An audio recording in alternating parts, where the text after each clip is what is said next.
morning and welcome to the ISL competition. We're at the Worcester Arena. First up on court 2, it is Milfield versus Stowe. Milfield are in the blue, green and red. They've got ball in hand now. Stowe in the yellow. It's competition day 2. We did not see Stowe last round. They were replaced by MK Dons, but they're back in the competition. And up for the shot is captain Olivia Doherty, and she nets the second one for Milfield. Their centre pass again, but just can't quite land. Say again? So I tilted it down. Yeah.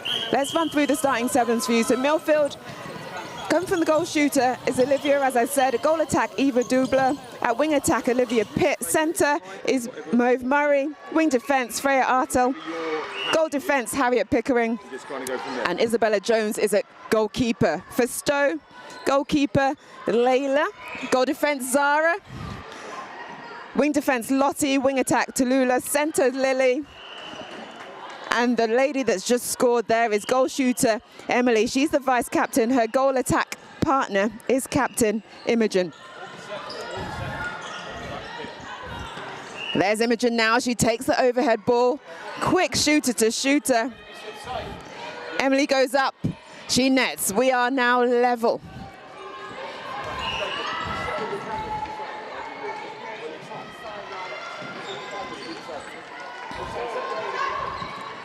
Using the circle well, that baseline drive by Dubler gets the low 5 tap from her teammate because Milfield now 1 in front.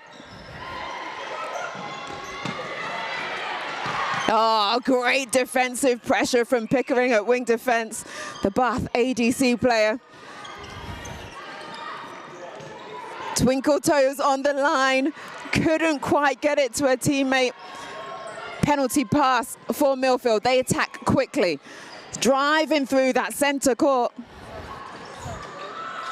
Oh, the backing up was phenomenal from goal defence Zara, the Loughborough Lightning NPL player, showing what she can do in that defensive end.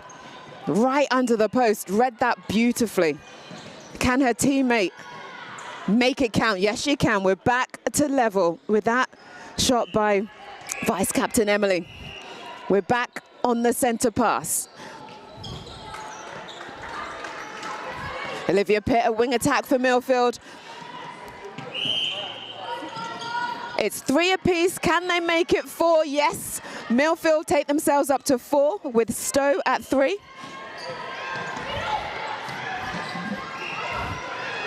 Again, defensively, both teams are really getting those tips. Aren't able to get those clean interceptions though, but are disrupting the play of the opposition. Remember, we are just playing 7-minute quarters. Quick changeover at halftime, 7-minute halves, apologies. Tournament netball right on show for you. This game has started so close. 4 apiece. Milfield 4, Stowe 4. We've got 2 minutes and 45 seconds left of this first quarter. First half, I will get it right. So used to playing the 4-quarter game. We are just going halves and a turnover for Milfield. 5 plays 4. Nice work, using that sideline. Are they going to centre it? That delayed entry. Working well for Milfield, with Dubler coming in.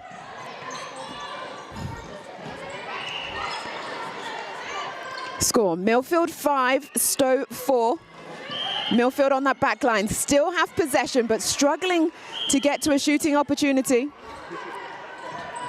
1:55 left on the clock for this first half of the very first game. Over the top, and again defensively from Stowe. Layla in at goalkeeper. She's the one this time to get the turnover. Just 1 goal separating the 2 teams.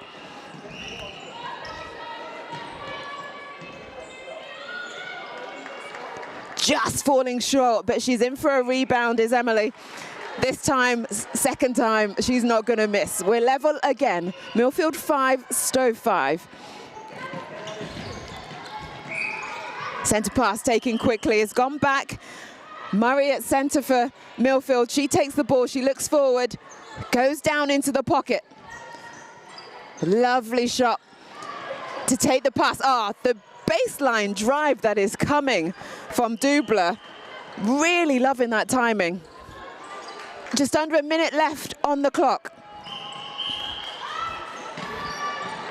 Stowe with possession. Milfield 6, Stowe 5. Stowe quickly under the post to Emily, and she's through the net again.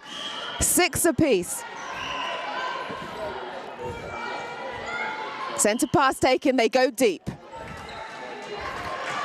Pitt is having to do the 1-2 to try and get some look at the off put. She left her opposition on the floor. She was that quick. And Milfield capitalised. 20 seconds left on the clock. Milfield 1 in front, 7 plays 6. Stowe wanting to go into the halftime break level. They've got an opportunity. 13 seconds left on the clock. But Milfield's defence is strong. They are arms over. They are running hard. Obstruction is called though. There's only 1 second left on the clock. And there's time. Great defense from Milfield to really shut that one down, to be able to get to the halftime break 1 in front. 7 to Milfield, Stowe 6.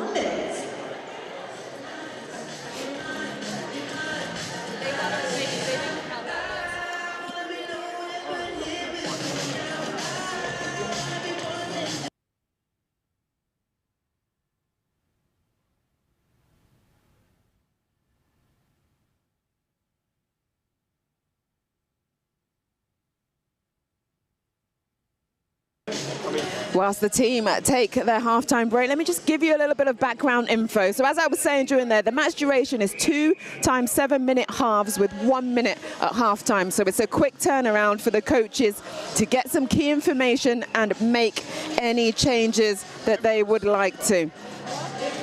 If you win, you get 5 points. It's 3 points for a draw. It's 1 point if you come within 50% of the opposition's score. 0 points for a loss. A few changes were made in that halftime break. I will bring them to you shortly as Milfield take the first centre pass of this second 7 minutes.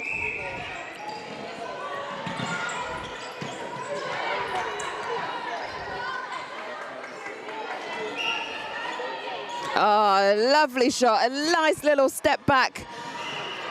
Takes them to 8. Milfield 2 in front and nearly off the centre pass. Freya Artel at wing defence, almost coming out with that ball. Milfield 8, Stowe 6, and Milfield have the back line with that great defensive work. So much going across these 3 courts. Players really have to focus and centre themselves into their game. This is court 2. This is Milfield versus Stowe. And it's Milfield who came into this round sitting second in the Super League competition, just behind Berkhamsted. They want to continue their winning ways to make sure they finish in the top 4, because only the top 4 teams will make it to the playoffs in January. Milfield extend that lead to 9.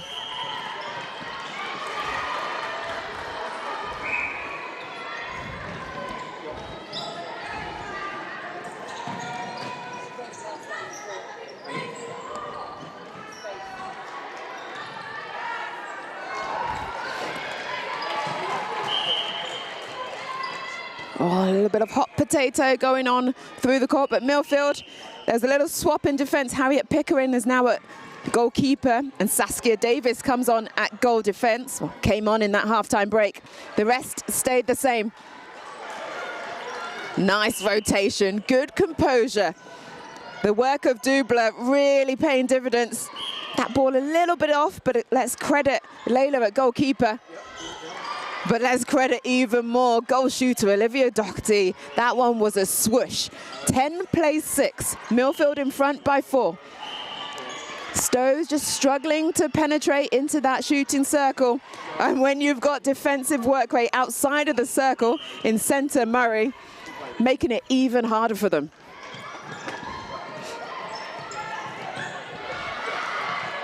Almost trying to come out there was Davis. Just come on in this half-time. Second half, trying to make hers as she passes the ball back to her teammate at centre.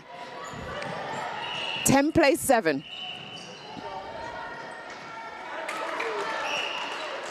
Fabulous work from the defence. Again, Layla at goalkeeper for Stowe. Obstructing alongside her teammate Zara. Just getting hands into it so they can disrupt the flow of Milfield. Fabulous defensive work. Freya Artel at wing defence, really coming up strong, pushing her opposition to the sideline. Another chance now for Milfield to try and get an intercept, but for Stowe, oh, there it is. There's the intercept. 2 hands on it. Saskia Davis at goal defence for Milfield. Loving your work. There she is now in the middle on the attack. She finds her teammate. Milfield using the depth and the angles well. There's a great triangle. Out to the circle edge, straight back into the middle, and then a lovely shot from Dubler at goal attack.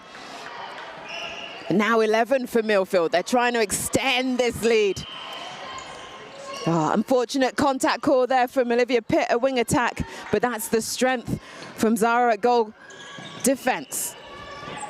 Stowe looking for options. They have to go back to the line, and a pass that did not find its intended target. Milfield, another opportunity for the difference. Just 2.5 on the clock left of this game. Patience and control from Doherty.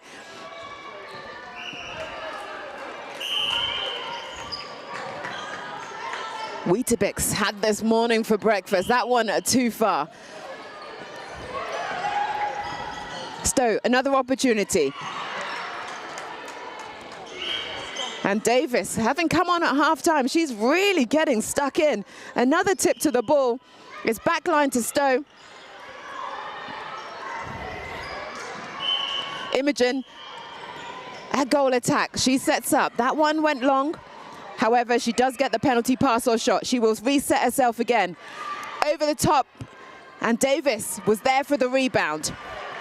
Few issues in that shooting circle for Stowe, unable to convert the opportunities that they do get. But another mistake from Milfield gives Stowe an opportunity. Can they make this one count? They go wide to centre, Lily. Over the top. Can Emily land it? Oh, she does. 8 on the board now for Stowe. Trying to peg it back, and it's their centre pass. 1:20 left on the clock. Calm and collected. They swing it round, but not in a position to shoot. The strength from Emily there to get the ball. The shooter to shooter under the post, and it's through the net. Captain Imogen at goal attack brings it back to 3. Under a minute left of this first game of this ISL competition. Supported by Huddle. But Milfield just keep that scoreboard ticking over. 13 on the board now for Milfield.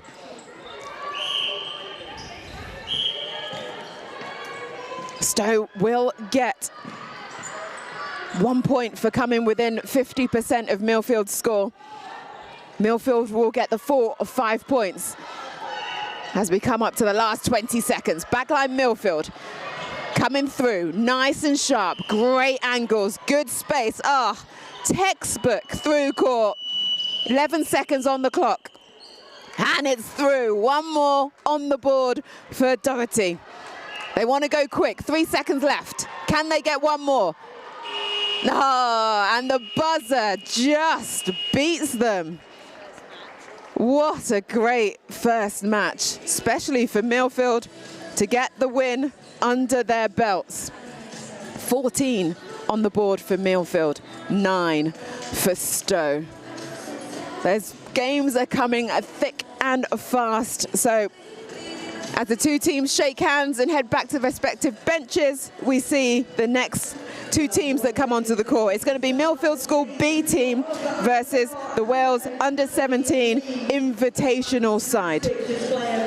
That first centre pass will be at 10:20. So 5 minutes for you to chill out, get some drinks, get yourself ready. We've got a long day ahead of us with some great netball. So we'll see you shortly for the next game at 10:20. But court 2, Millfield School 14, Stowe 9.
Connie, tell everyone how old you are today.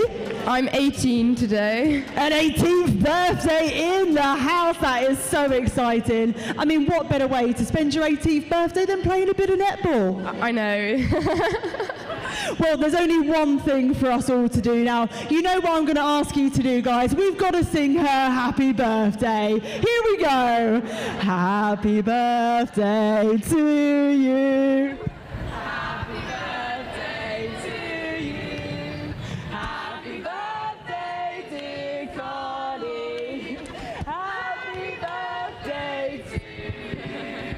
Happy birthday, Connie!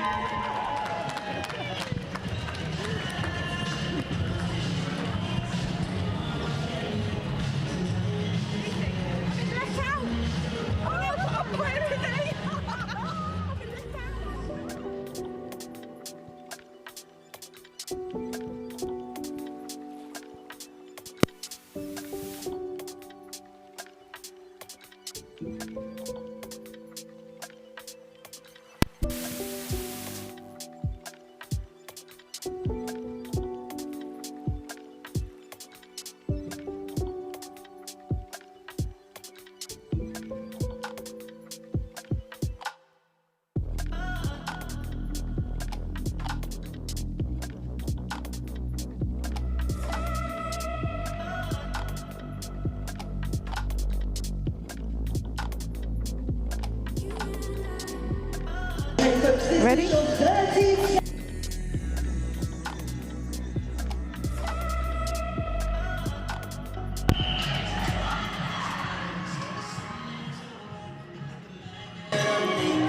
Millfield B versus Wales under-17 invitational team. Millfield B first centre pass for game 2, the Independent Schools League Netball.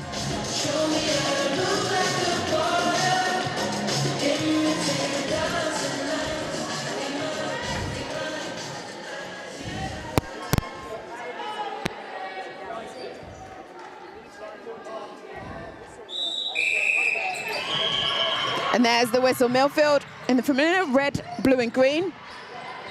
Wales under-17 invitational side in the black. there on defense. Milfield quick to get that ball into the shooting circle, and Olivia Grant is the first to get a goal on the board. Milfield 1, Wales under 17 Invitational 0. We'll get that score updated for you shortly. Well, it's now 1 apiece as down the other end, and a Stockdale for Wales puts 1 on the board. An infringement there from Millfield B. The ball to Wales Invitational side.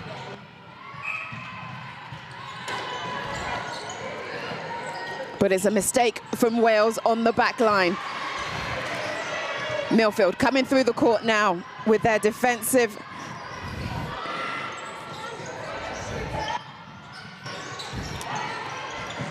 Millfield now coming through. Let's give you their starting 7. Goalkeeper, Georgia Taylor. Goal defense, Tabby Oliver. Wing defense, Lily Guthrie. Centre, Fern Pike.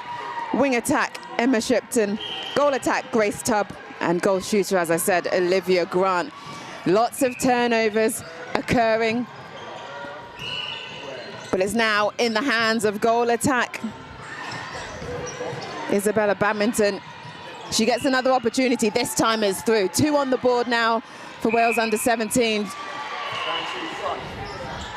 They've brought 21 players here today. There'll be a different 12 for each game.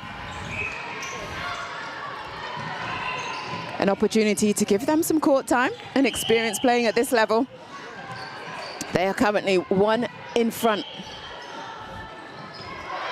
So this is the academy lead, as we see a great interception there from Georgina Taylor at goalkeeper.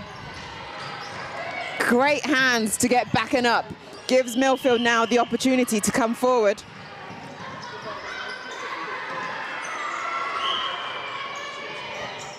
But it's another turnover from Wales. They fly through. Oh, good cover from Taylor, but it doesn't stop the ball coming under the post. Obstruction, penalty pass or shot. This time it's through the net. Another great score from Stockdale. Calm and composed under the post.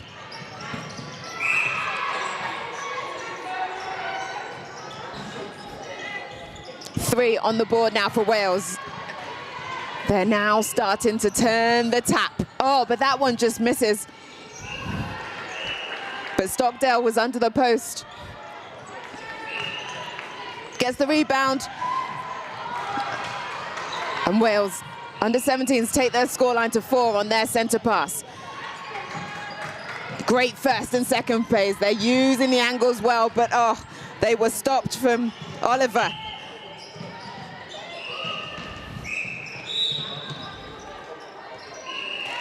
Milfield, just the 1 on the board so far.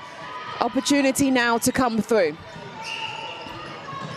Nice cut in from Oliver at goal defense, helping on attack as well as defense. Oh, she had 2 players on her, but Grant, so strong to get up for that ball.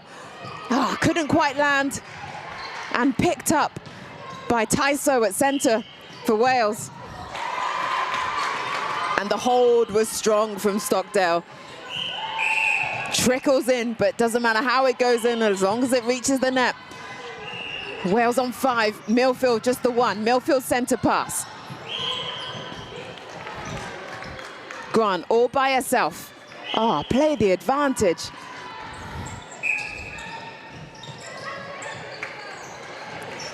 Two on the board now for Milfield. We're in the first half, 7 minutes to be played, 2.5 left on the clock of this first half. But it's the Welsh Invitational side that are in the lead by 4. And the defensive work rate that is coming from them has been solid. Celeste Redmond at wing defense playing her part. She has ball in hand now, looking for options. Had to go back, but offside as Grant stepped into that centre third. Obviously, can't do that as a goal shooter.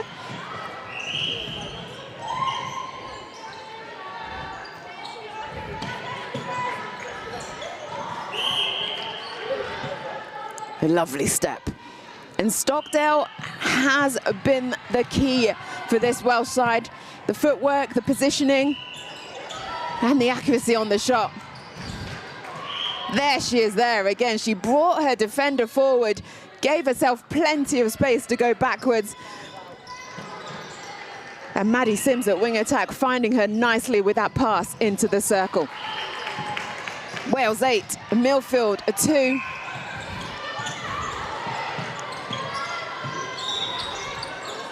And this is the Academy League.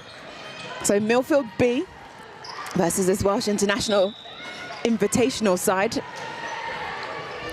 Their scores won't count for the whole all-round competition. However, valuable court time being given to this side.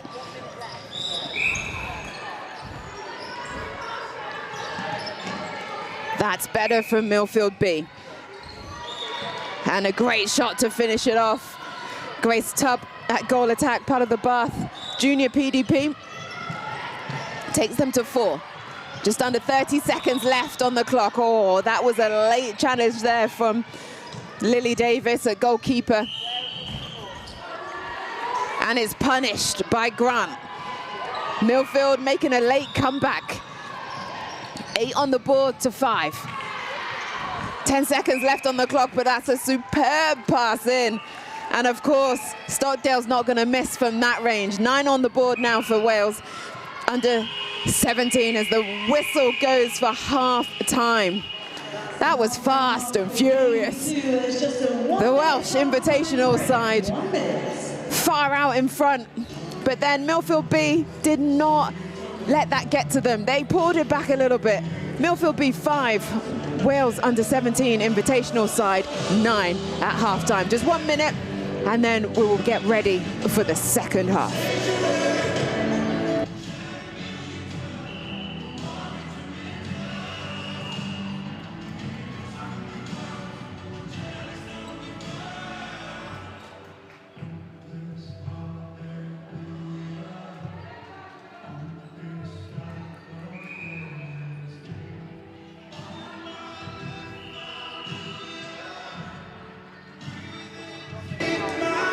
The teams come back onto the court for the second half. 7 minutes to be played till we get the decider of this match. It's going to be Milfield centre pass, but there's no one in the circle currently.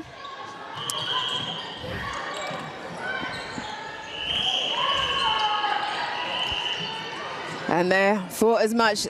They delayed. They should have been on court quicker, so it's going to be a turnover, and Wales under 17 Invitational side will get a free pass.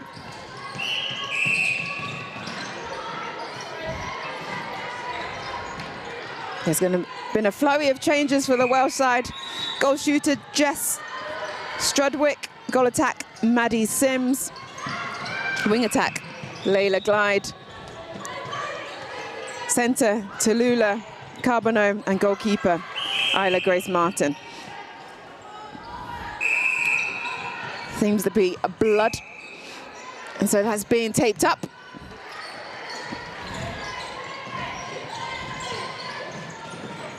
Great pass over the top for Milfield B.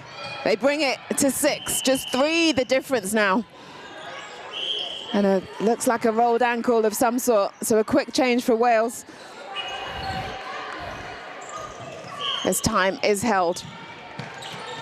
Well, time is not held because we're playing to a centralized clock, so you do need to make your changes quickly.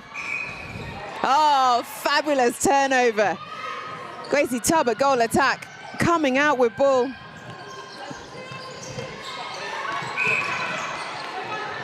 Milfield, can they bring this back to 2? Lovely hold in that back from Tubb. Can she make her turnover in defense count in attack? Oh, yeah, she does. 7 on the board for Milfield, 9 to Wales.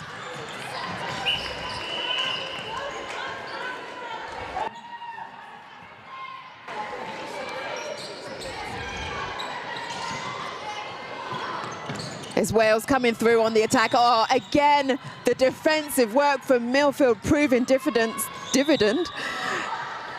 This time is from the centre position. They seem to have got their second win in the second half, clawing back the scoreline that Wales under-17 invitational side had put on. Just 2 now separating the two teams in this second half. Wayward pass, but it is picked up by Grant.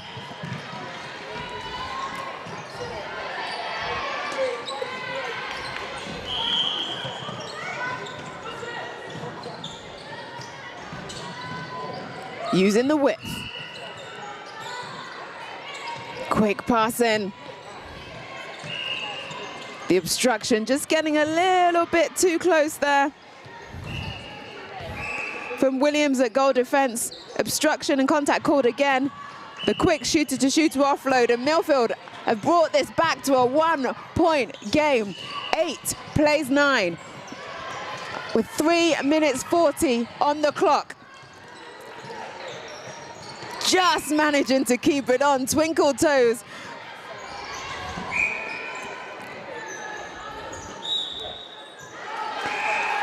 And it's Wales under-17 invitational team bringing this back to a 2-goal game. 8 plays 10. Milfield with the centre pass. They bring it through. Oh, there's a little bit of bustle under the post. But Tubb gets back up and it's scored.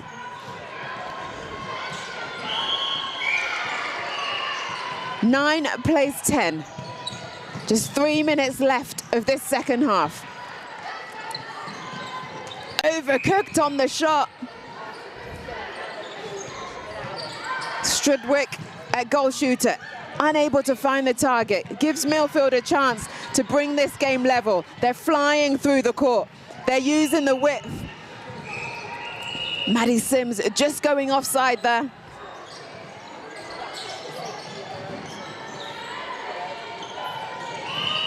Sorry, badminton Fowler on a goal attack for Wales for that change for the injury. Milfield, oh, it's a swoosh. We've got a level game. Milfield B have brought their scoreline to 10. It is their centre pass. Can they take the lead for the first time this game? They're being patient. They're using the line.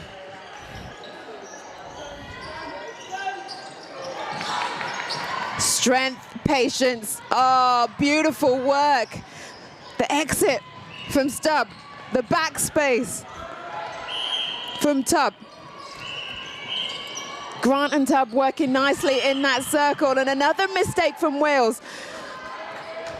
This second half has been their undoing, it seems, with just a minute 40 left on the clock. Oh, but the attacking contact called. And Wales under-17 invitational side with the opportunity to bring this back level. Minute 24 left on the clock. They're patient. Lovely shuffle shot. And it's swoosh. We're back to tied. Milfield centre pass. Oh, unlucky footwork called, but that would have been superb. What an attacking intercept. But not to be. Milfield back in front. 50 seconds on the clock. 12 plays 11. Wales with ball in hand, coming through. Using the width. And it's through the net. We're to level, 12 apiece.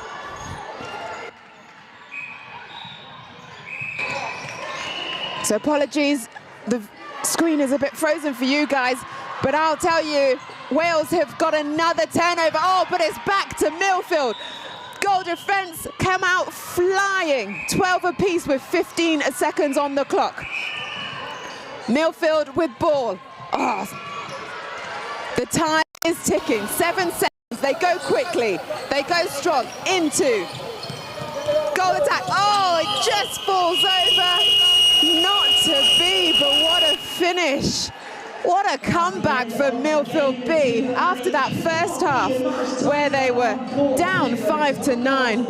They've now brought it back to a level game. That will give them, well, no points, given that their matches against the Welsh Invitational side do not count for matches. But what a way to claw back and what a way to show some grit. Some amazing work there from the Welsh side to that first half in particular. But it finishes here on court 2 for that second game. Millfield School B 12, Wales under 17 International 12.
The next game on court 2, we go back to the Super League. It's Hurstpierpoint College versus Haileybury School.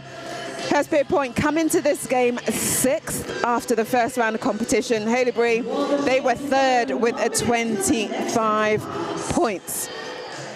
It's 1 minute till the centre pass. Let's go through the starting 7s for Hurstpierpoint College. Goalkeeper, Alice Henderson. Goal defence, Hayley Mallard. Wing defence, Amelia Biscoff. Wing attack, Harley Brown. She's their captain. At centre, Sheska Rogers. At goal attack, Jemima Talbot. And at goal shooter, Emily Foley-Bilch. And for Haileybury School, at goalkeeper, Charlotte Webster, she's their captain. At goal defence, Flo Fletcher. At centre, Broken Bostock. At wing attack, Daisy Beer. At wing defence, Jemima Lee Brock. At goal attack, Ella Harris. And at goal shooter, it's Alex Garman. Hurstpierpoint versus Haileybury School. The Independent Schools League Netball, powered by Huddle. This is court 2 for your Super League fixture. Centre pass goes, and it's Hurstpierpoint with the centre pass. They're going to the left of your screens with the yellow bibs.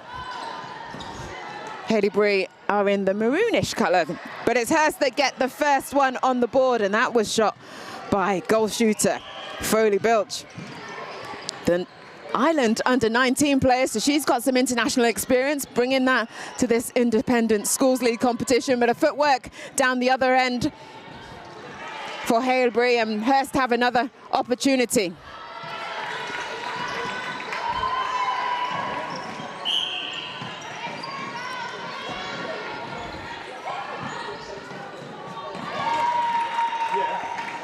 Hurst, wing defence, Millard taking that pass. She's got the ball in hand now. She goes long into Harley Brown at wing attack. She was a key one for them in the first round of competition, I remember, and that pass shows she's come back exactly where she left off, with another great shot from Foley Bilch to take them 2 in front.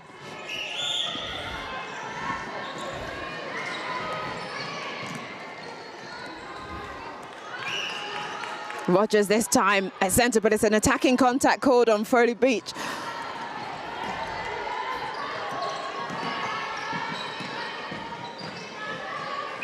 Bringing this ball now carefully. Haileybury, they need a goal on the board. That time again, not for them. Off the back line, giving Hurst another chance. Good step change from Rogers at centre, giving herself so much space in that middle. Ah, the delayed entry from Talbot at goal attack, and a lovely shot to finish it off. Hurst go 3 up. Haileybury, centre pass. Can they get one on the board? Oh, nearly would have been replay ball, but she didn't have control. That was centre Bostock. Keeps possession for Haileybury.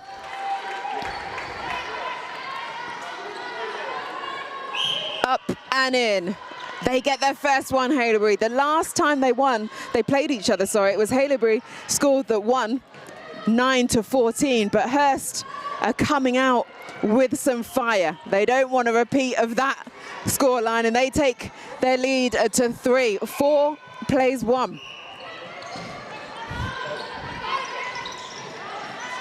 Haileybury with possession, having to work backwards. Hurst really defending nicely. Kept them in that centre third for a long, long while. The Hail Mary pass goes over the top. Oh, it's well taken by goal shooter Garman. But potential injury there for Henderson at goalkeeper for Hurst. She's holding her ankle. Hopefully she'll be fine. She's not called for time, so maybe she can just walk it off as Hurst come through on attack. Ah, nice work rate. Good footwork from Foley Bilch. And she nets. 5 on the board now for Hurst. Haileybury centre pass. Beer comes out at wing attack. She looks in, she launches it. Oh, pinpoint onto that baseline. Oh, but they had to take it all the way back for the infringement. Oh, such a shame. But it's all right, it doesn't affect them. Second time round, they still net. That's 3 on the board now for Haileybury. Are they making their comeback? Well, with that quick first, second and third phase from Hurstpierpoint, finished off from Foley Bilch. They are not messing around. 3 the difference.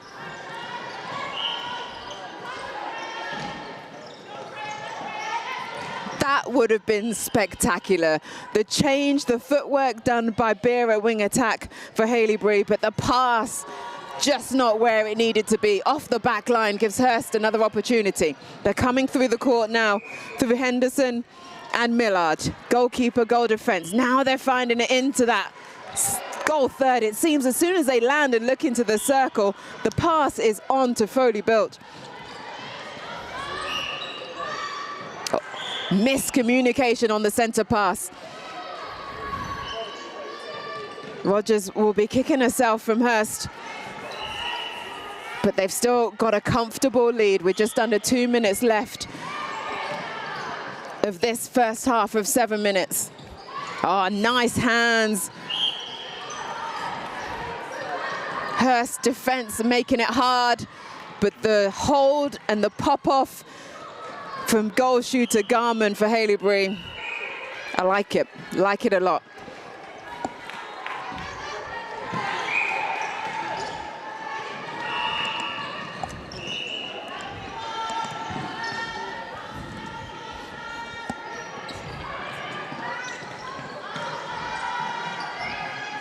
Over the top, into the back. And it's through the net.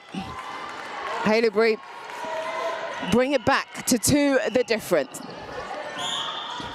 Contact called on Lee Brock at wing defense for Haileybury. Brown over the top. Oh, just keeping her toes off the back line. Hurst still possession. Fabulous hustle. The work there from Fletcher at goal defense, read it so well, got down low, turnover. 40 seconds left on the clock. Can Haileybury bring this back to a 1-point game? The launch. Just the pass though, not quite where it wanted to be. Garman unable to pull it in and stay on court. Hurst have a chance now to go forward again. It goes deep into Brown. She looks in, doesn't want to give it, offloads to Talbot. Ah, over the back line. Foot on the line there, well picked up by the umpire. There goes the buzzer. Hurstpierpoint 7, Haileybury School 5 to finish the first half of game 3. Teams head to their benches. They speak to their head coaches. For Hurstpierpoint, it's Bex Justin and assistant coach Ellen Franks. For Haileybury School, head coach is Danny McFarlane, played with her sister back in the day. Assistant coach is Holly Salvin and Georgia Satwick.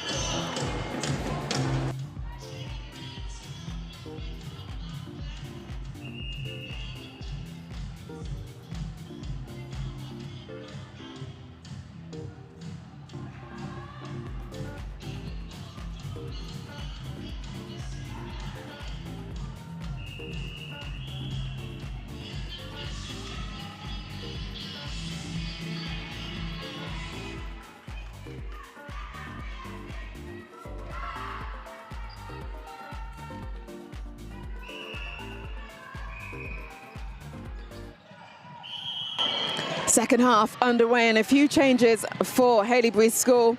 Mixing up in the defensive end. Charlotte Webster, captain, goes to goal defense. Izzy Nuff comes on at goalkeeper and Flo Fletcher goes from goal defense to wing defense. And after that, Haileybury score. 6 on the board for them now. No changes for Hurstpierpoint. Hurst with ball in hand. Captain Brown. Rogers at centre. Oh, they go over the top to nicely find Foley Bilch, and Foley Bilch scores. 8 for Hurst, 6 for Haileybury. Patience, but more so the defensive work from Hurst. Ah, that's what I like to see. Quick, fast, accurate. Bostock and Harris combining nicely. Goal attack and wing attack. Gets them another one on the board. 8 plays 7. Over the top for Hurst. That backspace has been found nicely, but not when you've got goal defense. Charlotte Webster in there. The ex-Mavericks under-19 player is proving fine form for Haileybury after their change at half-time. Can they draw level? Strength being shown from Garman. She offloads to Harris. Harris nets, we're level. 8 apiece. The Super League competition is hot. Haileybury School, as I said before, they did win when they played each other at the David Ross Sports Village in Nottingham for round one, 14-9. But it was Hurst that came firing out the blocks in that first half, but Haileybury seem to have found their momentum now. They're one in front. 8 plays 9. And it's now Hurst. Can they keep their heads in this game? They need to land this one. Oh, great vision to see the baseline run. Talbot nets 9 apiece. Oh, defensive work. Oh, but it's called for footwork. Oh, that one's gotta hurt. Amelia Biscoff at wing defense got a great intercept, but then footworked before she could offload. But the defensive work has paid dividends. They piled that pressure on, and now it's Hurst ball. 9 apiece with just under 4 minutes left to go of this half. Hurst coming through nicely. Brown taking every other ball, and then it opens up. That's it, patience, sight it, pass it into the backspace, and there's the goal from Foley Bilch. Hurst in front again, 10 plays 9. Chance to double up. Oh, not with that pass. Just having a little bit of a rush of blood to the head. Those are the ones you want to nail in this such a tight game. Defensively, they are coming strong. Rogers, again, plays centre and wing defence for Hurst. The ball's gone for a little walkie, but we're back in the game. Bostock takes the back line. A little bounce pass. Oh, and a little swivel. She's got the dance shoes on.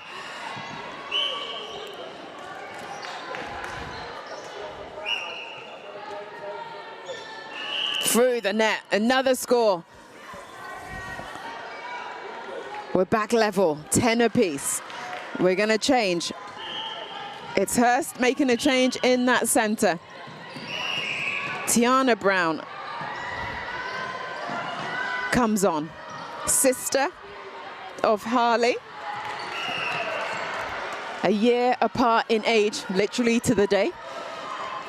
Can their combination at center and wing attack prove dividends? 2 minutes left on the clock. There it is, the sister-to-sister combination, center to wing attack.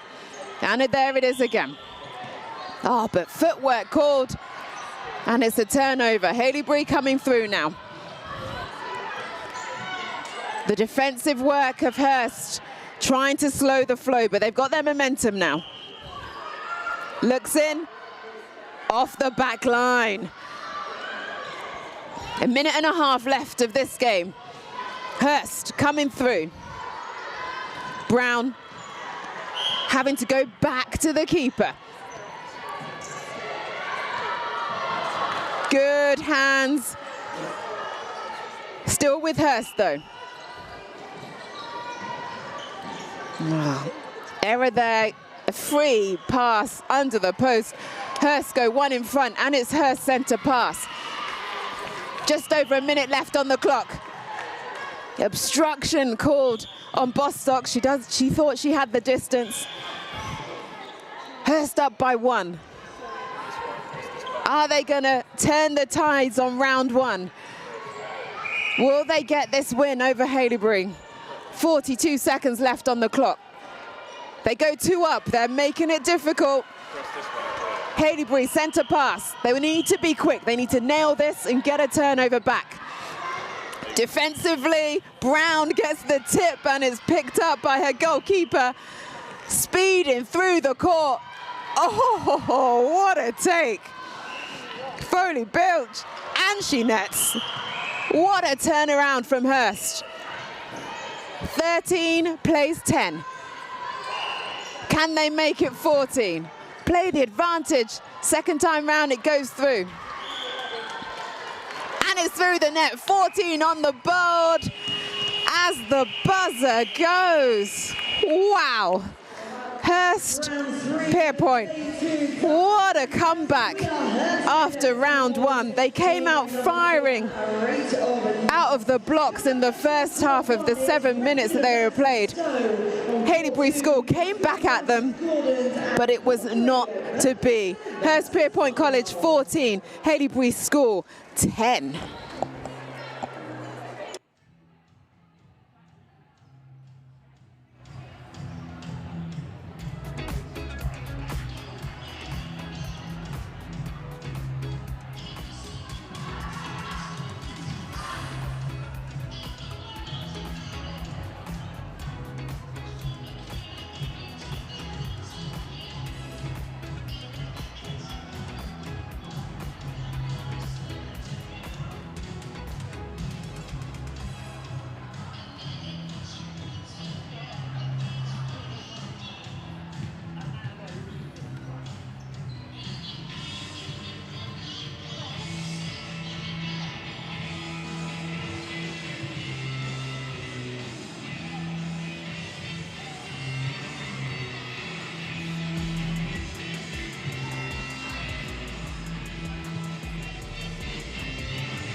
Perhaps there's no other sport in the world that's as challenging as golf.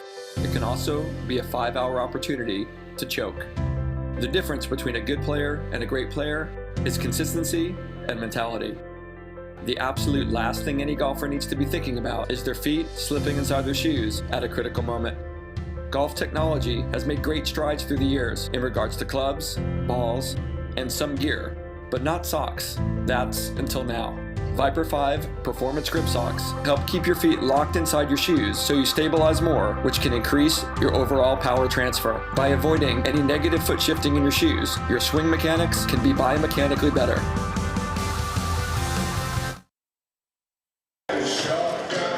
Welcome back. The next game on court 2 is Milfield School versus Gordon School. That centre pass is at 11 o'clock, so we've just got a couple of minutes before they go. Let me give you the starting sevens for each. So Milfield at goalkeeper, Isabella Jones. Goal defence, Harriet Pickering. Wing defence, Freya Artel. Wing attack, Olivia Pitt. Centre, Mauve Murray. Goal shooter is Olivia Doherty, she's the captain, and Eva Dubler back on at goal attack. For Gordon's, goalkeeper Freya Morrison, goal defence Scarlett Redding, wing defence Ella Garner, centre Jess Roberts, wing attack Lily Bowden, goal attack Annadale Smith, and goal shooter is their captain Amelia Lomas. This is the Academy, the Super League competition. We've got 2 leagues going for this weekend here at the Worcester Arena, the Academy League and the Super League, to find out who will finish in top 4 to progress to the playoffs. So Gordons take the first centre pass. They are in the green, heading to your left. Milfield in the blue, red and green. Oh, straight off the back and trying to intercept it. Pickering for Milfield, but it doesn't stop Annadale Smith at goal attack from netting. She was good. She was someone I remember from the first round in Nottingham. Let's see how she can progress in today's competition. The last time they met, Milfield won 15-6. So it was a big gap by Milfield.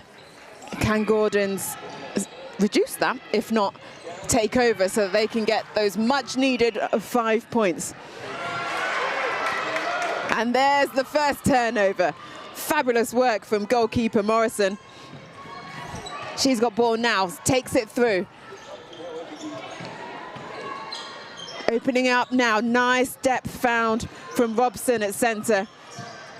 Annadale Smith, swoosh, there it goes. Oh, but footwork called, so that ball and that goal does not count. So Milfield won, Gordon's still won.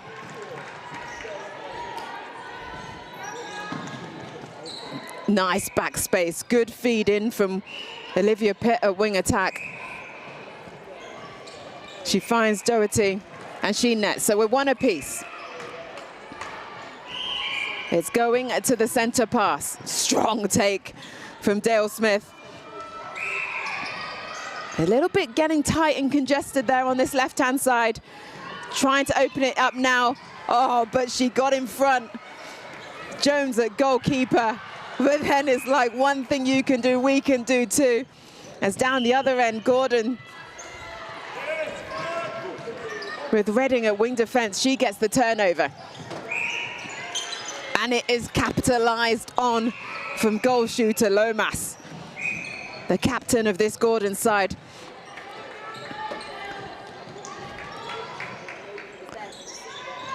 Reading at goal defence, trying to interrupt. They're just slowing Milfield down, but it doesn't stop them getting into this shooting position, and it doesn't stop them netting their second goal. It's 2 apiece.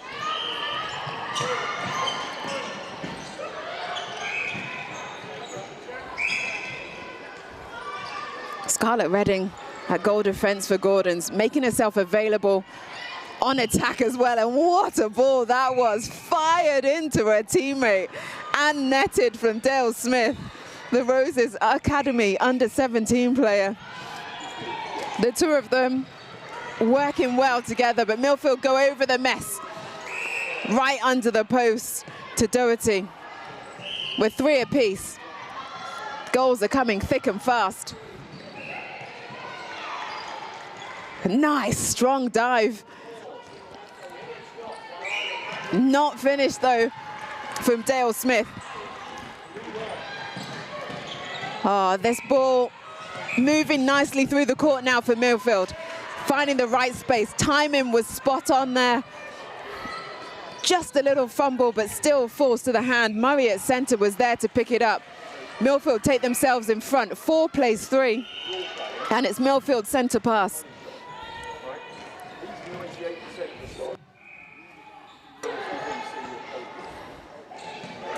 Make that 5-3.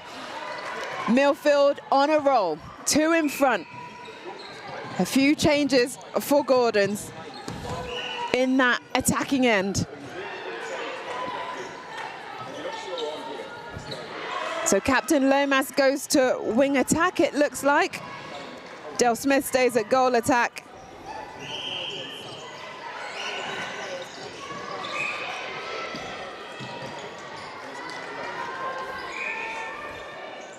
But the disrupting them on that passage of play. Dale Smith trying to win one back, but the contact is called on her.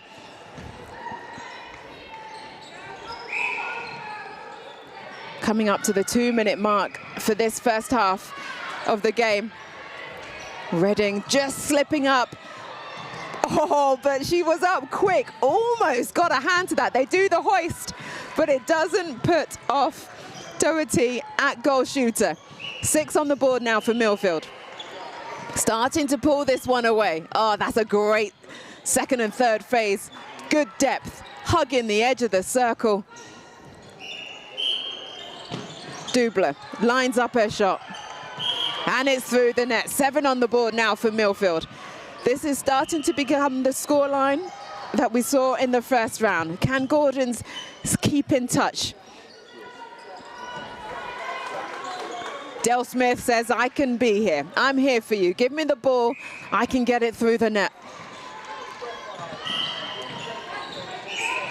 4 on the board now for Gordons because of that shot.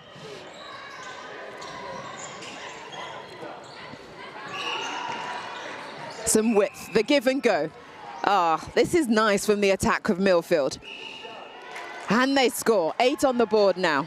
Just under 1 minute left of this first half.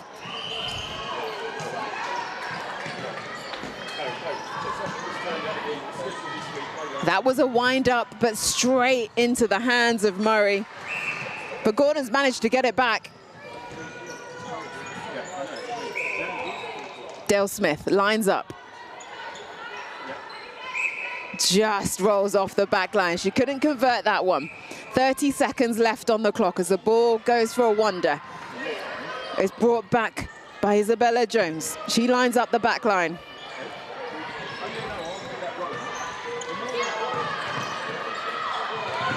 For the difference for this first half. Milfield still with possession.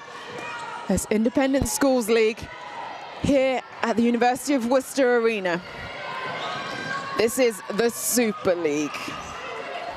This is Milfield versus Gordons. This is Milfield just on the border, getting one more on the board. 9 for Milfield, 4 for Gordons School. It was close for a while, but then Milfield put their foot down. We expected, if you went on the Nottingham result, for Milfield to have this one comfortably in their control. Coaches Jenna Adamson, who set up this ISL league, is the head coach for Milfield. Alongside her, Paula Isaacs as assistant coach. She's given her team some instruction for the second half. For Gordon School is Nicole Humphreys, the head coach. Had a stint at Surrey Storm, a very nice defender, and her assistant coach, Sharon Mack. Second half about to commence. 7 minutes left to be played. Milfield with the centre pass.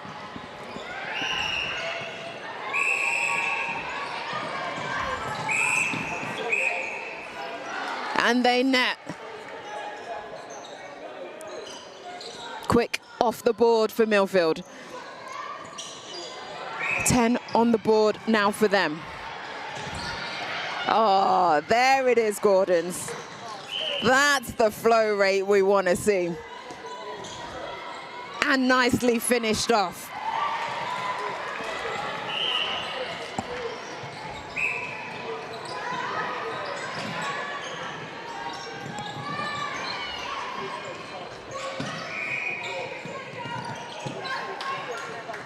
From distance, oh, painfully, it swivels, but then comes out.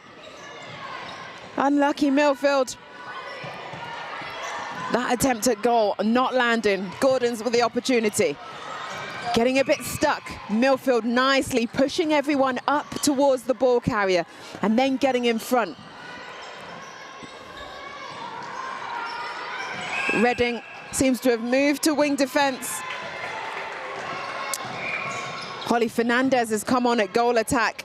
Alice Griffiths is at goal shooter. And Neela Aya is at goal defence. There's the score for Gordons. 6 on the board, and it's now their centre pass.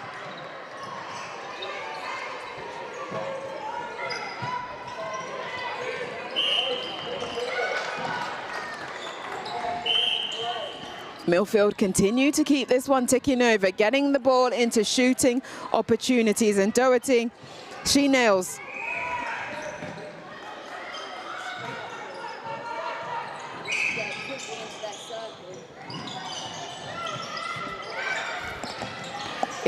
Plays 6.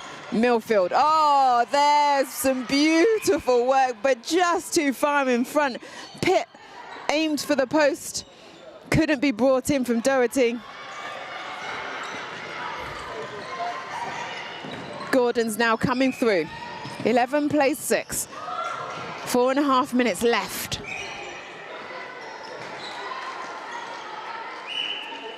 Low mass at goal attack. Started a goal shooter, moved to wing attack. Now she's back at goal attack. The captain, versatile in her play.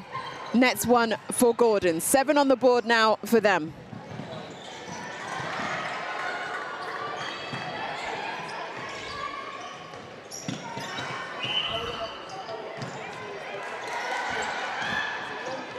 Penalty pass or shot for Alice Griffiths at goal shooter. There it is, through the net.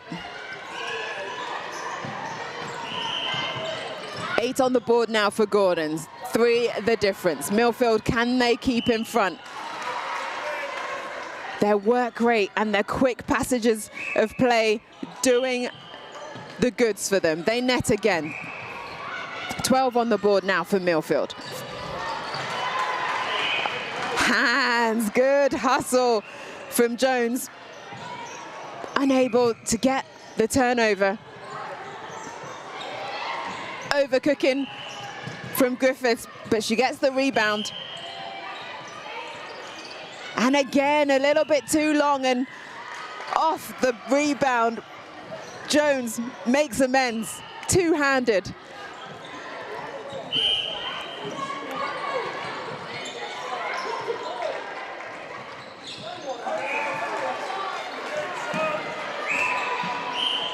Contact coming. But Milfield making the ball do the work for them. And there we see an example of it again as Dubler just lets it get herself a little bit closer to the post. She scores 13 on the board with Milfield centre pass. Milfield looking well in control of this game now. Good depth. Finding each other nicely, holding strong. Getting a bit lateral though. Someone needs to move and power through, and it's done by Dubler at goal attack. Her timing spot on and her accuracy of the shot, phenomenal. 14 on the board now for Milfield. Gordon's coming through, having to go back to the line, but it is backed up. Neela Iyer at goal defense, the one to be that option.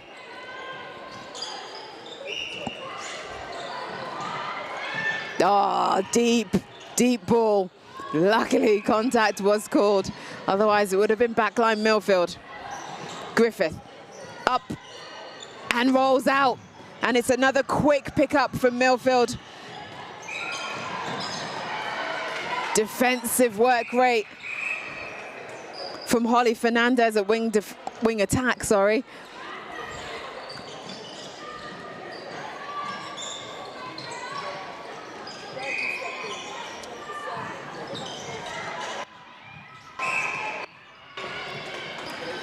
Gordon's coming through, find Griffiths under the post. And it's through the net. She's come on nicely in the second half. Some more changes being done as we enter the last minute of this half and this game. Milfield currently in the lead, 19 to Gordon's 9. 14, apologies, to Gordon's 9. But the combinations in this attacking end for Milfield have been spot on. So clinical in terms of getting that ball down to shooting opportunities. Now 15 on the board for them, 30 seconds left on the board. Gordon's, can they get another one? They're currently within half of Milfield's score, so they will pick up a point, which I think come the latter stages, every single point will matter if you want to get into that top 4. And give yourself a fighting chance of getting into that top 4. It's 10 seconds left on the board. Milfield coming through. Over the top, but there's a nice reverse hand from Gordon's goalkeeper, and it results in a turnover. Morrison doing the business for Gordon's to restrict Milfield from getting another score on the board. But wow, game 4 is coming to you, and it's finished. Milfield 15, Gordon School 9. Milfield the ones to get the win again, just like they did last round in Nottingham, where they beat Gordon's 15-6. So Gordon's, much improvement from them, an extra 3 goals on the board. Well, the next game is coming for you at 11:20. That's going to be Brighton College versus St. Swithun's Winchester. So here's some ads to keep you company until then.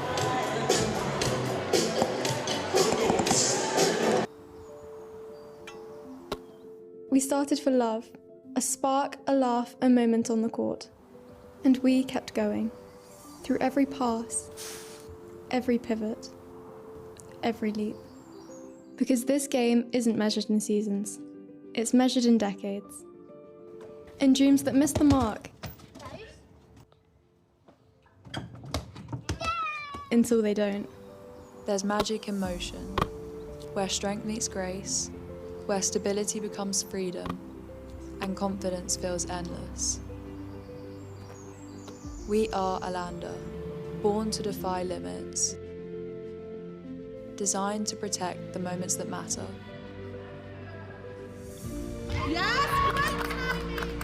A promise of stability, an invitation to play endlessly. So pause if you need to, then rise again, stronger, unstoppable, but never stop. Play boldly, play freely, play for a lifetime.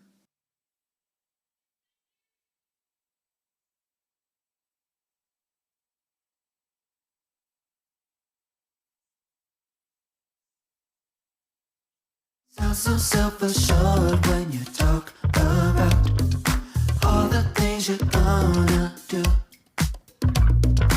You gon' let the world make your dreams come true. What a shame I pulled you twice. Bet you think you know it all. Think you had your back.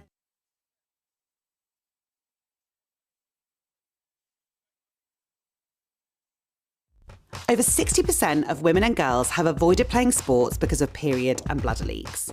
That's why the ISL, powered by Huddle, is teaming up with Nixie Body to give leak fears a hard pass. Our leak-free, VPL-free underwear are made for active wear and active women, defending against leaks so you can attack your game and shoot your shot on and off the court.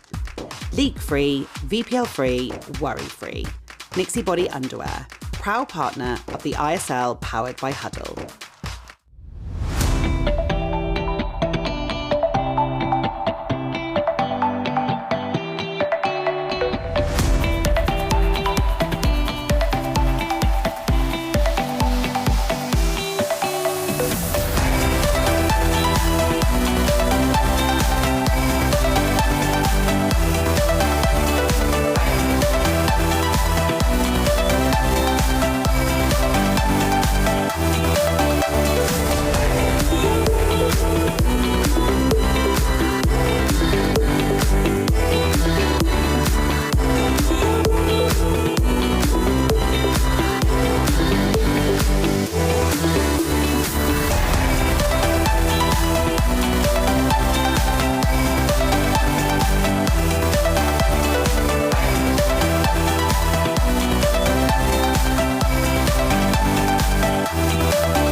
The next game coming your way is Brighton College versus St. Swithun's Winchester. That centre pass is in under a minute. Starting sevens for you: Amber Watson at goalkeeper, Nellie Tuppen at goal defence, Eva Scross at wing defence, Amber Miller at centre, Alice Clunas at goal attack, Gabby Perry at goal shooter, and Lauren Willis, their captain, at wing attack. That's Brighton College. And St. Swithun's: Georgina Lacane at goalkeeper, Saskia Wilson, captain, at goal defence. Poppy Russell at centre, Anna Barclay at wing defence, Izzy Hasty at wing attack, Haley Hepburn at goal attack, and Eloise Beardmore-Gray at goal shooter.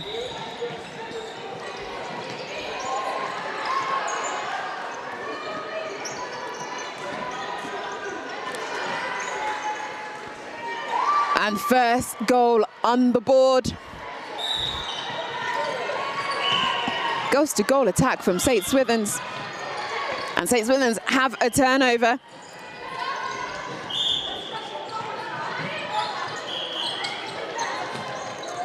Can they make it too?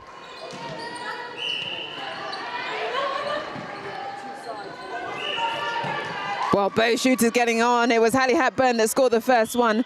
Second was Eloise Beardmore-Gray. So St. Swithun's starting this match very nicely. The last time they played it was so close, just one goal deciding it, but it was St. Swithun's that took the lead and took the 5 points. They've started well in front. Nice little bounce pass. But Beardmore-Gray not wanting to shoot from that position. They have to recycle this ball. Good defense from Brighton College, making them have to go all the way back to the third line. Still they work those St. Swithun's, almost being able to get round. Oh, it popped out, but a great rebound from Watson at goalkeeper for Brighton College. Brighton College now on the attack. They're in the yellowish bibs, as you can see. St. Swithun's will call orange, and there's an orange bib with a hand to it. But LeCain unable to stop, but his footwork galore. And it goes back into the hands of St. Swithun's. Oh, long ball, that's going to be over a third. Is it nerves coming into the start of this game? Just few unforced errors that you'd want to see taken out. But it gives Brighton College the chance now to try and get their first goal on the board. The delayed entry from Clunas at goal attack.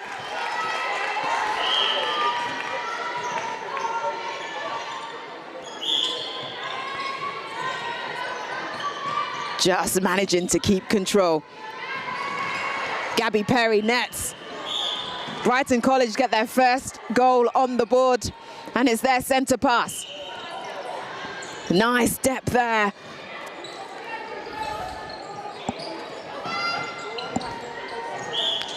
Clunas being the playmaker at goal attack. She comes out again. There she's got the ball. Oh, well seen. The defenders' heads were down. She went over the top of her, 2 apiece.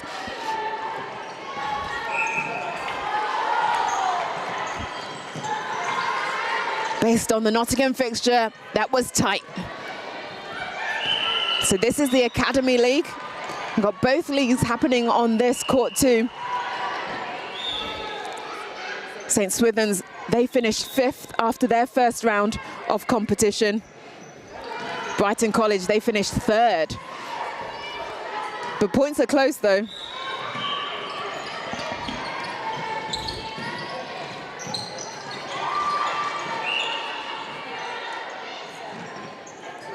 St. Swithun's under the post. And Hepburn, the Scotland under-17s player, at goal attack. She gets them onto 3 goals. This overpass working nicely for Brighton College, sighting when the defenders' heads are down and just placing it into the backspace. It's 3 apiece.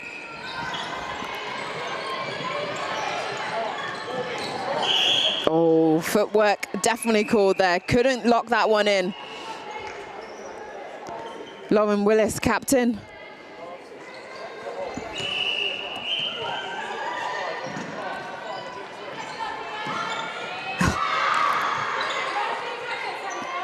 Off the back line, uncut lucky there for St. Swithun's.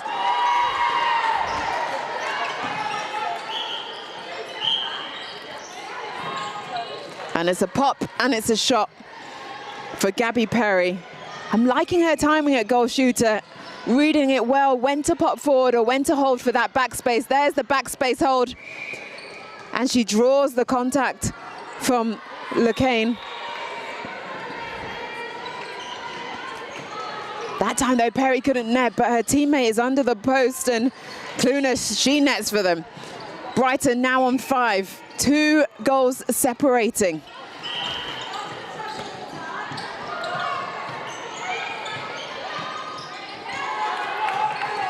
St. Swithun's being patient. Very accurate is Hepburn at goal attack.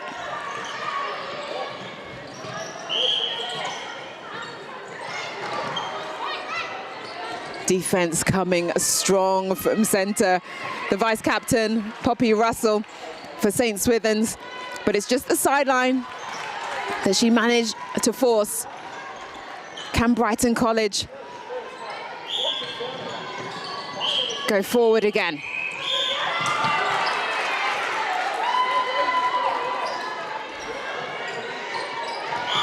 That pass, not very accurate, but they seem to keep control of it.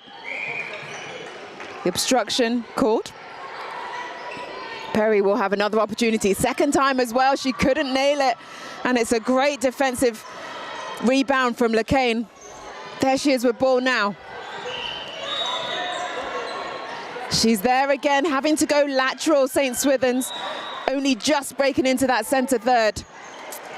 Still lateral, as the defensive pressure of Brighton College is on. It forces the exit from Beardmore Gray.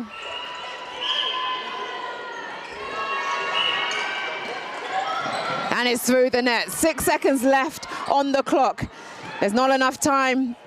If she's clever, she'll just hold it. Very clever indeed from centre Poppy Russell, the St. Swithun's mid-court player. It's 5 apiece at half-time. So tight. As the teams go to their respective benches and get some coaches' input, and I'm sure we're going to see some changes. Just 1 minute for the half-time break. Here is some highlights from that first half. 7 minutes for first half, 7 minutes will be played again for the second half, and it's been the shooters, especially down that end. There's Gabby Perry from Brighton College, and then down the other end, goal attack, Hallie Hepburn. She was the scoring dynamo.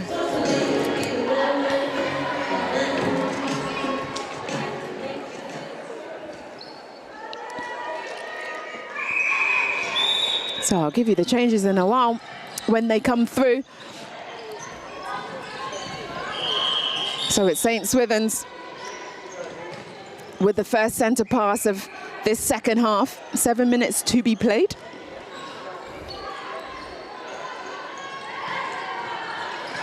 From distance.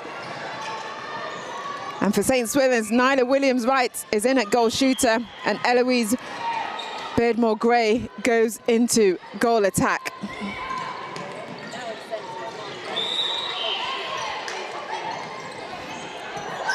And it's St. Swithun's that get another turnover and an opportunity now coming through the court.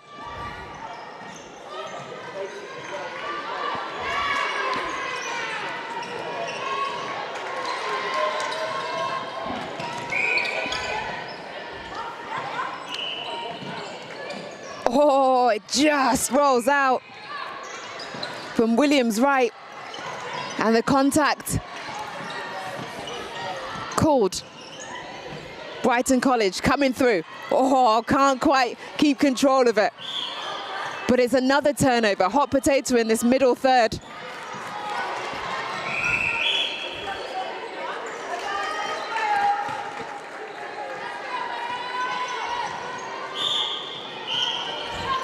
Another set of sisters on the court. Fabulous turnover. The flying prowess, Wrekin, and her sister just come on, Olivia Wrekin. So we've got Georgina and we've got Olivia in goalkeeper and wing defence respectively. Proving defensively on song. St. Swithun's have gone one up It was level at half-time break. Can they make it 2? Not confident from that position. Oh, defensively, fabulous work from Brighton College. Well seen, good depth. Oh, beautiful shot. Phenomenal. Gabby Perry at goal shooter. She shone in the first half, shining brightly again. 6-all.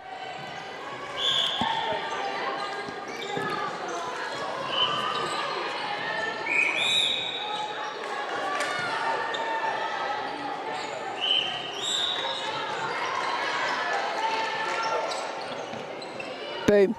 St. Swithers keep the scoreboard ticking over. Breadmore Gray, a goal attack. Getting the 7th one for them. Brighton College coming through now. The give and go.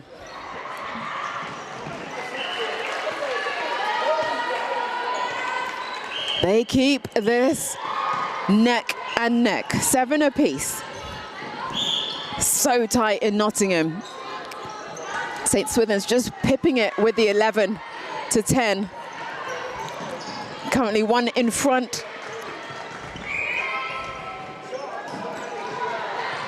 With that scoreline, they go 1 in front. Brighton College 7, St. Swithun's 8.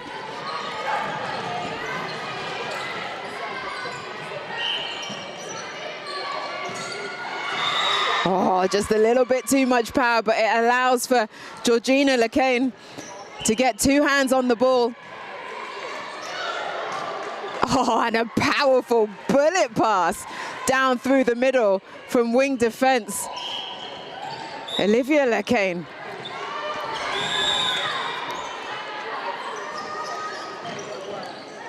Just gets a little bit static though when they get it into this shooting circle. Not confident to go to post. They have another opportunity now. Good delayed entry from Hepburn. Hepburn sets. Hepburn scores.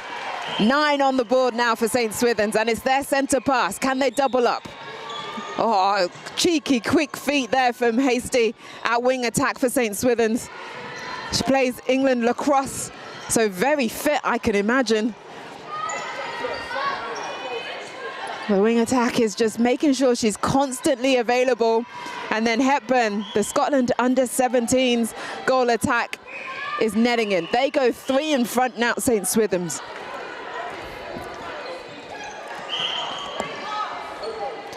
There's 2 minutes left of this game.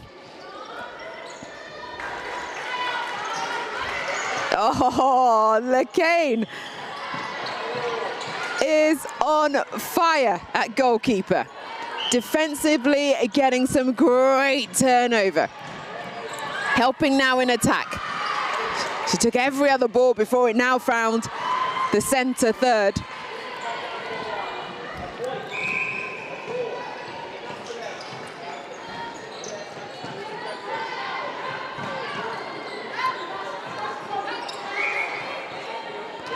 Hepburn will get another opportunity.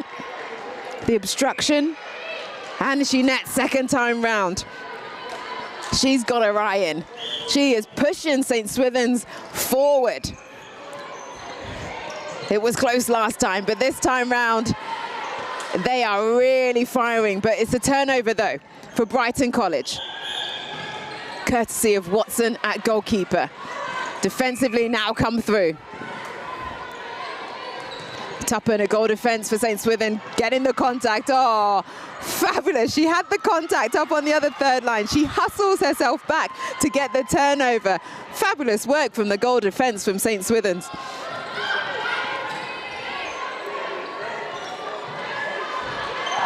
Now they find Williams right. A little bit too much power, but the obstruction call, she gets another opportunity. This time it goes through. 12 on the board now, 20 seconds left on the clock. It's a break there from the defense of St. Swithun. Brighton College, can they get another one? 9 seconds left on the board. They need to be quick. Delayed entry there from Clunas. She gets the obstruction. Will this be the final goal? Oh, and it lands. Nice end there for Brighton College. Brighton College 8, St Swithun's Winchester 12 to finish off that game for the Academy League. Next game coming your way on this court, Solihull School versus Wrekin College at 11:40. That is for the Super League. We'll see you shortly.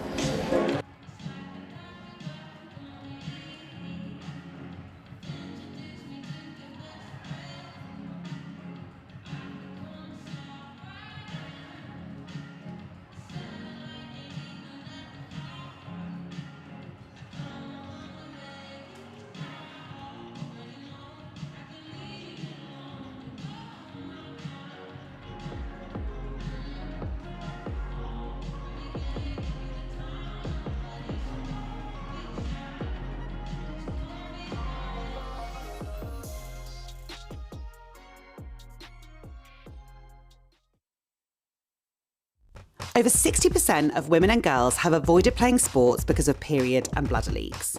That's why the ISL, powered by Huddle, is teaming up with Nixie to give leak fears a hard pass. Our leak-free, VPL-free underwear are made for active wear and active women, defending against leaks so you can attack your game and shoot your shot on and off the court. Leak-free, VPL-free, worry-free. Nixie Body Underwear, proud partner of the ISL, powered by Huddle.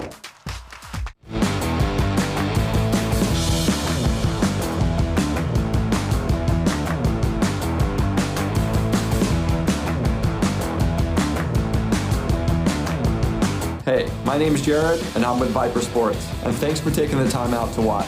I want to introduce you to our new Viper Sports Adventure line with 37.5 active particles. When infused into the sock's fabric, the 37.5 active particles help to create a microclimate within your shoe by capturing and releasing moisture vapor. This unique feature helps to regulate temperature and humidity, ensuring that your feet stay cool, dry, and comfortable during any climate you're performing in. 37.5 technology also helps maintain odor control by actively removing odor-causing molecules, keeping your feet fresh and eliminating any unpleasant smell.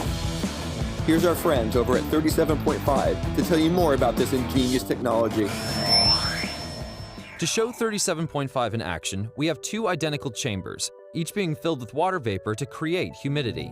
The humidity sensors within the chambers are displaying the level of real-time humidity in either side. We then open the bottom to expose one chamber to 37.5 active particles and the other to an equal volume of empty space. Watch the humidity level on the side exposed to 37.5 technology drop, while the other side remains at a higher humidity. Even after the humidity is no longer visible, it's still present and measurable. The side with 37.5 is attracting the moisture vapor, dynamically controlling the humidity level. This shows how 37.5 technology uses active particles to attract and remove moisture vapor, reducing uncomfortable humidity within your microclimate. Humidity is an amplifier. When it's present, temperature feels different, cold feels colder, and hot feels hotter. Take weather. 90 degrees in Florida can feel very uncomfortable, and 90 degrees in Arizona can feel great. The only difference is the amount of humidity. 37.5 technology. Dynamic thermoregulation, 24 hours a day.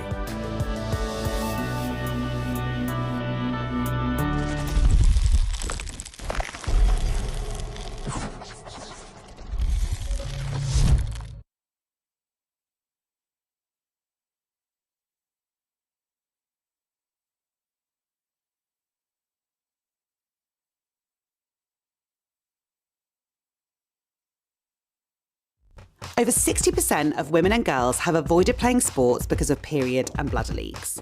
That's why the ISL, powered by Huddle, is teaming up with Nixie to give leak fears a hard pass. Our leak-free, VPL-free underwear are made for active wear and active women, defending against leaks so you can attack your game and shoot your shot on and off the court.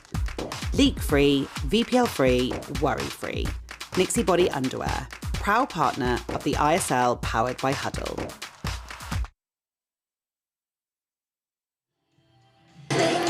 The next game on court 2 is Solihull School versus Wrekin College. Just under 30 seconds left till the teams take to the court. Let's give you Solihull School's starting 7. Goalkeeper, Mariam Olajunwan. Goal defence, Jem May. Centre, Fro Taylor. Wing attack, Macy Ranson. Wing defence, Natasha Redder. Goal attack, Abigail O'Neill. And Sasha Branch is a goal shooter. Wrekin took the first centre pass, and they are going to the right of your screens. And it's a straightaway turnover from Solihull School, courtesy of goal defence, Jem May. Well, that ball a little bit too much on it, and into a crowded heap of players. Oh, we've got some fine sponsors sponsoring this Independent Schools League. Nexi Body, Candy Kittens, Fab, Flyhawk, Viper, So Swim, of course Huddle, and Colo. Making sure that this event can run and we can give these players this amazing opportunity to play in this type of competition as they try and progress themselves up through the ranks. Potentially could be some fine England players in the making. Definitely some next-gen players from the Super League on the courts today representing their schools.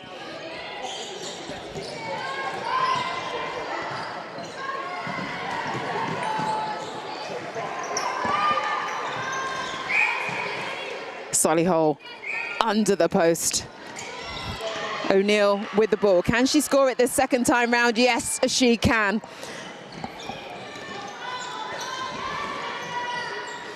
It's 1 apiece. Wrekin. Having to go back. Good defense from Solihull. Oh, but it opened up right under the post. And it's net. 2 now on the board for Wrekin.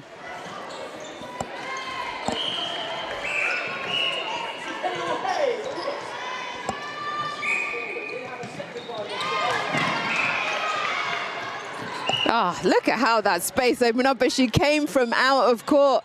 You have to have 2 feet back on the court after you've been off. So that's a turnover to Wrekin. Gliding through the court. Great depth. Unfortunately there for Fro Taylor, centre, getting the contact. Oh, the backup defense from wing attack, Macy Ranson, stifling the flow of Wrekin College in the blue. They have to take the sideline now and start their attack again. Solihull getting front position. You can be front, but you can't have your hands out on your side. That is a contact call. Nice placement around the edge of the circle for Wrekin. Oh, but fabulous defensive work there from May again. A goal defense, but couldn't quite keep control of it.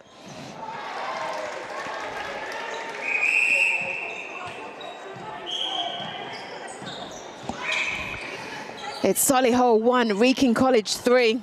And it's Wrekin with ball again. Another opportunity. Over the top, lands. And it's through the net.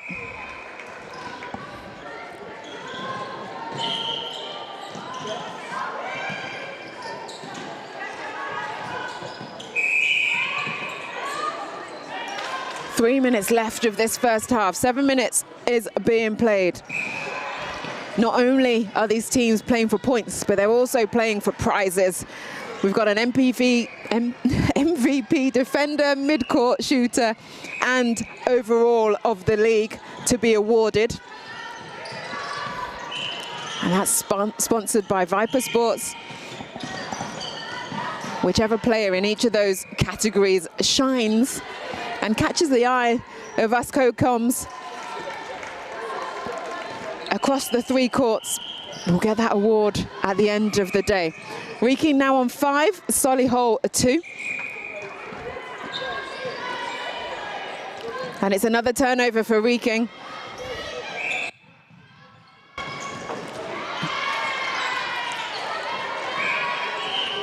It's a bit sticky getting around that edge of the circle. And Natasha Redder at wing defense trying to get hands in again. Jem May at goal defence is being disruptive.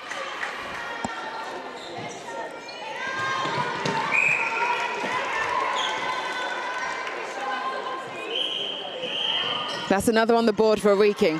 Solihull 2, Wrekin 6. Solihull, turnover. Coming flying through the court, but there's no one under the post. Reset to the side. Clogged, but a nice baseline drive there from O'Neill. And she nets. 3 on the board now for Solihull.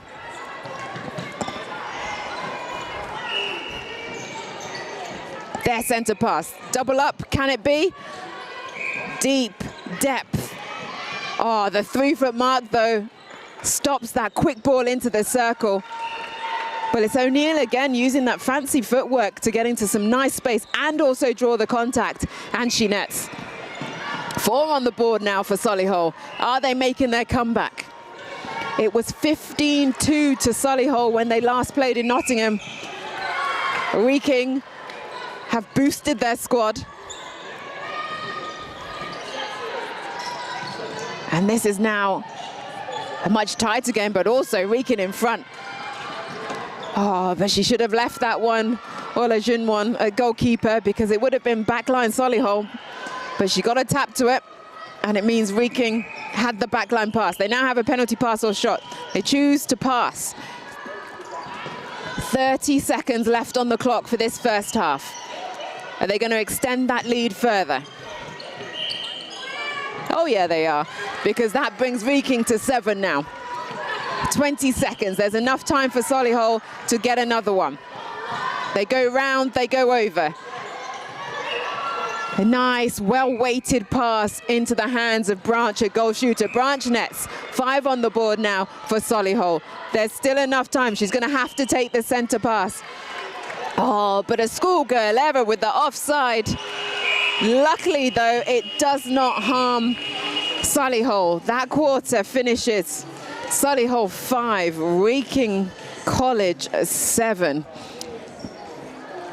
The first half of 7 minutes is done. 1 minute to chat to coaches, 1 minute to see if any other changes will be made. But here's some highlights of the shots from both sides. This is Wrekin College, and from distance, getting through the net. Both shooters having semi-equal opportunities, but it's goal shooter that is nailing the most of them. Here we see her again, up and in, hitting the ring, but still getting through the net. Down the other end, though, for Solihull, it's O'Neill and Branch that have been doing the shooting duties. Head coach for Solihull School, Emma McGinley. For Wrekin College is Caroline Ritchie-Morgan. Second half is about to commence. If you're just joining us, this is the Independent Schools League netball competition. We're at the Worcester Arena. And it's the Super League and the Academy League in full flow across the 3 courts. This court for this game is the Super League. And it's a turnover for Wrekin off that centre pass. Wrekin are in blue, Solihull in the maroon and black. Huddle are our sponsors.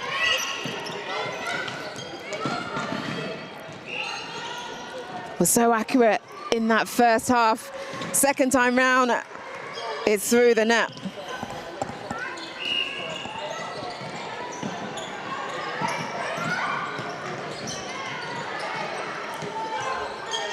Wrekin now on 8, having turned over that centre pass for Solihull, but great defensive work from Solihull.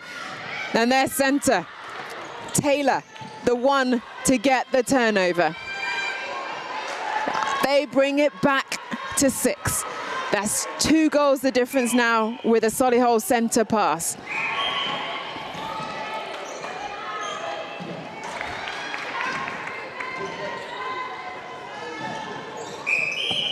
Oh, nice take from Ranson. That was tricky. Manages to stay on her feet and manages to nicely pass that ball into her goal shooter in Branch. Oh, it's a 1-goal game now. Solihull 7, Wrekin College 8.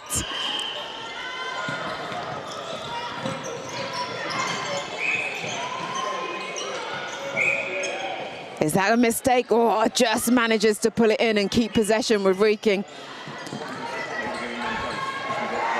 Solihull finished Nottingham with that fine interception from Mariam Olajumwan in 4th place. Wrekin were in 8th, so they've got a big challenge to get themselves into the top 4. Didn't have their full team in Nottingham. They've brought them here to Worcester. But you've got to finish in the top 4 to make it through to the playoffs in January. So they will be highly wanting the 5 points from this game.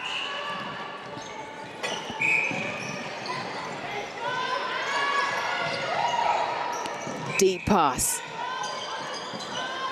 into the depth. Great work rate from their centre third into the attacking end.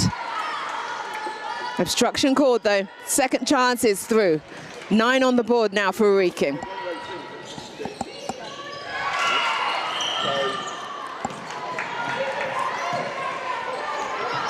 That's a mistake you don't want off your own centre pass, breaking the line.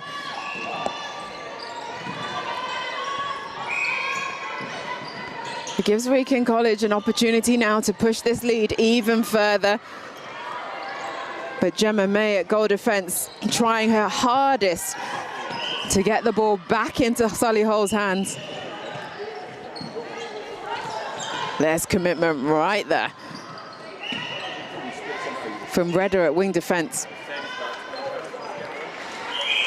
There it is, through the net. Wrekin take their lead now, 10 plays 7. And it's going to be their centre pass. Good width on that centre pass. They square it back in. They're really trying to lose their defenders early, so there's not much contention or contest. But there's a great contest there. Oh, but Olajumwan can't find a teammate. And this attacking onslaught from Wrekin just keeps coming.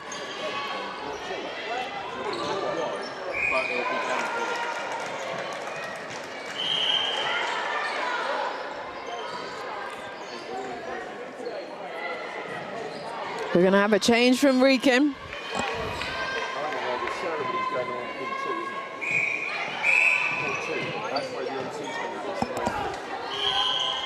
Seven plays 11. 2.5 minutes left of this second half. There's 5 points for a win, 3 points for a draw, 1 point if you score within 50% of the opposition's score. 0 points for a loss as Solihull unable to net that one, but great rebound. And Branch at goal shooter takes them to 8. Solihull finished second in 2024's competition. Find themselves a little bit down on the table this year, but there's still plenty of opportunities though to come back. But with Wrekin scoring as they are, you could say that would be very difficult.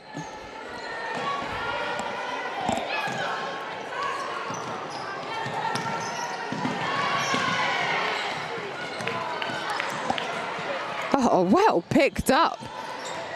But the two-handed pass was intercepted with 2 hands from Gem May at goal defence.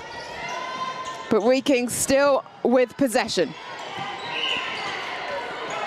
Over the top, and it's Olajumwan again at goalkeeper. This time, she comfortably takes the two-handed intercept. Progressing nicely. Oh, it was on to go quickly. Branch just missing her shooting teammate. But it's okay, they have the pass or shot. We'll call that one a pass. She didn't try. Otherwise, that would have been an air ball. But it nicely slotted in there from Solihull's goal shooter, Sasha Branch. They take their score now to 9, just 3 the difference. With only 36 seconds left on the clock, Solihull will guarantee themselves 1 point. Wrekin will be getting the 5 in their bid to climb higher in the table.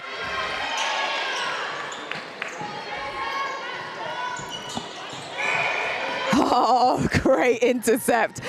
Oh, and it's from the wing attack as well. Macy Ranson from Solihull. Oh, but unfortunately for them, could not convert. With 6 seconds left on the clock, Wrekin are flying.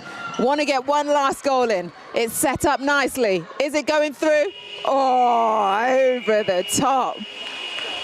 Unlucky finish for Wrekin College, but Max 6 finishes with a Wrekin College win. They score 12 up against Solihull School with just the 9. So full time here on court 2. It was Wrekin College that got the win. Some of the highlights from the shots coming your way. There's a goal attack, Abigail O'Neill for Solihull School, but it was goals raining for Wrekin College as they finish up that game. The next on the board is at 12 o'clock. It's Haileybury School versus Berkhamsted School. We'll see you shortly.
Hey, my name is Jared, and I'm with Viper Sports, and thanks for taking the time out to watch.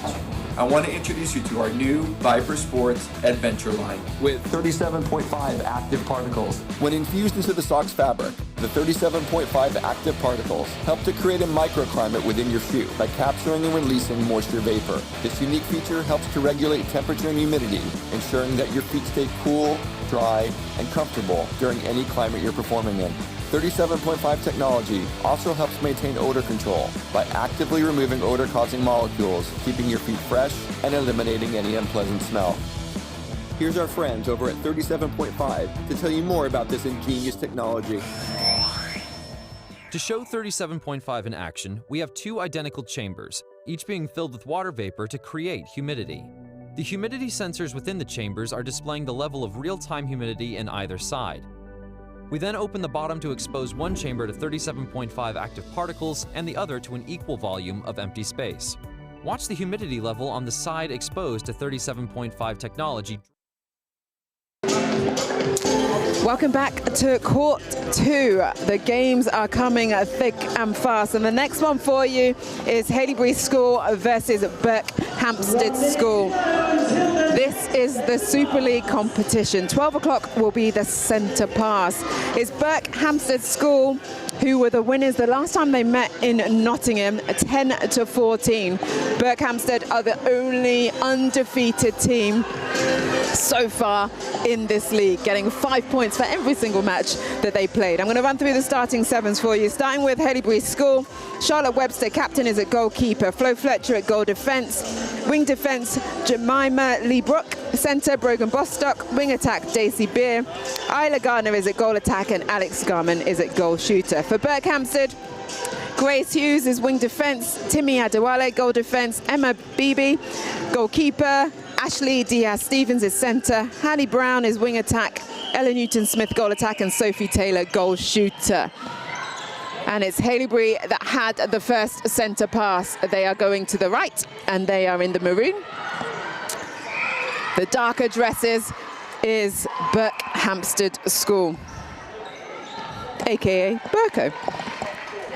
They get the first turnover. Coming through court now. Both teams unable to find accuracy with that final pass, and it is another turnover. And Haileybury, the opportunity to come through. Oh, big challenge there from Sophie Taylor, a goal shooter for Berkhamsted. Contact called. Defence from Berkhamsted. Nice and strong. Fortune. Haileybury to go back. There's Timmy Adewale, goal defence for Berkhamsted, the Mavericks next-gen player. Can she cause some disruption? Not with that quick passing from goal attack, Isla Gardner, and she gets the first goal on the board for this game. Isla, part of the Mavericks under-17 PDP.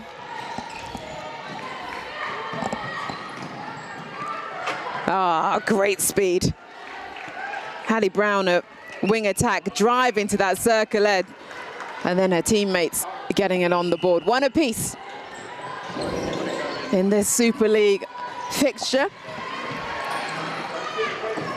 Haileybury School, they were third in the table after Nottingham, so not far off Berkhamsted. But it's a contact called. Berkhamsted coming through. Diaz-Stevens at centre on the edge of the circle, finds Newton-Smith.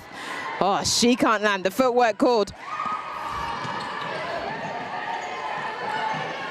No options for Haileybury, but then down through the centre. Bostock comes to alleviate the pressure and then lets them fly through the court. Garman under the post. Garman scores, 2 on the board now for Haileybury.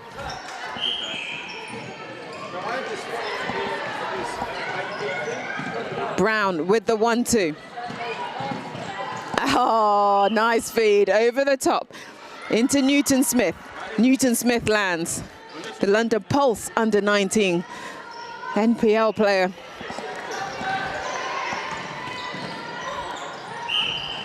Array of Super League pathway players, especially in Berkhamsted squad. Well, it's tight, 2 apiece. Sorry, 3. Haileybury with that last goal.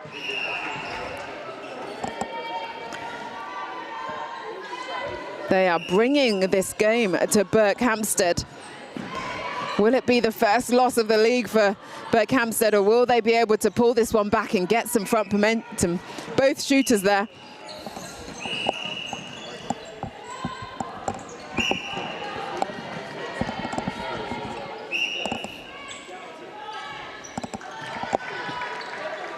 There's it through the net. We're level again. Garman, the one for Berkhamsted. We are going to the centre pass. Haileybury. Again, a little bit difficult to get out of this centre third, but they're just patiently plugging themselves forward. Oh, but not that time, because the reading of the game from Emma Beebe at goalkeeper. You almost saw that one coming. Haileybury on 1 foot, and then landing nicely in the hands of Berkhamsted. Oh, fabulous baseline drive. Newton-Smith. She needs to finish it off. She finishes off that time. They now take the lead, Berkhamsted, with their centre pass. Is this the turning point? Have they now found their feet?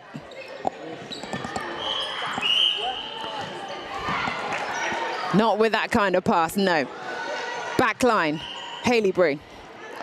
Long cross-court ball, though it lands. Back again to goalkeeper Webster, the captain.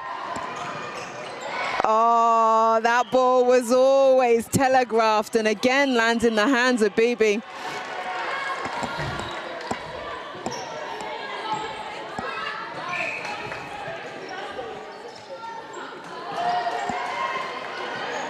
Brown's patience on that edge of the circle, so good, just waiting for her shooters to open up. Taylor up, Taylor nets. 5 now for Berkhamsted, with 1:25 left of this first half. Just 7-minute halves being played, with a 1-minute change at halftime. So not long for you to get that scoreboard ticking over.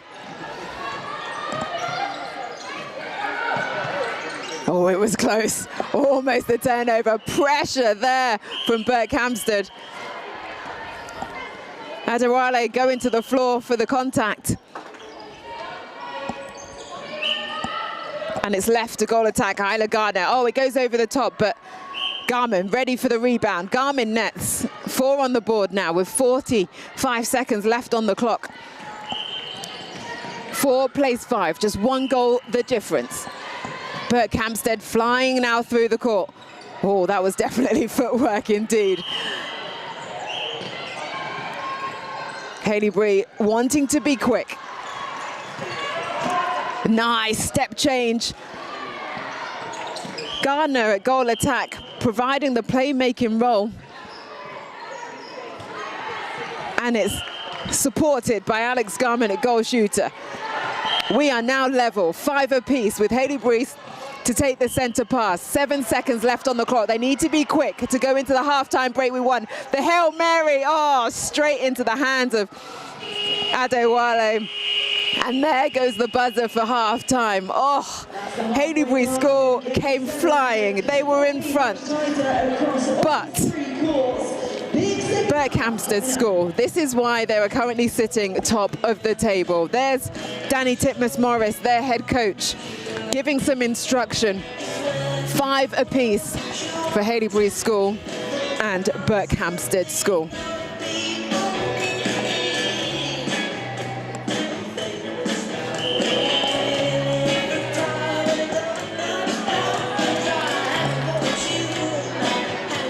Down the other end for Haileybury School, that is Danny McFarlane, their head coach, giving the instruction at the half-time break. Which team will be able to pull this one out the bag? Who's not going to crumble for the second half? Those shots will need to be flying through the net every single opportunity as the second half starts. This Independent Schools League. This is a Super League fixture. Haileybury School versus Berkhamsted School. Berkhamsted had that first centre pass. A little low dribble ball from Brown into Newton-Smith, and Newton-Smith gets it through the net.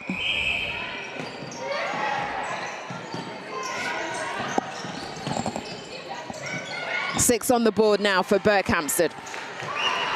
Oh, nice defensive work rate, but a contact is called on Emma Bibi.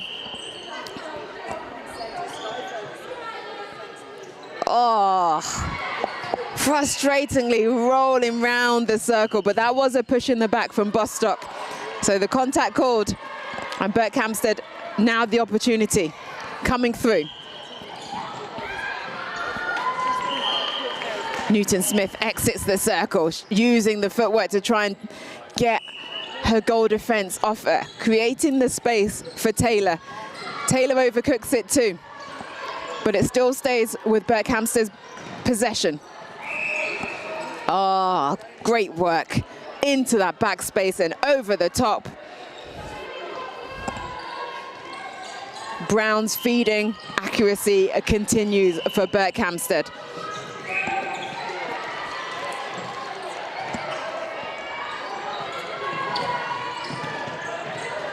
There it is again, into the back to Taylor. Taylor nets, the Northern Ireland senior squad player. She also Mavericks under 19.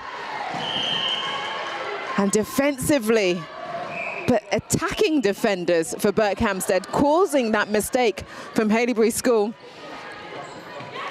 They've pushed that lead now, 5 plays 8. 3 goals the difference with an opportunity to make it 4. Over the top, nicely taken.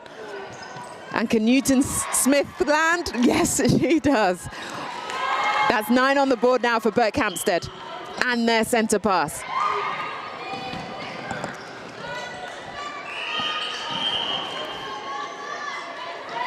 It was Berkhamsted that won this fixture in Nottingham last month. So they do know how to win, and they've showed it across the other opposition as well. As you know, this league, everybody plays each other twice. So in Nottingham, it was a round robin. Here in Worcester, it's a round robin today, so every team will play each other. And then the top 4, based on points, will go through to the playoffs in January to decide who will be crowned ISL Netball a champion for the 2025-26 year. 6 now on the board for Haileybury for the difference. This was the difference the last time they played. We've got 3.5 minutes left of this quarter. They keep the scoreboard ticking over. That's from Newton-Smith at goal attack for Berkhamsted. It's tricky to get this ball through. Patience and just over the top. Lands with a score for Garmin. 7 on the board now for Haileybury. 11 on the board for Berkhamsted.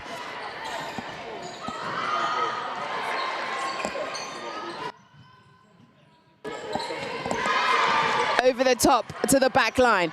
Well held from Taylor. That's the strength from Taylor that Berkhamsted need to pull 2 defenders, leaving Newton-Smith all by herself under the post. 12 on the board now for Berkhamsted. And Adewale getting a tip off the centre pass. But hands and ball still with Haileybury, but not with that pass. Because Bibi was all over it, defending that post, defending that backspace.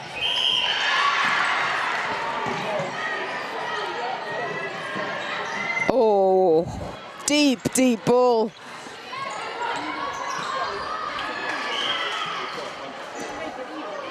Two minutes on the clock. Berkhamsted back line. Taylor, front positioning, but that was phenomenal from Webster. Captain reading it so well. Oh, but she was called for a contact. No. Gives it to Berkhamsted. 13 on the board now for them. There's going to be a change. Flurry of changes in the attacking end for Berkhamsted and a wing defense change.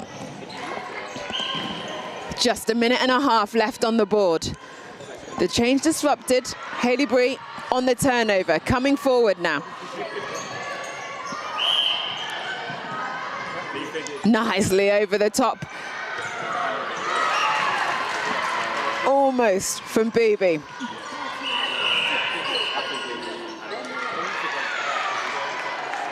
Oh, this time round though, she's there. She gets the rebound. Berkhamsted continue the attack now. Oh, lost sight of the ball there.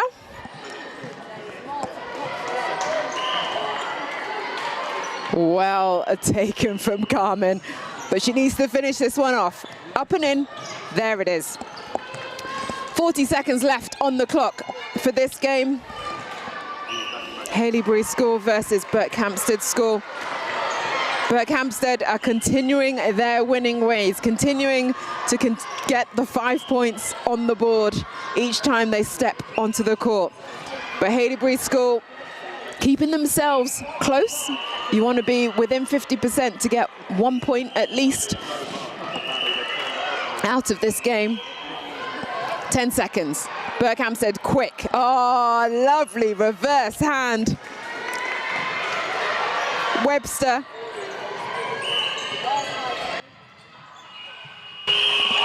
And there goes the final buzzer.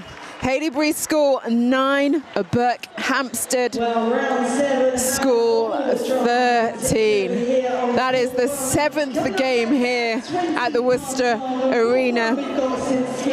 Berkhamsted showing why they're sat at the top of the table, continuing to play some phenomenal netball. The next game is Milfield B versus Brighton College, and that first centre pass is at 12:20, as I leave you with some of the highlights from the previous game.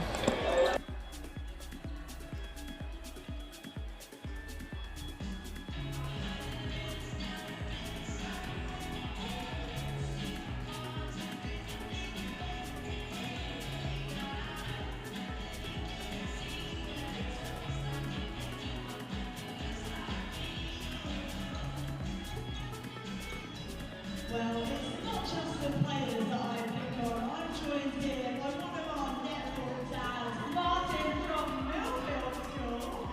Now, Martin, obviously it's like for the girls out there that live and breathe every moment on court, but you live and breathe every moment off the court as well, right? I think this is more stressful for me because of as well.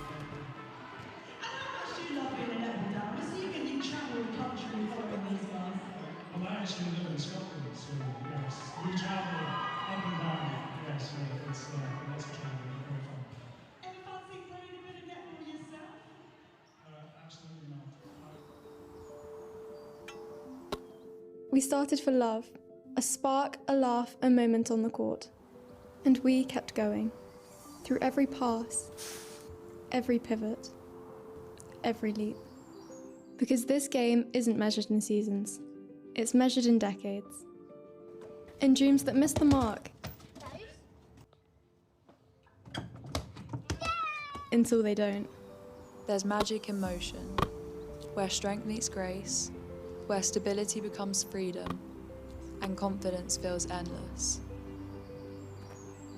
We are Alander, born to defy limits, designed to protect the moments that matter.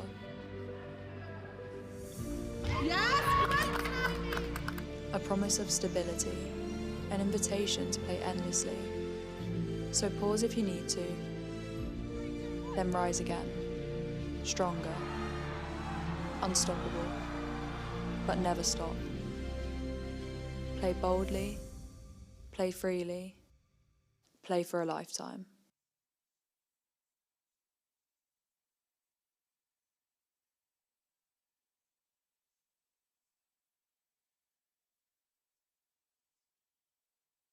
Sound so self-assured when you talk about all the things you're gonna do. You gon' let the world make your dreams come true. What a shame I fooled you twice. Bet you think you know it all. Think you had your back.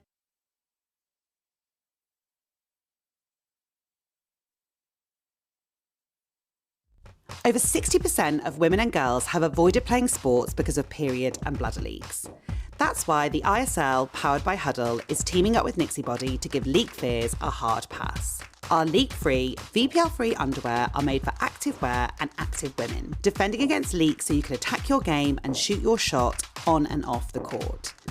Leak-free, VPL-free, worry-free. Nixibody underwear, proud partner of the ISL, powered by Huddle. It's court 2 at the ISL Netball competition. The Super League and the Academy League are all here at the Worcester Arena. The next game on the court is for the Academy League. Millfield School B versus Brighton College. Quick run through the starting sevens. Goalkeeper Amber Jennings, goal defence Georgia Taylor, wing defence Tabitha Oliver, centre Fern Pike, wing attack Emmy Shipton, captain of the squad. Grace Tubb is at goal attack and Olivia Grant at goal shooter. That is for Millfield B. For Brighton College, goalkeeper India Day, goal defence Nellie Tuppen, wing defence Amber Watson, wing attack Rafi White, centre and vice captain Evie Scroose. Alice Clunas is a goal attack and Taylor Cooper at goal shooter. Millfield have the first centre pass, ball in hand. First and second phase goes nice and deep for them. Almost a tip there for Brighton College, but Millfield keep ball in hand and goal shooter Grant gets the first goal on the board for Millfield.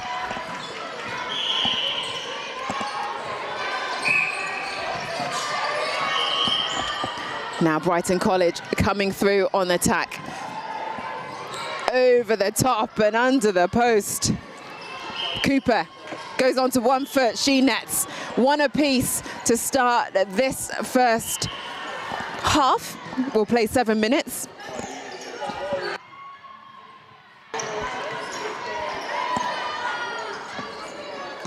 And there's Millfield in on attack. Tubb at goal attack, she passes over to Grant at goal shooter. Shooter to shooter, and it's a score. Long range pass over the mess. And that was a quick offload there from Clunas at wing attack. The Mavericks under 17 PDP player into her teammate. We're level.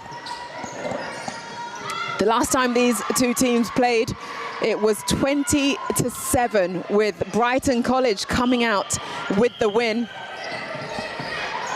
And they've got a turnover now to take this to a 3-2 scoreline.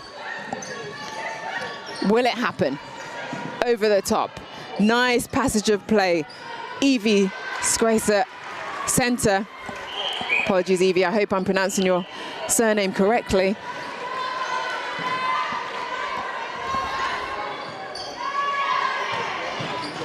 She's trying, she's hustling to try and get some turnover, but ball still with Millfield. Centre on the opposite side, Fern Pike for Millfield, finding herself in acres of space. But defensive rebound coming in from Tuppen at goal defence for Brighton College, making it difficult for Millfield to score, but there's another turnover in the centre of the court.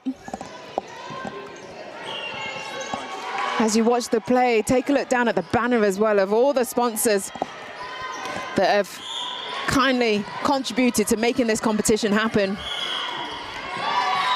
If you want to play in the big leagues, you need to know how to perform under pressure, and competitions like this give these players that opportunity and those chances to practice their skills. Oh, fabulous work again from Nellie Tuppen at goal defence, really disrupting in there, but it doesn't put off the Millfield attack in that opportunity. Millfield now on 4. They are 1 goal in front, and they get a turnover because there's a contact on Brighton's Rafi White at wing attack. Nice delay, good step change into that back space from Olivia Grant. She can't net, but the ball kindly comes back to her. Off the feet of Scrace. Millfield centre pass, they're now 2 in front. Millfield 5, Brighton College 3. There's another ball over the top. Grant finding herself in great position and also very accurate on this shot. Takes Millfield to 6 now.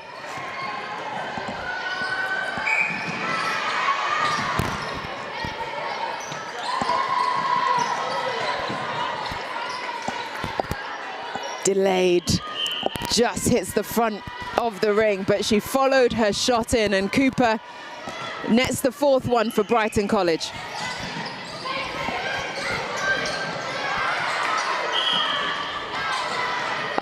This time round, it was red by goalkeeper India Day, but the contact had been called on the edge of the circle. It brought it right back.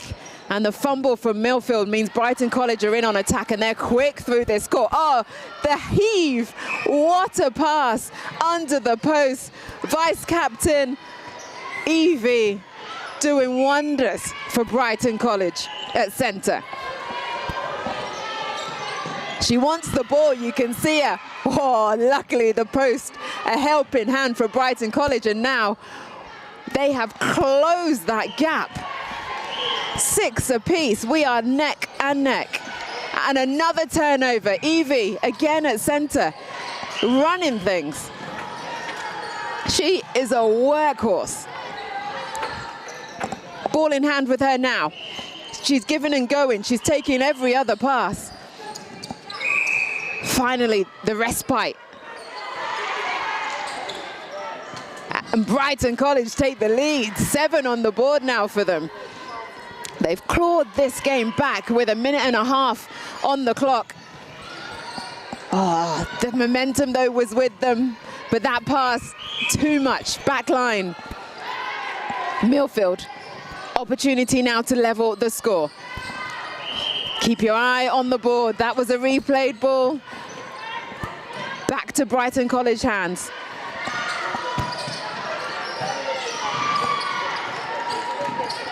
The offload to the edge of the circle. It's tight in that circle. Oh, unlucky there from Brighton College. Didn't have the glue on the hand that she needed.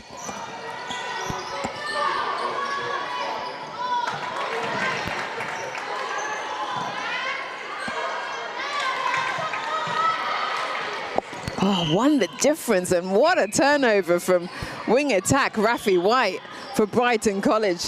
Ball just lands nicely in her hands. Good defense.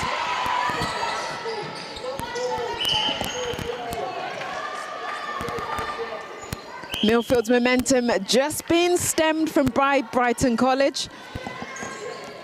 They've managed to claw this one back to be 1 goal in front. 10 seconds left on the clock. Can they go into the half-time break 2 up? I think they can. Oh, yes, they can, because that one was netted with only 2 seconds left. It's not going to be enough time, and there is the buzzer. After a fab start for Millfield School B team, it's Brighton College, though, that go into the half-time break 2 goals in front. Lucy Clark, Millfield School B team's head coach, will have a word with her side, and Lindsay Felietta for Brighton College will speak to hers. Just 1 minute break, and then they will be called back onto the court. There's the 30-second whistle.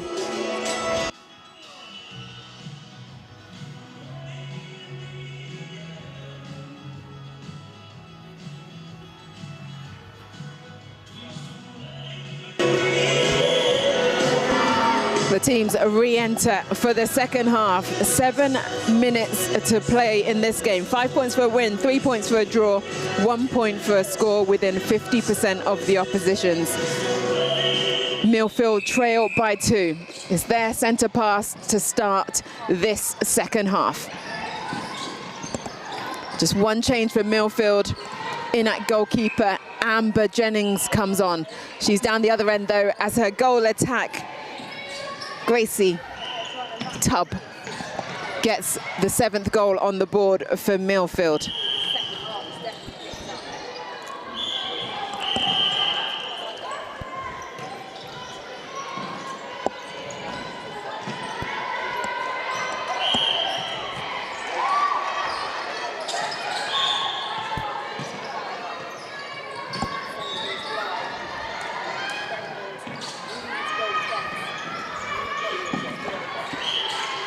There's a score for Brighton College.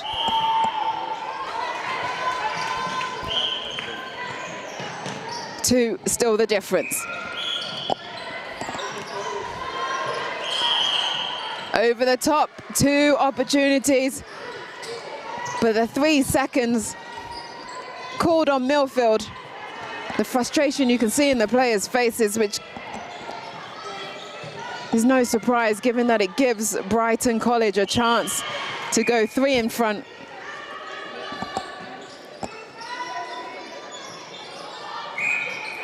The circle rotation working nicely, and then the shooter-to-shooter offload. Cooper and Clunas give each other a high five, and well deserved, because that work in the circle was lovely to watch. Depth now again. They continue that partnership.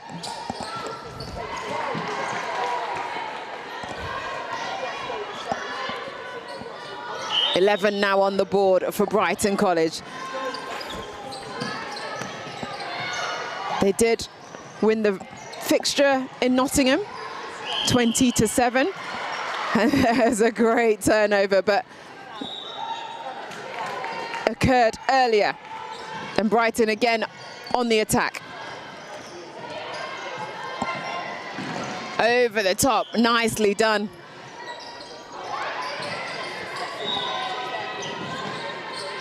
But a turnover because of the 3-foot mark. Milfield ball in possession, coming through.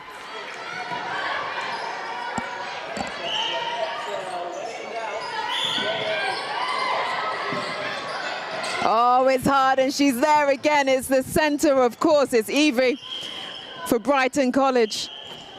Right there. Good timing, coming through. 2 hands on the ball.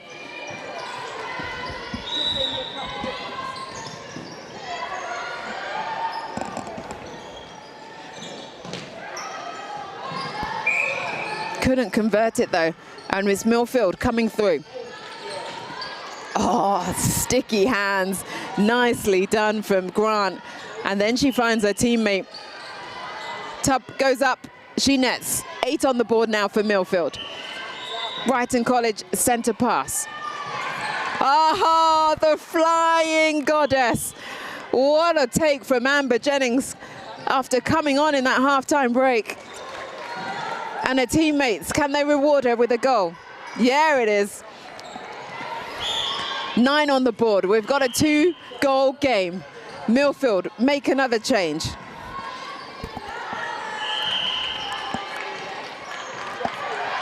Now this is Milfield B in the Academy League up against Brighton College. Milfield A are playing in the Super League.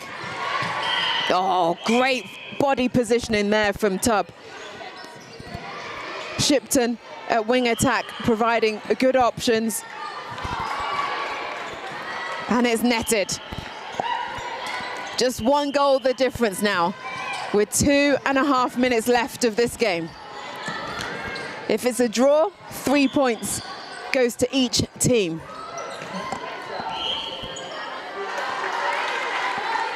Doesn't want to shoot. She looks through the edge of the circle. Good strength from Evie at centre. Up, oh, just falls short, but well followed through from Clunas. And she nets 2, the difference again. Coming up to the 2-minute mark of this game, but another pickup from Evie at centre for Brighton College.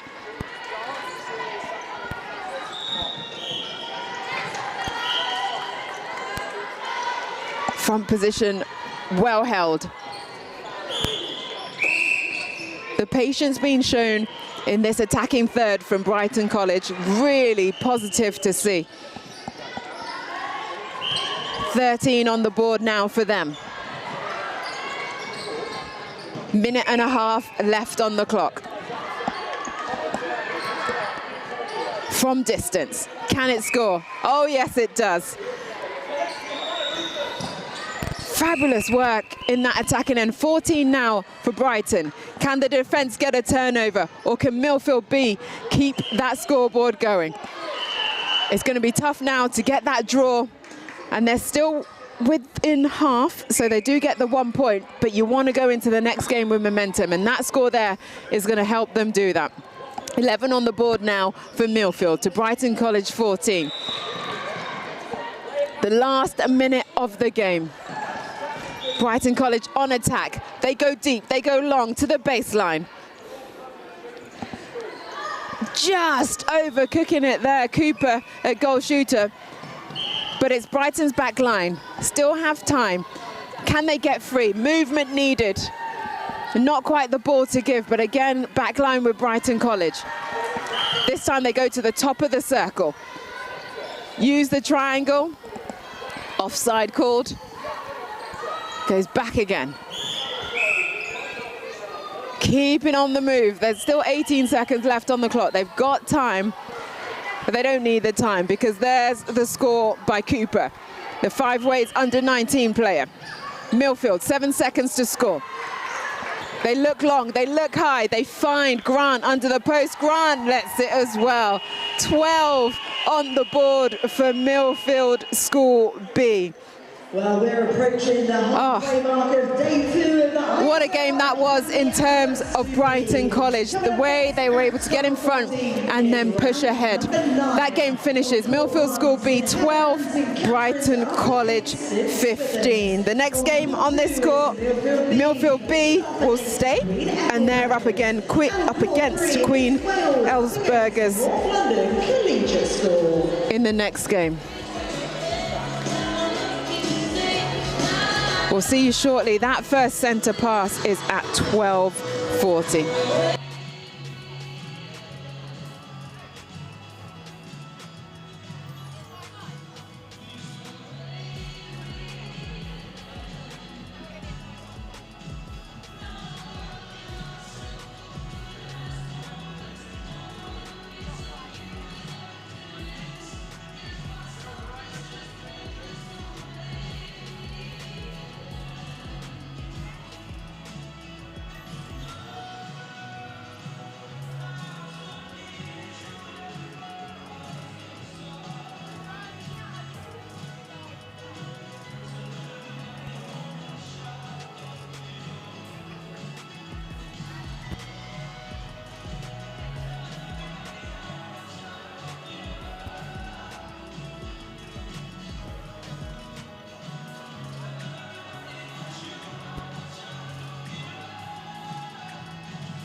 Next game for you here on court 2, Millfield School B versus Queen Ethelburga's Collegiate. Milfield have just played, so a quick turnaround for them. And then we've got a change in the starting 7. So Amber Jennings at goalkeeper, Oliver at goal defence, Guthrie wing defence, Pike at centre, Shipton captain at wing attack, Tubb at goal attack, and Grant at goal shooter. For Queen Ethelburga's goalkeeper, Akpan, goal defence is Obo. Doherty at centre, Hay at wing defence, Barnwell at wing attack, Marty at goal attack, and Farmer Beasley at goal shooter. And it's Milfield with the first centre pass. In the red, going to your right. And this is Milfield B, because this is the Academy League competition. Queen Ethelburga's finished up the first round in first position. Millfield School B wins 7th. Oh, what a take from Obo at goal defence. Strength coming through the court for Queen Ethelburga's. And a nice baseline pop from Farmer Beasley at goal shooter. She pops it over to her teammate in Marty at goal attack, but the contact was called. It comes back, and it's the first goal on the board for QEC.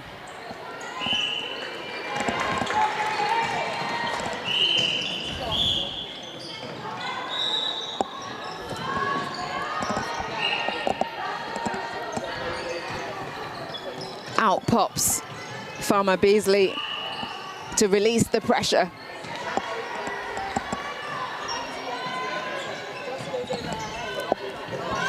And then over the top, nicely seen.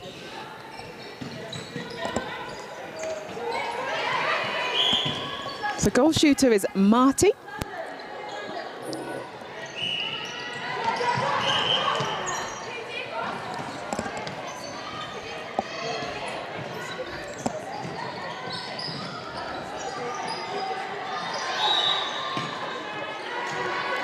Too much on that from Milfield, and a quick rebound there from QEC.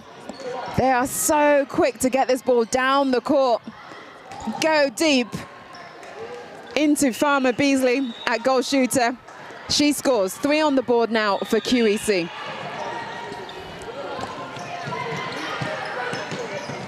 Again, it's like the whistle goes for the centre pass, and then before you can blink, they're already in the shooting circle. And another quick goal from Farmer Beasley under the post. 4 on the board now for QEC. Milfield yet to score in this first half.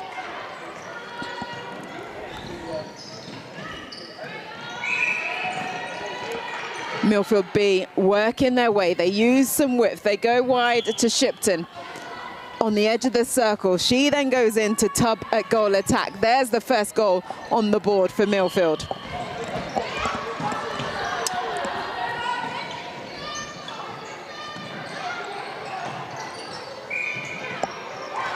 Nice up from Amber Jennings at goalkeeper. Force the back line. Milfield have possession.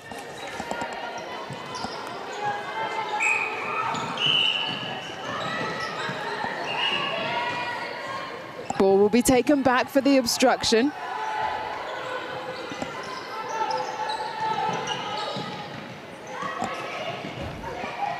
Wing defence, Lily Guthrie offering for every single phase of play. She finally gets it that time round. And then a chance for Milfield to get 2 on the board. They do, and they land it with Tubb at goal attack. And it's their centre pass. Out comes Shipton. Pike and Shipton combining well together at centre and wing attack. The pop from Tubb. Tubb scores, just won the difference now. They brought this game back, Millfield School B. But QEC still with the lead.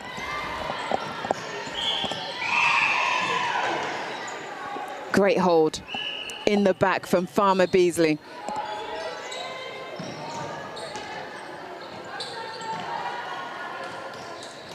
And she nets again.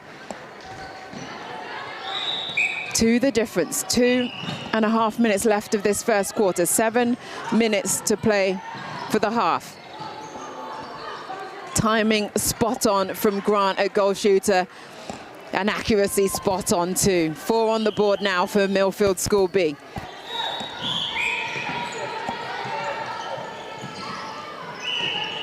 Almost from Pike as she tries to get an intercept. They need to win ball, Millfield. And there isn't one ball. Backline pass to be taken.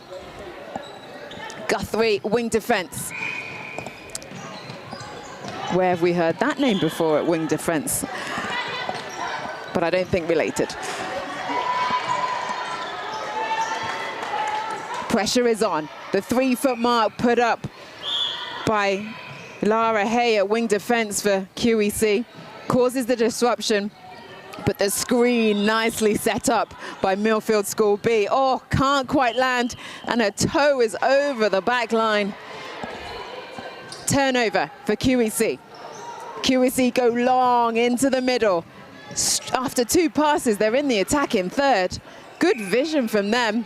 And then again, that backspace ball is finding Farmer Beasley so well. 6 on the board now for QEC. Under a minute left to play. Oh, great defensive work.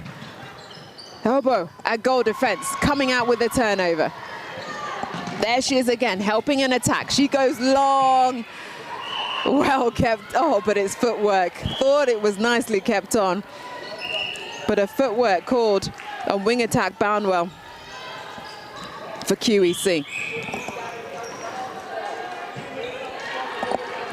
Millfield coming through on attack.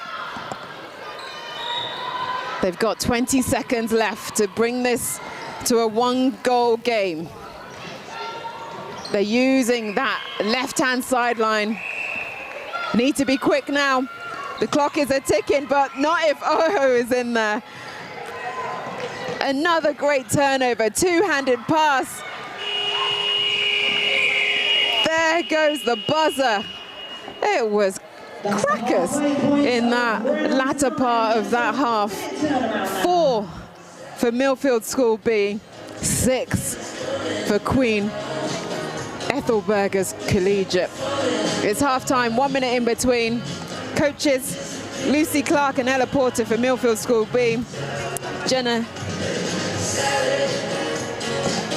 will have a chat to their players as we just see a replay of the shots.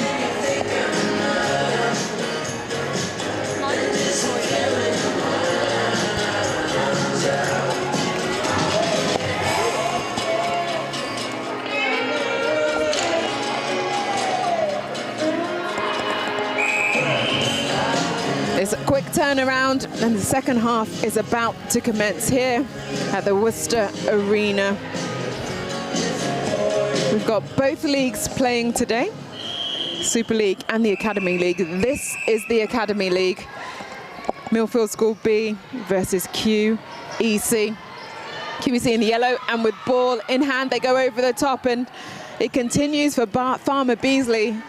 She's working very nicely in that circle, creating great space for herself.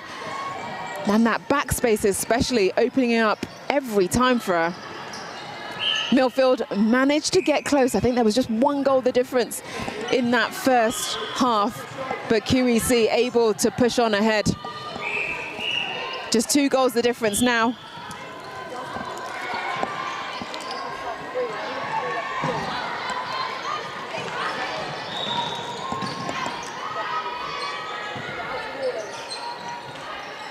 Not feeling comfortable to shoot there, Marty. So QEC going all the way back to the transverse line. Oh, well taken, but foot over the line for Farmer Beasley. And it's a Millfield back line. We go long. Acre of space for Fern Pike, but unable to connect with Shipton.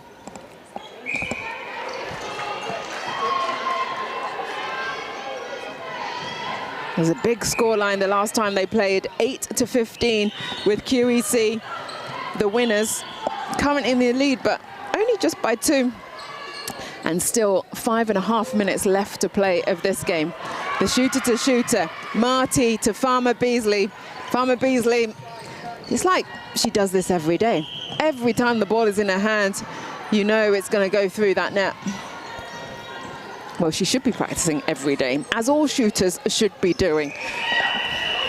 There's a 3-second call. So down the other end, defensive pressure from QEC, lighting up the court, causing that turnover, giving the attackers now another opportunity, but wasted because it falls into the hands of Guthrie. Just need to calm themselves now, Milfield, not get too over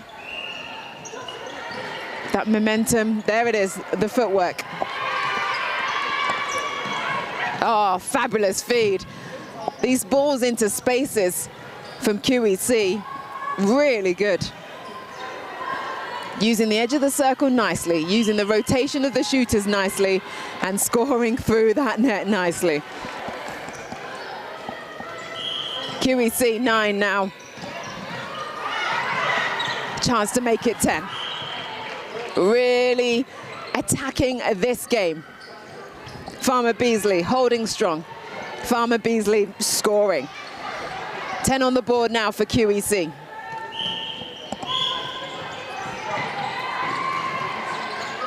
Guthrie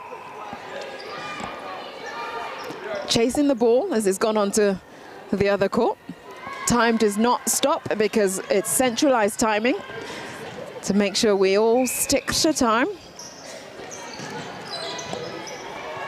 Milfield 5 down.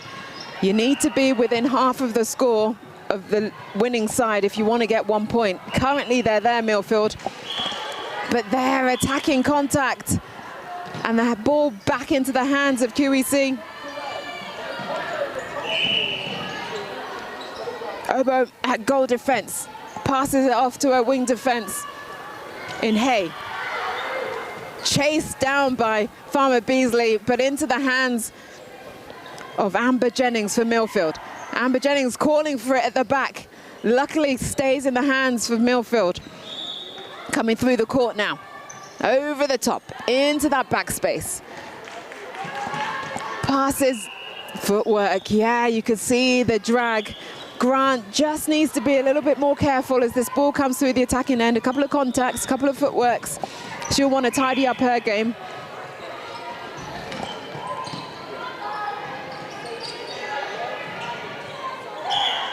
There's the movement coming round. QEC just waiting for the opportunity to open up. Captain at center, Izzy Doherty, giving the 1-2-1-2 with her transverse line. Now they get it into the circle, just over the top, and Jennings for Milfield able to get the rebound. Oh, great defensive work there from Marty. The goal attack, working hard on defense. Farmer Beasley working hard to keep that ball in play and in the hands of QEC. Contact called and the ball flies through. Can Milfield take advantage of this one? It's been 5-10 for a while now. Can it go to 6-10? Oh, just falling short. Olivia Grant, use your legs. And that backline pass, not what she intended. Phenomenal speed from QEC. I blinked and the ball was down the other end. And Farmer Beasley, of course she nets it. As you can imagine, we see some changes now for Milfield to try and stem that flow. Also from QEC, Takani Disia is on at wing attack.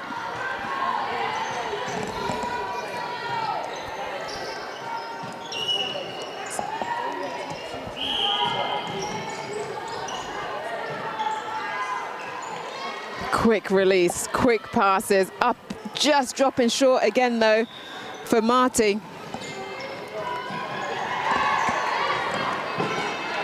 The change for Milfield B.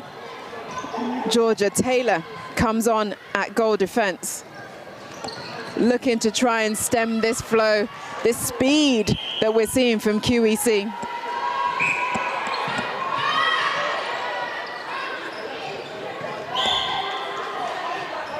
And another score there from Farmer Beasley. Plays goal shooter, goal attack, and goalkeeper. Versatile player. Oh, hello, Obo. But Milfield down the other end, turnover 2. 3 seconds left on the clock. And there goes the buzzer for that game. Milfield School B 5, Queen Ethelburga's Collegiate 12.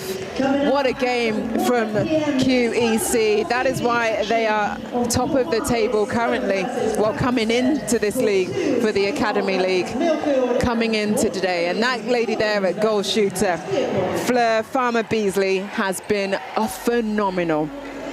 I'll leave you with the highlights of that game, but next up at 1 o'clock, Solihull School will play Millfield School, and that's Millfield's first team as we return to the Super League.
and welcome back to the Worcester Arena here at the University of Worcester. The next game on court 2, Solihull School versus Millfield School. We are back to the Super League. 30 seconds before the first centre pass. Quick run through of starting sevens for Solihull School. Olajuwon at goalkeeper, May at goal defence, Taylor at centre, Ranson wing attack, Redder at wing defence, O'Neill at goal attack, and Branch at goal shooter. For Milfield School, Pickering is at goalkeeper, Davis at goal defence, Artel wing defence, centre Morris, Pitt wing attack, Doherty captain at goal shooter, and Dubler at goal attack. It's going to be Solihull that have the first centre pass going to our left in the maroon. The last time they played, it was Solihull that won, but just by 1 goal. It was 11-10. And so I'm sure this game should be tight too. And it's Solihull that get the first goal on the board, courtesy of their shooting partnership of Branch and O'Neill. Milfield now quick off the centre pass. They land with Doherty, captain, who has been the linchpin in that back for them at goal shooter. Quick one now, so it's 1 apiece. Front hold from Branch, and then the quick shooter to O'Neill.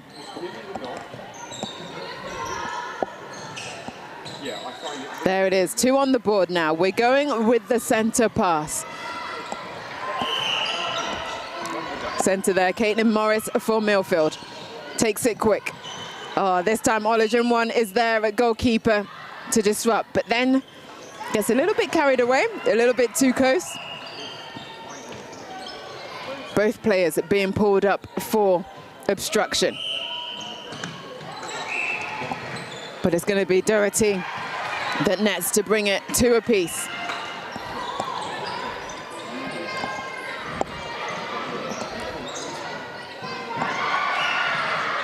Oh, unlucky there from Davis at goal defence for Milfield. Just a tad too late. Contact called, and so quick from Solihull to get that ball into the circle, capitalising on that penalty out. Can't white net first time, but O'Neill is there for her rebound.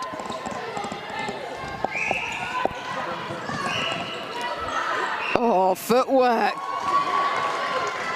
Error and not wanting to make off your own centre pass. Expected her teammates to come over the line. No one did. So chance now for Solihull to capitalise and go 2 in front. Fabulous work coming from behind. Davis at goal defence for Milfield, getting the turnover her team needed. Taylor at centre, though, for Solihull, having that same problem of being just a fraction too late, and thus the contact call coming up against her. Oh, Olajuwon at goalkeeper for Solihull.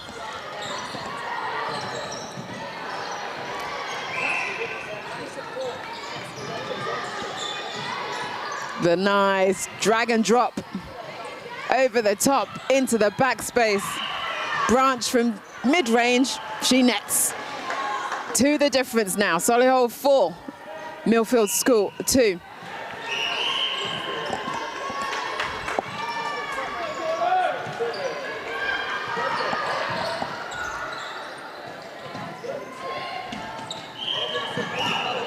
Just dropping shot there for O'Neill.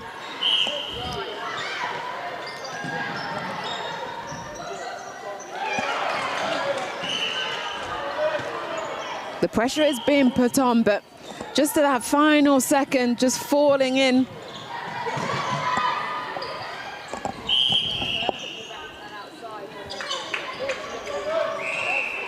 May at goal defence, working with that 3 for shot. Oh, she gets the tip, but she was too close.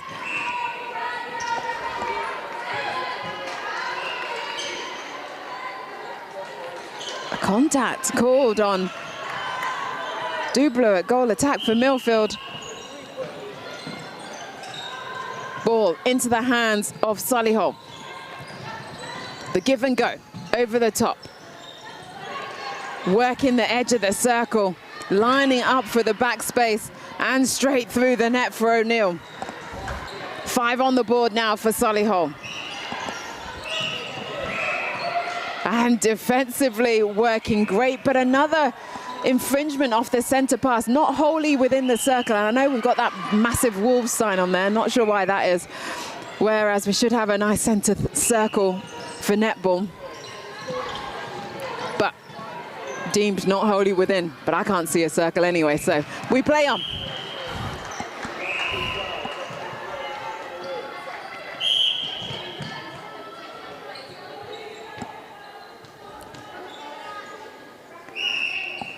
So Solihull taking the centre pass, 6 plays 2. Solihull out by 4. Oh, unlucky defensively. Milfield with the contact. We have a stray tape. Well, that gets thrown off the court as play continues. Over the top, unable to convert. The rebound picked up from Milfield, and they form their attack. Squaring it off into the middle. Got caught a bit stuck. But Olivia Pitt at wing attack, finding some space.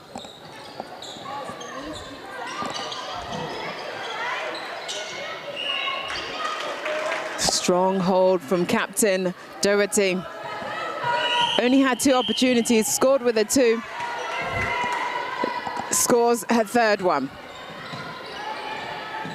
And it's the Milfield centre pass. So 6 plays 3. Milfield, can they bring it to 4? Nice timing there from Doherty again. Under the post, up and in. Back to a 2-goal game. 4 plays 6.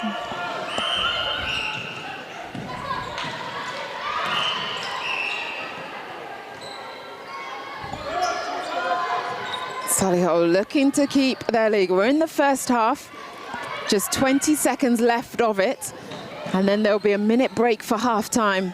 Solihull keep ticking it over with O'Neill. They won this fixture last time in Nottingham. They're currently in front. Solihull 7, Milfield 4. Oh, just can't beat the buzzer to get another goal on the board, but that is half-time. And it's Solihull 7, Milfield 4.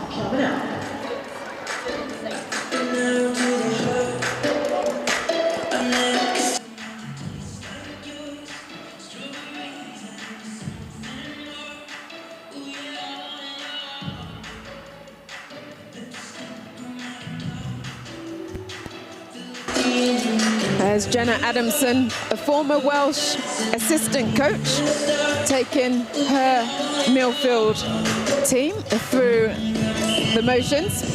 Exactly what she wants them to do to come back in this second half and try and get back level pegging and then hopefully take the lead. Onto your left of your screens, Solihull School is Emma McGinley giving the final word. They have a nice cushion, 7 plays 4. But as we've seen in the other games today, a lead is not guaranteed, can be eaten up. But can Solihull keep their heads in this game? Can they keep playing with the speed that we saw in that first quarter? Oh, and look long.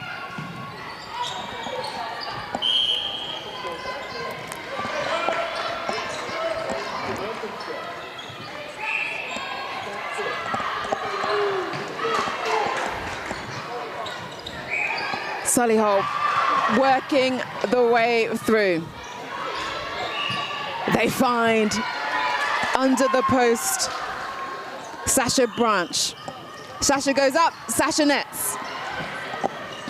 8 on the board now for Solihull.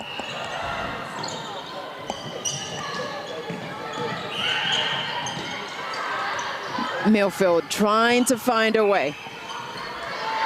Pitt, a wing attack, looks long, looks over, oh, but Olajunwan had got a hand to it. Luckily, it was picked up again, though, from Dublo at goal attack. 5 on the board now for Milfield. Oh, there it is. If you want to talk about a good first, second and third phase off your centre pass, take a look at Solihull, because that one was on point. Milfield having to play a couple more balls before it can go in, but they do find and land with Doherty on that baseline. The timing was spot on. She had off-footed Olajuwon to create some space. Morris at centre got a hand to it, but couldn't find a teammate for Milfield, which means Solihull are right under the post. And they net, courtesy of O'Neill.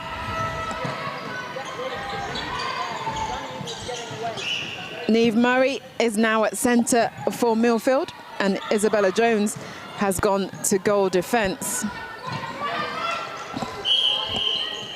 The shooting circle, though, stays the same, and Eva Dubler brings them to 7.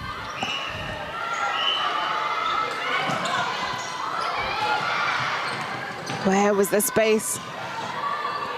I'm not sure.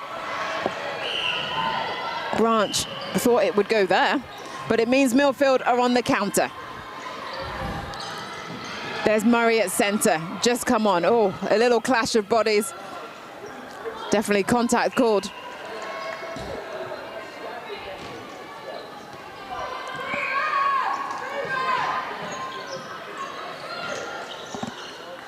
Comes all the way back for the sideline. Artel takes it at wing defence for Milfield. Pitt, wing attack, comes for the 1-2. Fakes it. Oh, she goes back, but her teammate in Doherty just popped forward at the last second. There she is again, but Pitt doesn't want to give her the ball. Oh, well held there from Dubler. Overcooked it though. Momentum taking its toll. Just 3 the difference.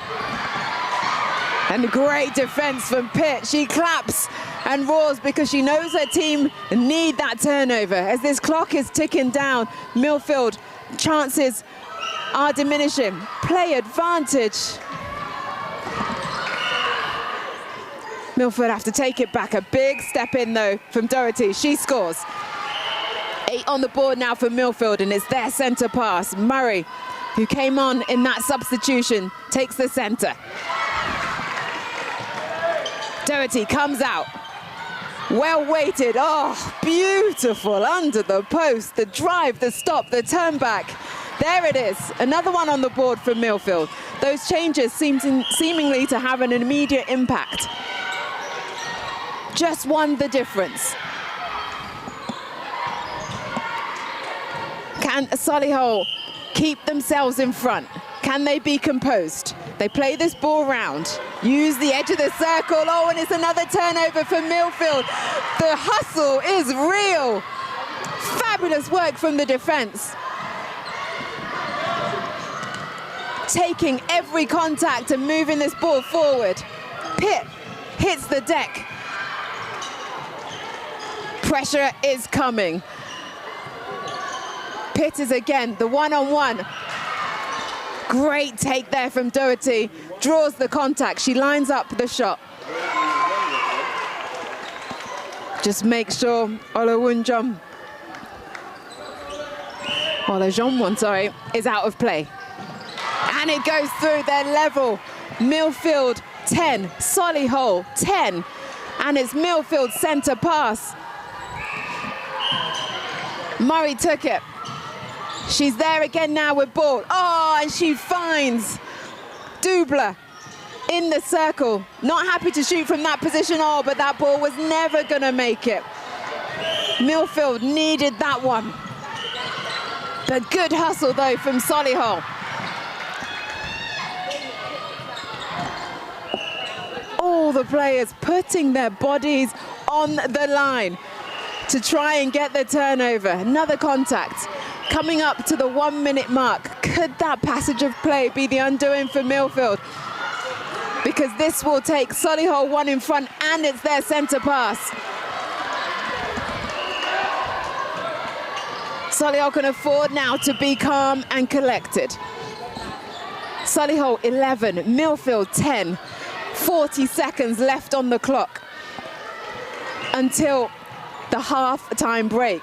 It's been so much going on. I thought we were in the second quarter, but we're still in the second half's over. We're still in the first half. 11. No, we are in the second. Just up on the banner, though, it says first. 15 seconds on the clock.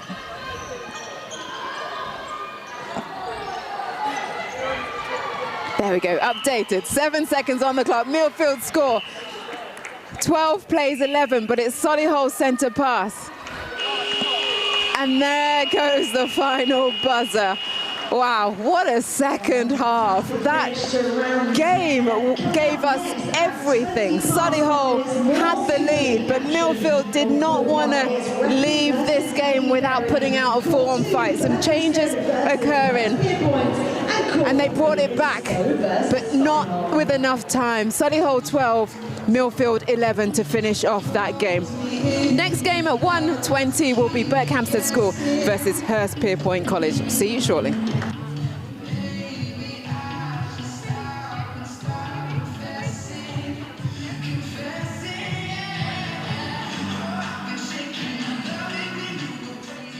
So self-assured when you talk about all the things you're gonna do. You can't let the world make your dreams come true. What a shame I pulled your tracks.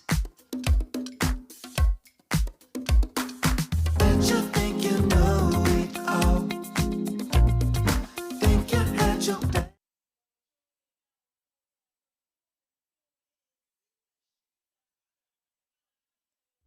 Over 60% of women and girls have avoided playing sports because of period and bladder leaks. That's why the ISL, powered by Huddle, is teaming up with Nixibody to give leak fears a hard pass. Our leak-free, VPL-free underwear are made for active wear and active women, defending against leaks so you can attack your game and shoot your shot on and off the court. Leak-free, VPL-free, worry-free. Nixibody underwear, proud partner of the ISL, powered by Huddle.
This is Nikki Lloyd, Head of Netball at St Swithun's here on commentary.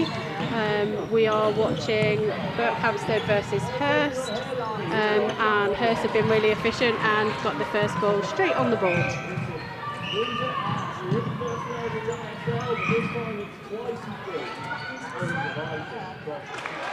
And Berkhamsted have had a really well executed centre pass attack and have scored in equal measure, so goal to get us started.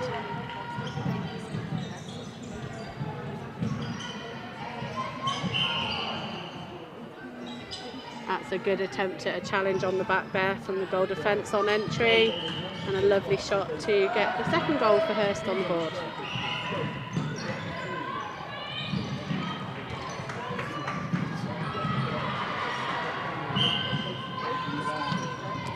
So a little fumble there from Berkhamsted out on that far sideline has resulted in the first opportunity for turnover ball. Hurst have been held up a little bit here, some solid defence, but finally make their way to shooting position.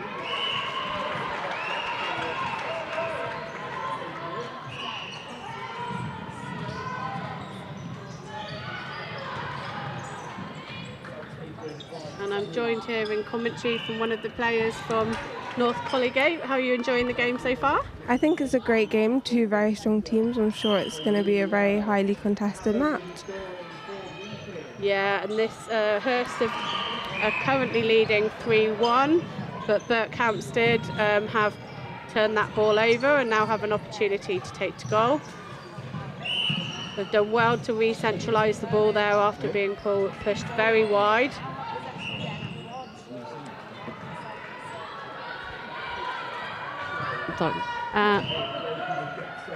And now Burke have an opportunity to double up here.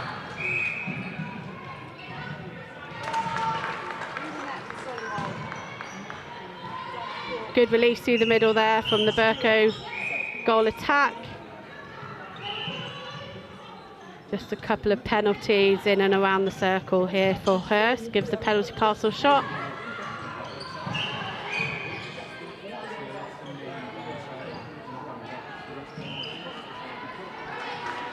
And we're back to 3-3, so that 2-goal lead has been wiped out, and we're now back to on centre pass with Hurst.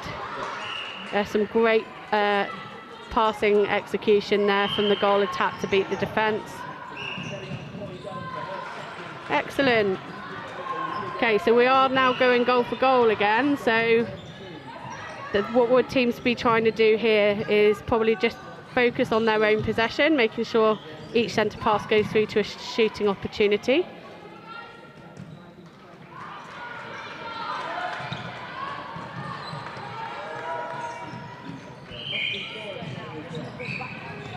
Okay, so Hurst are going a little bit backwards and lateral on their first and second phase of centre pass here, but they do eventually make their way down, or goalkeeper was interested in that cross-court ball.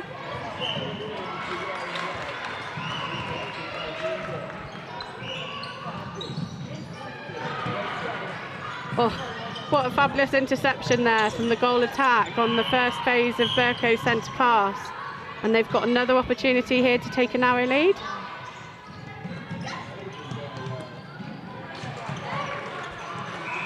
And they do. We now have Hurst leading 6-4. With just under 3 minutes of this first half remaining.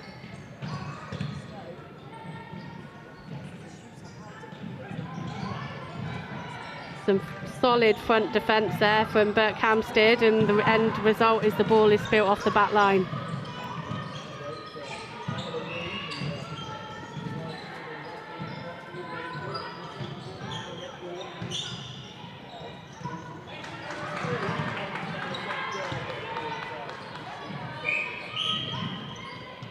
Okay, contact call on the Hurst goalkeeper and a goal scored for Burke. And if they can score this centre pass, then we're back to level again. So just a little bit of a topsy-turvy opening half here. And we are back to 6-all.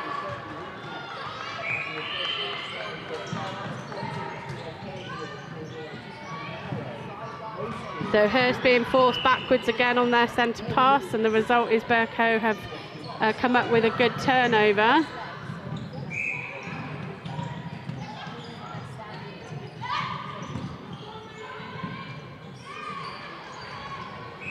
A missed shot there from the goal attack, but it did come off a Hurst player. So,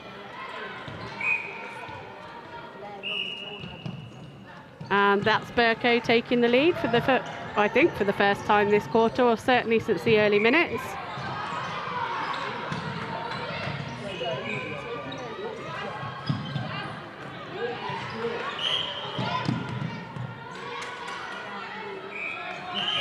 And there we have it. A 4-goal swing has resulted in Burke going 2 up as we head towards half-time.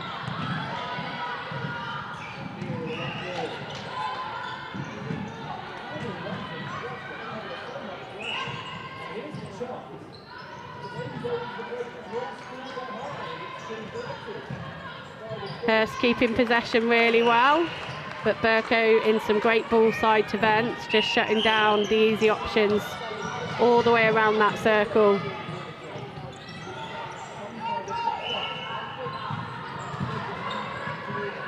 Then a missed shot and forces the ball off the back line.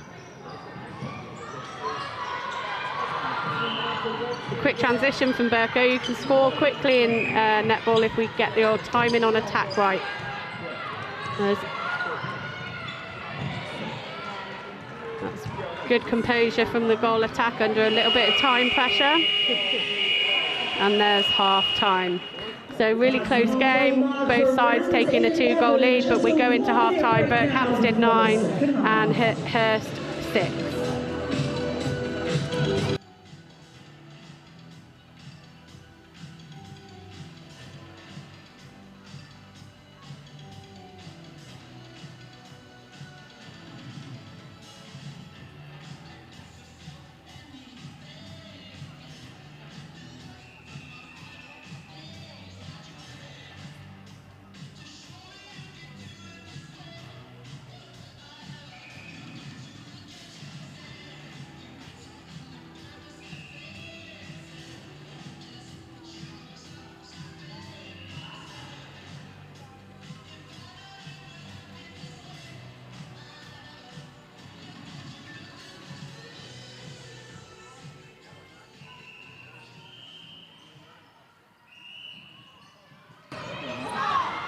And we are underway in the second half here. Back here on commentary, what do you think Hurst might need to do here to try and get themselves back in this game?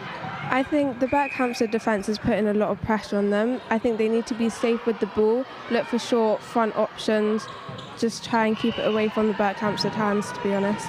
Yeah, definitely. There's been some superb defence from both sides in this game. And that's Hurst with a goal straight up out of half-time.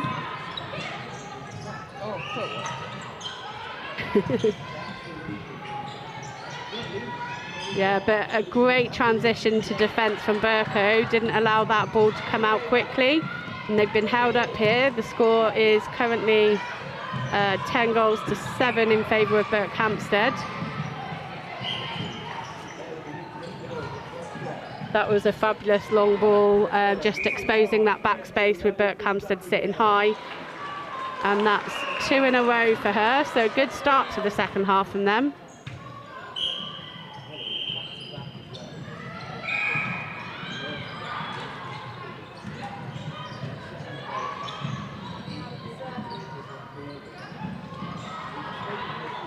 Oh, just a couple of awkward touches on the ball, and it's played off a Hurst player, which gives Burke possession on the Hurst centre pass.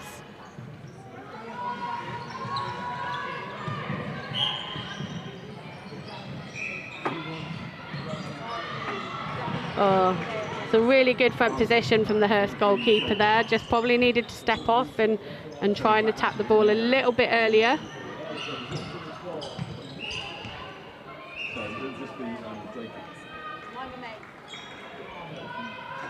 Okay, and we are alternating centres at the moment. So Burke have just scored off of her centre pass, and now this is theirs.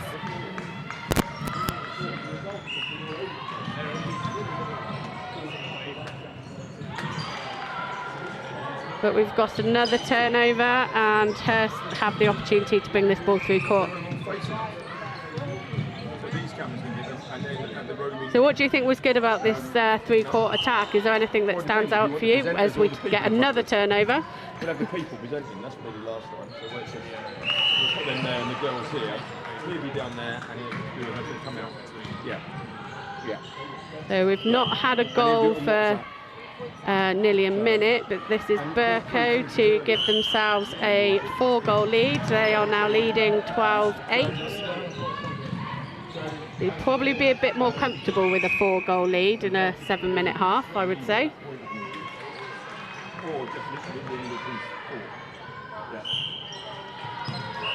There's a good settling goal there for Hurst, but they will be the ones that are looking for some turnover ball. Chasing the game a little bit now, but Burke is still attacking forward, and that's a lovely, efficient centre pass to goal in 3 or 4 phases, which I'm sure will please their coach.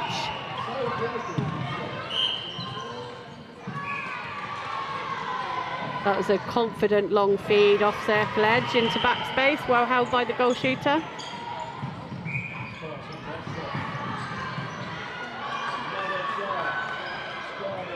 Okay, and repeated by Berkhamsted. They score, it's 14 goals to 10.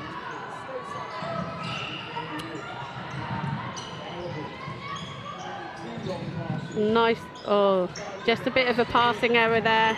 I think some confusion within the Hurst team as where that ball was intended. Gives Berkhamsted another opportunity.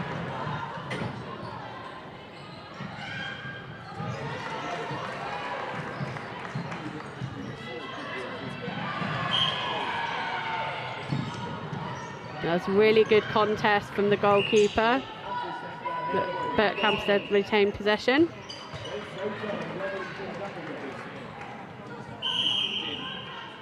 Are you seeing any opportunities here that if you were Hurst you would be implementing to try and win some turnover?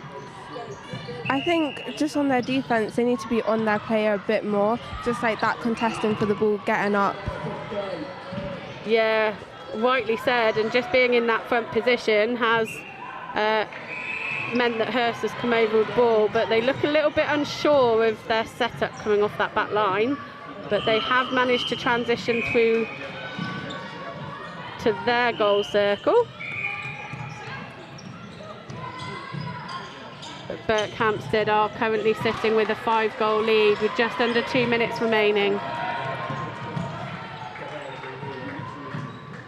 Do you think that's a doable gap to close in that amount of time? I think that's a very hard task. I wouldn't say impossible, but that's a lot to take on.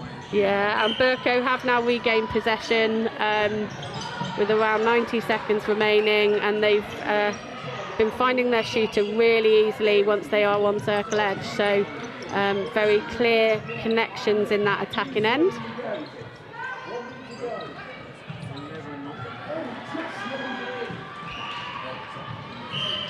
And it is a Berkhamsted centre. We're currently sitting at 16-11. Quite high scoring, I would say. And there's that feed again. The goalkeeper is in a good position and she is having a good crack at the ball. It's really difficult to win those ones though, isn't it, when the ball's on circle edge? Yeah.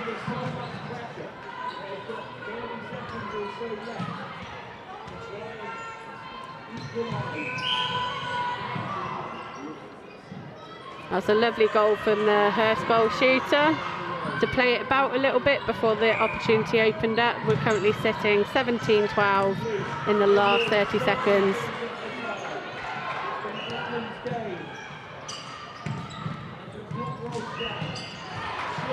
Oh, great arms over there from the Burke wing defence. And some really good pressure did slow Hurst down. And they're going to run out of time here, I think. Yeah, what a fantastic game from Berkhamsted. It was goal for a while, but 17-12 to Berkhamsted. Round 12 at 1:40 on court 1. We've got Haileybury taking on Gordons in the Super League. On court 2 is more Super League action at Millfield versus Wrekin. And on court 3, this time is some academy action. Stowe versus Brighton College.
Welcome back to Court 2 here at the University of Worcester Arena. I am delighted to be joined by Nancy from the Wales Under-19 squad to take us through the next game that will be on the court, Millfield School versus Wrekin College. Nancy, howdy. How are you doing? I'm really good, thank you. Have you already played today? Yeah, we played 2 games today.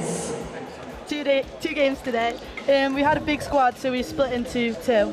Cool. So, yeah. Enjoying it? Yeah, it's really good. Fab. Well, let me run you through the starting 7s for this match. For Millfield School, at goalkeeper Pickering, goal defence Jones, Artel at wing defence, wing attack Pip, centre Murray, doublers at goal attack, and Doherty at goal shooter.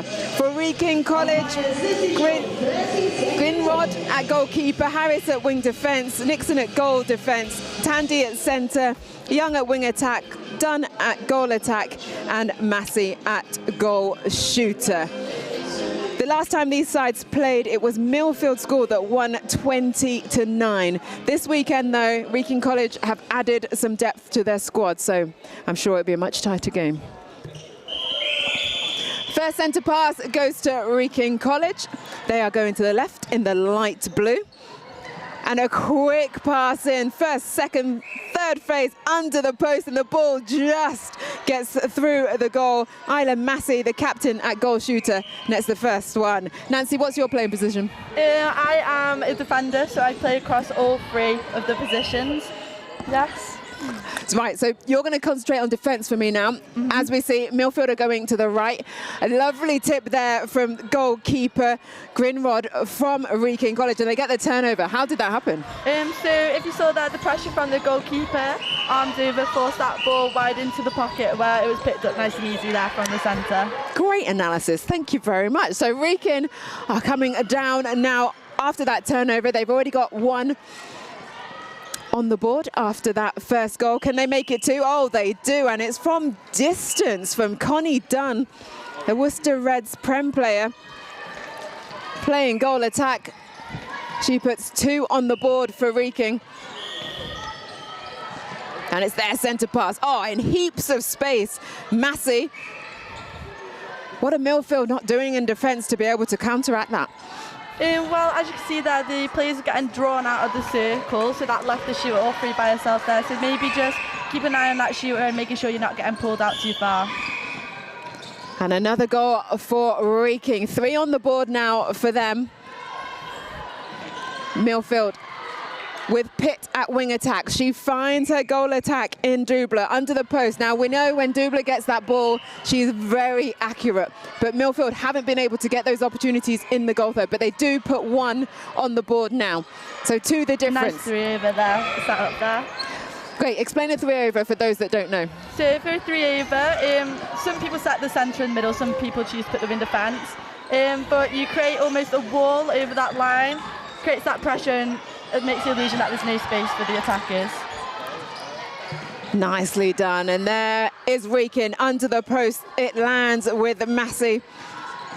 Nottingham Forest under-19 player, also in the school choir, a lady of many talents. Do you have any other talents? No, not really. Netball's all I do. Nancy, I'm sure you've got one. I'll let you think, and you can come back to me in the second half. Okay. So 4 plays 1 on the board. Wrekin College are leading Milfield. Milfield, it was a massive win in Nottingham, 20-9, but in this game here in Worcester Arena, it's Wrekin now with 5 on the board that have really started this game so strongly. Almost there, a tip from Pickering, but Massey is really making that circle her office. She's owning the space.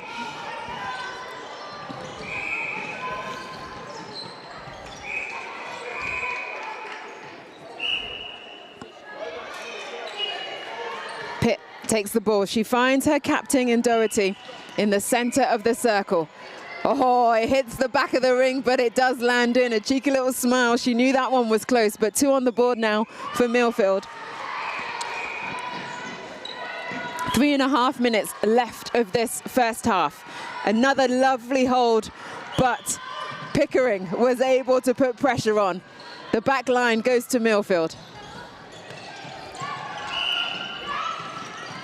Nice three-court defence there by Wrekin. Everyone's on their player. Nice turnover from the goal defence. Yeah, wing defence Harris just coming through for that fly. We're high up, so it's a little bit difficult to see the bibs, isn't it? Yeah. But as you say, great defensive setup from Wrekin College.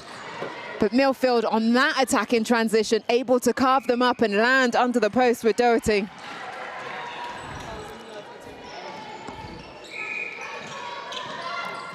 Three for Milfield, 6 for Wrekin College. Milfield centre pass.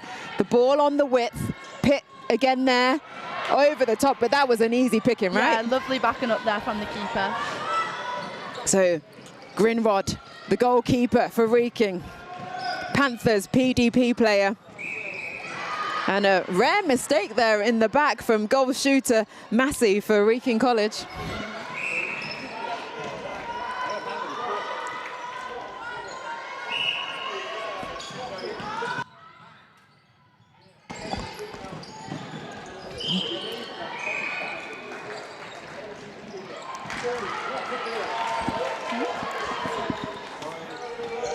So a turnover for Wrekin in the middle.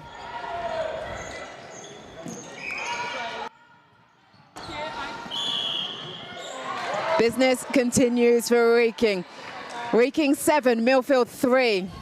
Helanda, Nexi Body, Candy Kittens, Fab, Little Bag, Flyhawk, Viper, So-So, Swim, and Huddle. Just a few of the partners, let's not forget Callow as well, that are supporting this independent schools competition, this tournament. If you don't know already, 2 phases, a Super League and an Academy League, all playing here at the Worcester Arena today. This is day 2 of competition. At the end of this, the top 4 will go off into playoffs. That's the top 4 of the Super League.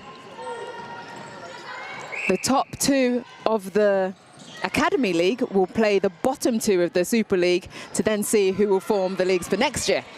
So all to play for in today's competition. Nancy, unfortunately, you guys were invitational teams, so you don't get any points. No, but it's just a really good experience to come here. It's so cool. There's so many different brands and everything. We've had a look at the underwear, which is really cool. The shoes. It's just such a nice experience, so professional, and I'm loving it. Love that. Not just the chance to play on the courts, but also to experience this whole event with the music, with the fans, with everything. Definitely. The DJ in the corner is definitely a highlight. With 15 seconds left on the clock, Wrekin net another one. They take their score to 9, and it's their centre pass, but great defence off the centre pass from Millfield's wing defence, Artel. 2 seconds, there's not going to be enough time to get this through, but a long ball in is beaten by the buzzer, almost going in last minute. So that's half time. It's Millfield School 3, Wrekin College 9. There's a minute break at the half time, so the coaches get a chance to talk to their players and give some information. It's Wrekin College that have just been flying though, Nancy. So good across the board. Yeah, lovely play from Wrekin. Easy attacking, lots of good turnovers in defence there. So as I say, just 1 minute for halftime break, and there's the 30-second whistle from the umpires calling the players back to the court. That first half finished, Milfield 3, Wrekin College 9. This is a big turnaround from the last time they met in Nottingham. But as I said, Wrekin College, they've added some firepower into their squad, and they're looking sharp. Centre pass for this start of the second half. 7 minutes will be played. It's for Milfield. They get the ball into the shooting circle. But, Doherty was not confident to shoot from that distance. She got a bit stuck. 3-second called. Yeah, nice defensive work in that circle. Doubling back a bit, just eliminating those options. So Wrekin now on the attack, giving themselves plenty of opportunities to keep that scoreboard ticking over, but that pass not in the right place. Lovely tip there from the wing defence. That's such a hard intercept dive fine across that circle edge, so lovely work there. What makes a good defensive player, Nancy? For me personally, lots of communication, that's what I love.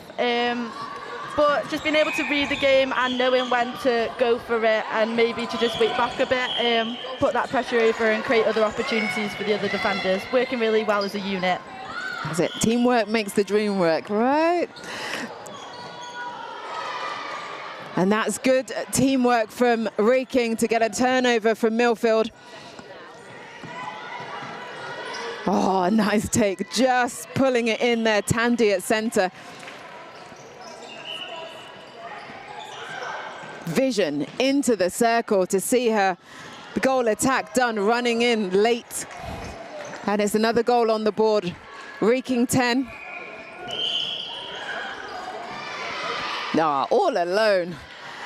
That's what happens when you go hunting though, isn't it? It can either work really well for you or you get egg on your face. Exactly. So you just got to be wary of that. I think that's happened a few times now, but I'm sure she'll get it. Fabulous play down the other end for Milfield into the backspace. Doherty this time, she puts 4 on the board for Milfield off their centre pass.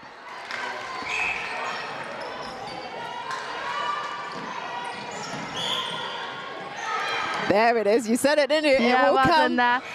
The goal defence just dropped back there to cover that front space of the shooter, which allowed that easy intercept there. Jones and Pickering working well together. Goal defence and goalkeeper for Milfield. Can they put another one on the board? Keep that momentum going for them.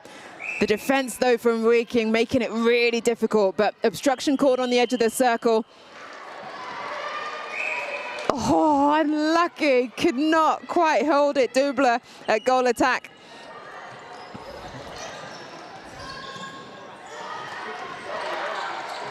I like the way that every time Wrekin get the ball, they turn and face down the court. They look to the circle, even if they're not going to pass it into the circle. Really good skill, that. Just getting used to turning down court opens up your vision as well. 4 minutes left of this half of this game. Milfield 4, Wrekin College 12. The flow rate that Wrekin put on in that first half really set the tone for this game, but Milfield have tried to stay in it, but that missed shot will not help their cause.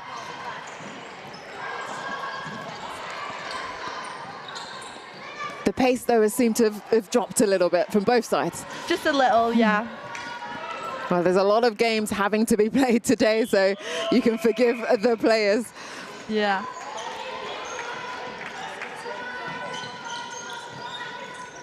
Mass of changes for Milfield. Olivia Pitt goes to centre from wing attack. Caitlin Morris goes on at wing attack, and Saskia Davis comes on at goalkeeper. Few changes to try and spice things up or make the opposition change and think. Probably just fresh legs on, get a bit more energy on there for Milfield.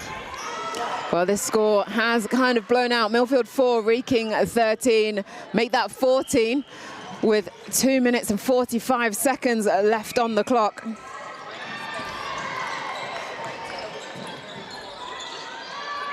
Oh, she got down so low. Edie Nixon at goal defence for Wrekin College. Got to be flexible, eh, to be a netballer. Yeah.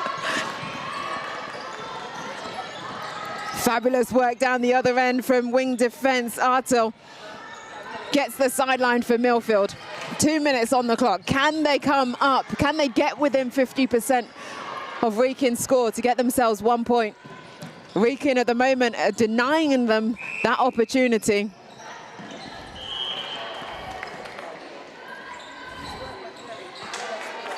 Again, defensively, just coming round. Even just a little hand to disrupt puts the pressure on the opposition, doesn't it? Definitely.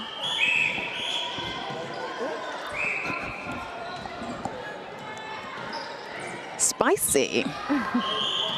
Over the top, into Doherty. Doherty goes up and high and swooshes it through. 5 on the board now for Milfield. 1.5 minutes. The game is away from them. They just need 2 more to get to half point, but with the way Wrekin are playing, you can't see that happening. However, Davis, newly on at goalkeeper, is trying to disrupt, trying to get a turnover for her side. 1 minute to go. If they can score this quickly and their centre pass, could be doable. Aye, but not with that backline throw.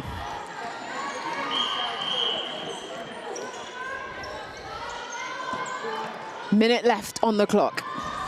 Milfield score 5, Wrekin College of 14. Hot potato with the ball. Over the top, into the backspace. Great hold by Massey at goal shooter. She's had a phenomenal game. The captain of Wrekin College, ever consistent. Her presence in that back. She's been such a good target. But 30 seconds left on the board, and Milfield want to keep pushing forward. They came into this second on the table. Wrekin were 8th, but as I said, a lot of players missing in Nottingham, so they'll be looking to win as many matches as possible to get themselves into that top 4. Because once you're in the top 4, you can just start again, right? Yeah.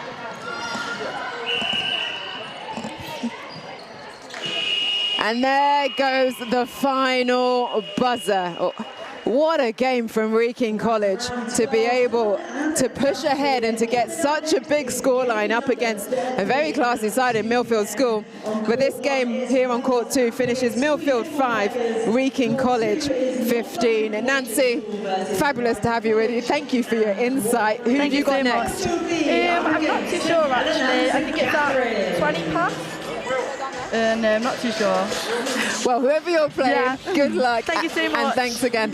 As we leave you with the highlights of this game. Next up on this court is North London Collegiate School up against Brighton College for the Academy League. We'll see you for the centre pass at 2 p.m.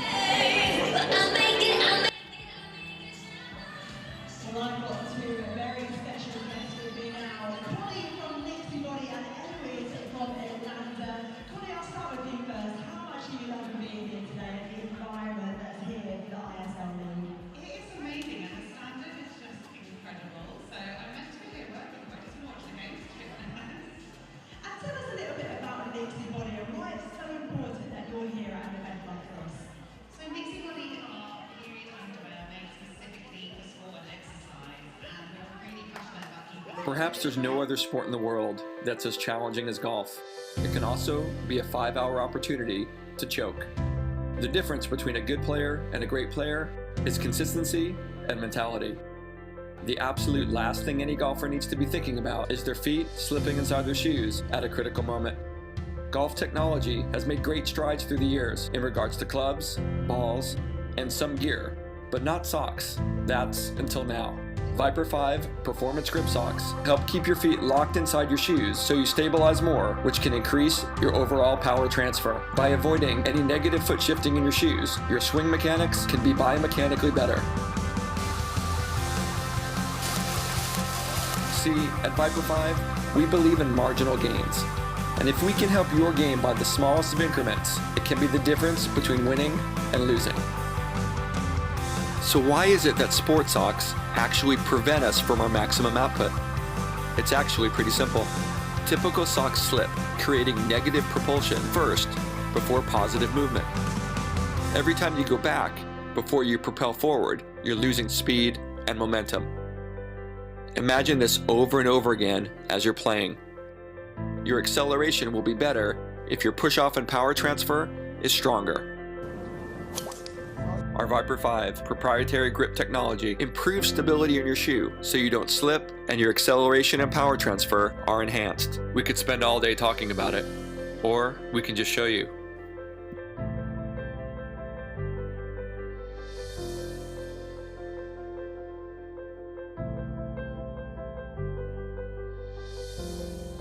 Always Viper 5.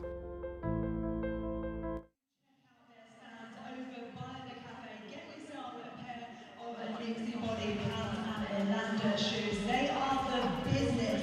Ladies, thank you so much for joining me. We'll see you a little later on. 30% off all knickers today. 30% off all knickers today. You heard it here first.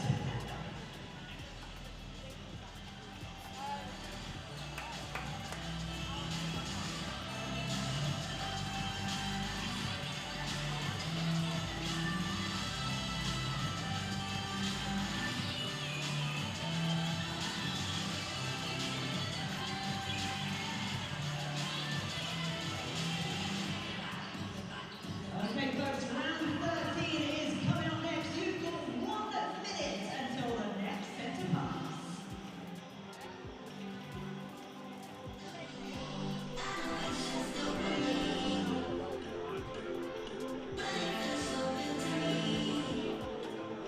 I'm so glad. Yeah. You ready?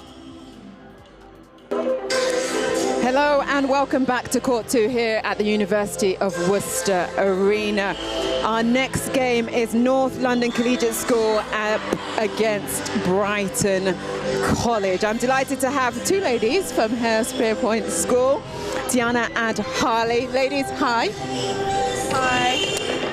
Are you enjoying the game so far? Fabulous. Well, we've got 2 good games coming up. Well, one good game with two great teams, North London Collegiate School and... Ladies, I didn't have your mics on, apologies. So we'll let you come in for the next one as the first centre pass is on. North London Collegiate School and Brighton College. Centre pass has been taken. Shot from distance, oh, it just rolls out. Brighton College get the change. Harley and Tiana. We're watching two teams that you guys have not played against because this is the Academy League, but you have been watching. Yeah. Who do you think is going to take this one? The last time they met, it was North London Collegiate School that got the win, but just by 2 goals, 13-11. I think Brighton actually, if they play to their best when they are playing to their best, they could take the win. Right, well, it's North London Collegiate that have got the first goal on the board, and it's their centre pass. Oh, they're in the blue, going to the right of our screens. We'll be playing 7-minute halves. Over the top into the back space. And it's another goal there, and this time by goal shooter Jesslyn Ogbeta.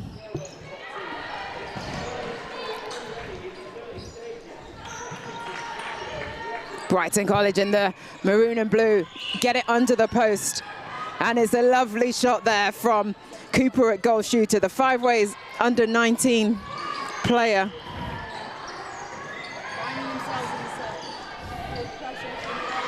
Harley, Tiana, centre court players, what does it take to be a speedy, controlled though centre court? Honestly, I think it's about knowing your position on court. It's about tricking your defender and pulling your defender away. You've got to be so quick to turn to post. You've got to look down the court and you've got to release the ball, but you've got to be fast and confident when releasing the ball. Fast and confident, indeed. Turn quickly, I love that. Get down the court. Well, it's North London Collegiate School that are in the lead by 3-1. Brighton College now under the post again. And they score 2 on the board now, just 1 the difference. You guys are tipping Brighton College, so they're coming back. But can NLC keep that momentum going? They go into the center, good release up the middle. Oh, fabulous take from behind. And Evie Scroose, she had a great game the last time I saw her on court too at centre. Looks to be really strong for Brighton. Yeah, I play with Evie at Post Power. She's in Post Power 19s and she's fantastic to train with. She's working hard all the time. The engine in this Brighton College attack, and it's well rewarded by her goal shooter, Cooper. We're level, 3 apiece.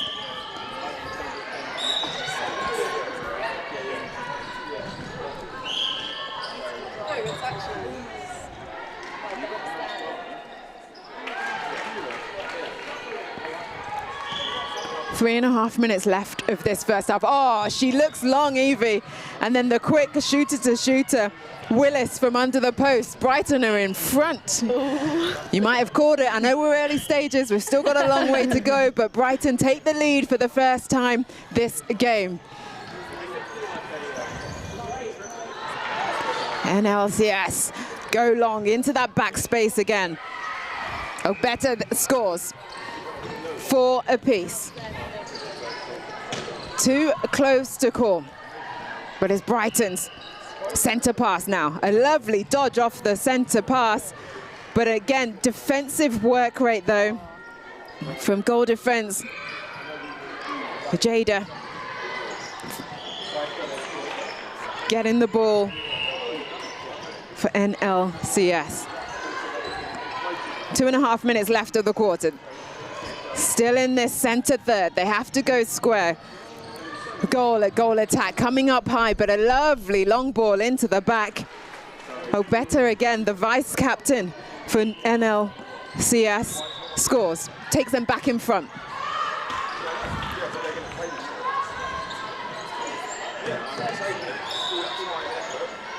Oh.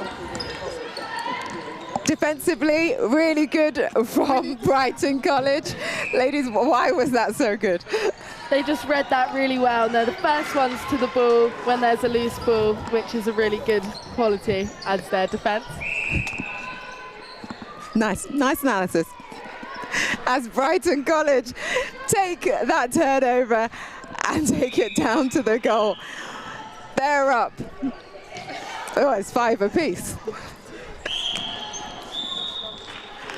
But they can't back it up. An attacking contact played and LLCS is in possession. Coming up to a minute left of this first half. Here for the Independent Schools League. We're in the Academy League with these two teams. My two co-hosts are in the Super League.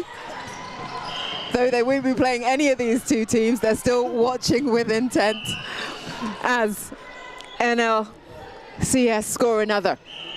Back to 1 in front. 6 plays 5. Their centre pass, looking to back it up. Oh, there was 2 ladies on her, but she was still able to pull that boarding. Hurstpierpoint doesn't fancy the shot from that position, so she swings it out. Her goal attack too, doesn't fancy it. Goal. Replayed ball. You could see that coming though, right? The too many passes in and out and round and fumbling and faffing with it. She needs to put it up. 20 seconds left on the board. Brighton, chance to level this going into half-time.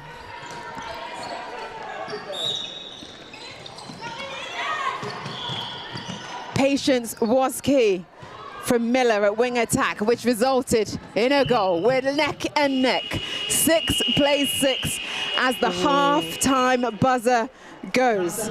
This game is so tight. So tight. Such a close one. 6-all. North London Collegiate School, Brighton College, here on court 2. I've got Tiana and Harley with me from Hurstpierpoint doing the analysis. If you were the coaches for each of the teams, what would you be saying? For Brighton, I would just say it's about keeping the ball. With North London, I think they can pop it into that shooter. She's going to get it 9 out of 10 times. She needs to be confident and put the shots up, which she has been doing. Towards the end, she wasn't as much, but if they continue to feed the ball into her, give her confidence to shoot it, I think they've got this game. I echo that, and I think confidence is key in games like this where it's quick, fast play. You can't afford to be nervous, just go for it. Can't afford to be nervous, just go for it. Love that. Second half, we've got 7 minutes of this game.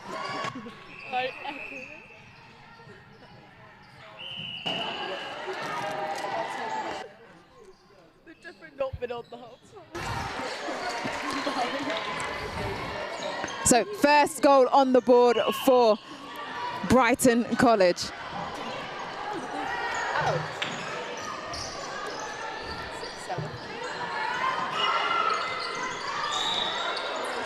Is there any other players that you play with or train with? I used to train with Sophia Kilburn, who's currently on the bench, but if she did go on, she'd be a very good impact player for Brighton. But the wing defence, Amber, I used to play with her. She's very good, and she just gets on the ball. So Amber Watson, yeah? Yeah. At wing defence. Yeah. For Brighton College. Well, she's helping them. They are now 2 in front. 6 plays 8. And it's Brighton College's ball as it goes down. Evie, the vice captain. We mentioned her earlier in that first half. She's strong for the Brighton College girls.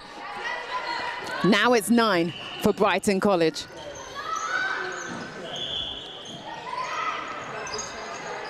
Patience being shown. Defensively, hard. But there, you said it earlier, didn't you? As long as they just have confidence to give that ball into goal shooter or better, it's on for NLCS. 7 plays 9. The hustle is real. Graves Sando, the captain of NLCS. She has been called for contact, but she's going for everything. Yeah. sometimes that is good to do in a game like this. You just, because it's short, fast tournament play. And look, they've got the turnover. Yeah. So it's worked in their favour. Both their goalkeeper and their goal defence are working really well together, actually, in the D. Piling on the pressure, getting the turnover. Love it, girls, love it. And there's pressure piled on there from Brighton College.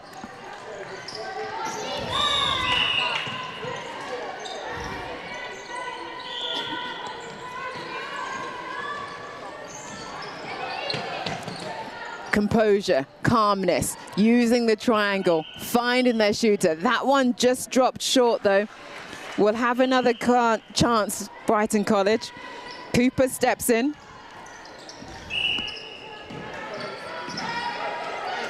Lovely shooting from Taylor.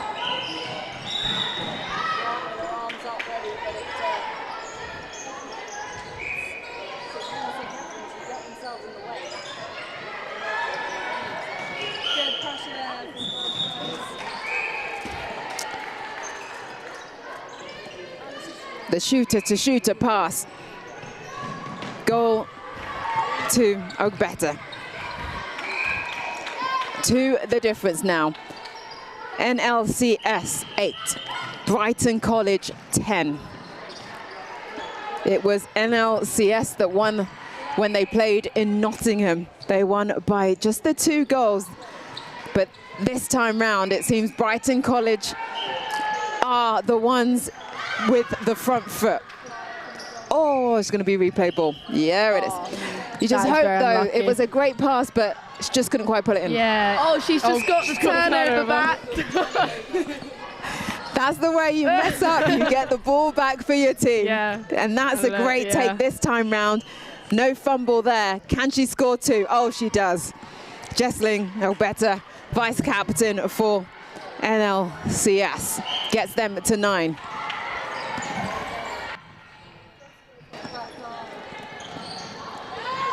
It's coming through now for Brighton College.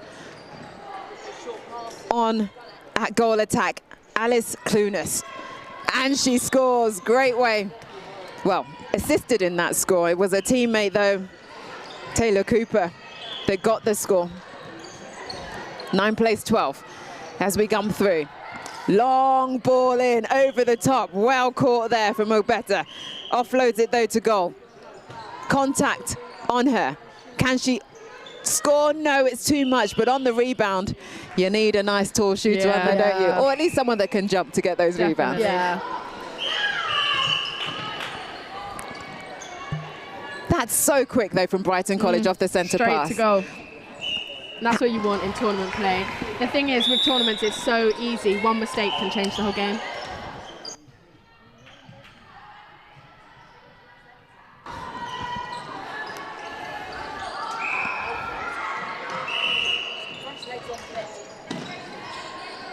Just 3 the difference.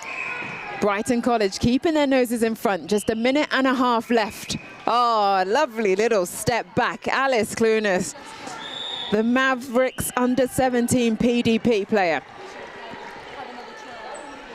But they can't quite land that centre pass. Yeah. What makes tournament netball, you were saying earlier about they need to do this because it's tournament netball. What makes it different to a normal game? Tournament netball's fast. It's crucial you're on your player. It's crucial your whole team is uplifted to the same level. I think it's about being sure with the ball, keeping the ball, not making mistakes, because mistakes are so much more effective in a tournament game than they would be in an hours game. Well said. Well, under a minute left of this game. Just, well, 4 goals the difference now. Brighton College able to get 1 up on the opposition. North London Collegiate School are down by 4, 10 on the board, but they bring 1 back. It's now 11 on the board. Just under 30 seconds to go, and it's their centre pass. I think not enough time to draw this. However, you always want to finish a game on a high, right? Yeah, yeah.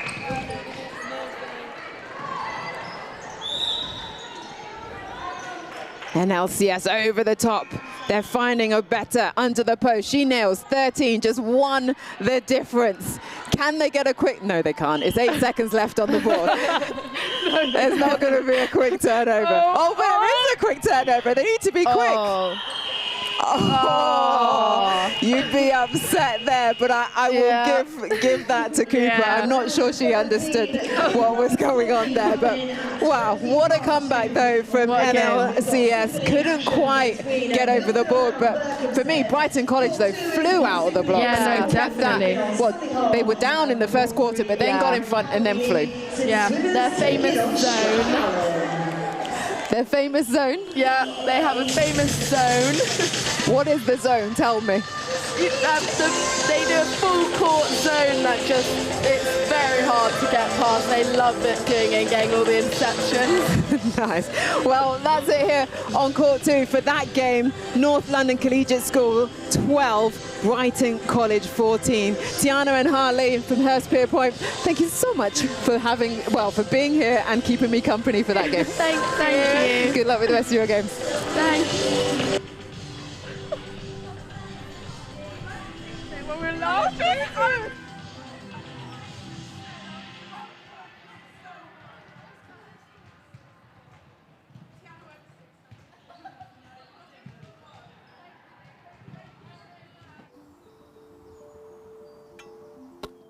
We started for love, a spark, a laugh, a moment on the court. And we kept going, through every pass, every pivot, every leap.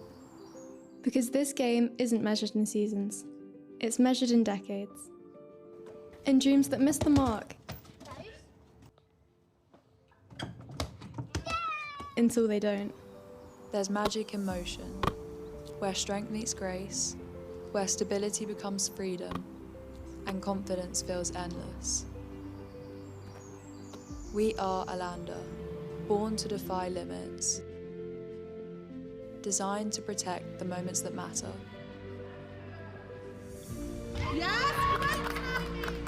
A promise of stability, an invitation to play endlessly. So pause if you need to, then rise again, stronger, unstoppable, but never stop.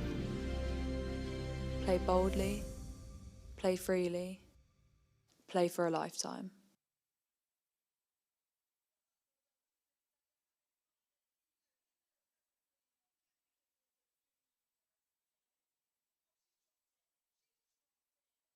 Sound so self-assured when you talk about all the things you're gonna do. You can't let the world make your dreams come true. What a shame I pulled your tracks. Bet you think you know it all. Think you had your back.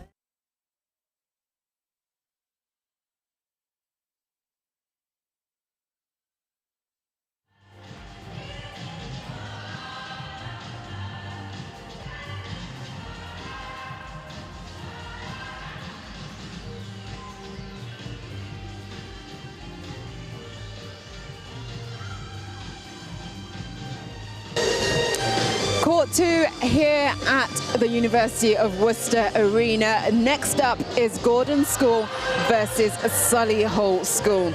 We're at the Independent Schools League Netball, powered by Huddle.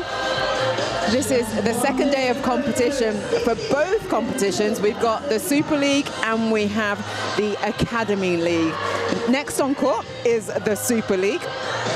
And the last time these two teams met, it was Gordon School that won 12-10. So just the 2 goals separating them. Let me run through the starting sevens for you. Starting with Gordon School. At goalkeeper, it's Morrison. Goal defence, Redding. Wing defence, Garner. Bowden's at centre, Robson at wing attack, goal attack is Captain Lomas, and goal shooter is Dale Smith. For Solihull, at goalkeeper, Olajuwon. At goal defence, May. At centre, Taylor. Wing defence, Redder. At wing attack, Hanley. At goal shooter, Branch. And O'Neill is at goal attack.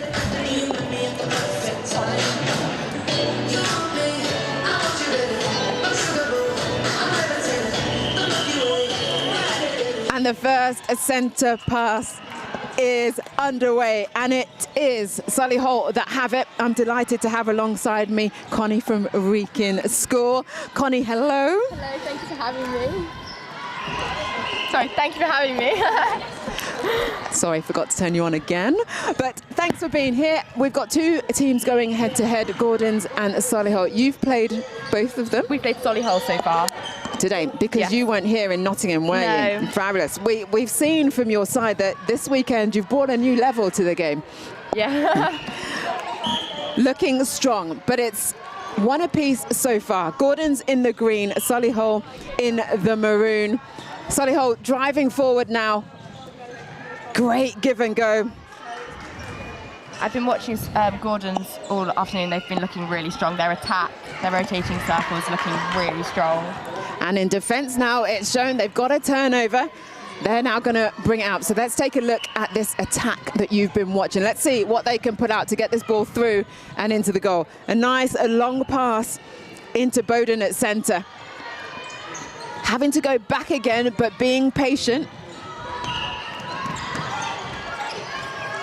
Finally break out into this attacking end. A nice deep ball there into Robson at wing attack. Oh, but Olajim with the intercept. But then contact gives it straight back to Gordon.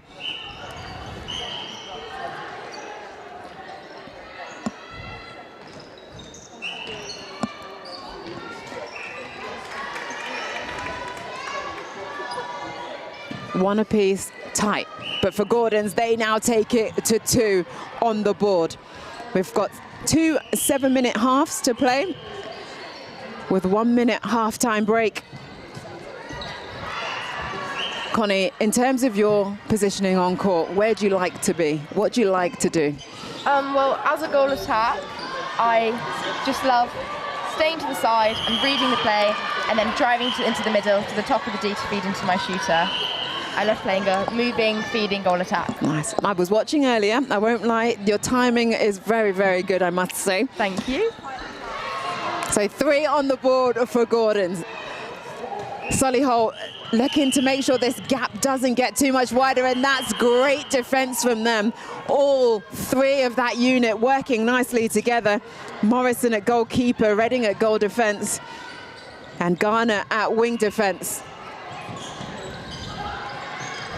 Quickly into the third. They go back to the line. Redding she's been really good in terms of how she's helping the defence, but on attack she's always there as an option on the transverse line. I feel like that's what some teams have struggled with today, and us especially, not looking back. So it's always nice to have a reset option. And not doing it because it's a panic, but because you're wanting it to change the direction, right? Yeah. Another one on the board for Gordon, and it's their centre pass. 4 on the board now. Solihull just the 1 with 3.5 minutes left of this half. Oh, fabulous take right on that transverse line. Hanley for Solihull. Right place, right time, great timing, and it's rewarded down the other end by a teammate Branch at goal shooter. 2 on the board now for Solihull. Their centre pass.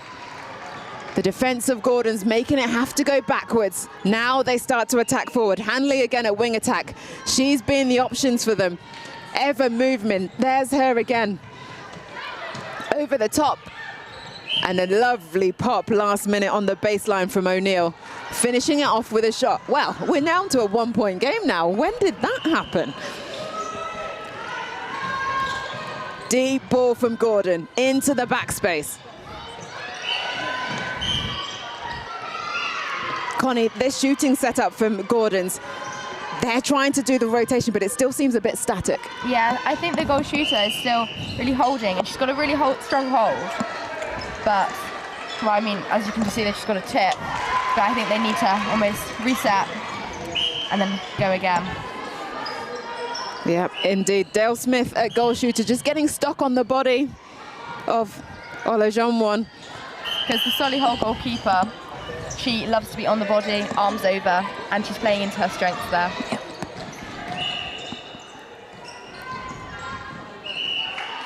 So turnover for Solihull.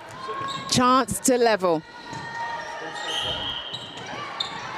Oh, nice defense, but couldn't quite pull it in though. Could Morrison at goalkeeper for Gordons. Back line, she's there again though. Great positioning.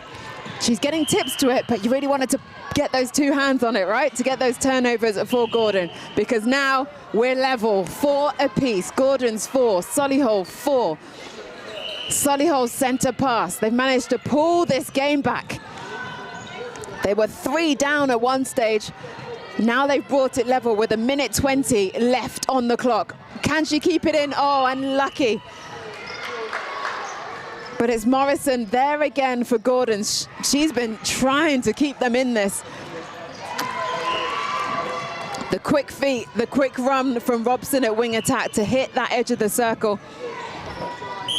Oh, great shot. I love it when it goes up and swishes straight back down. Gordon's back in front, their centre pass.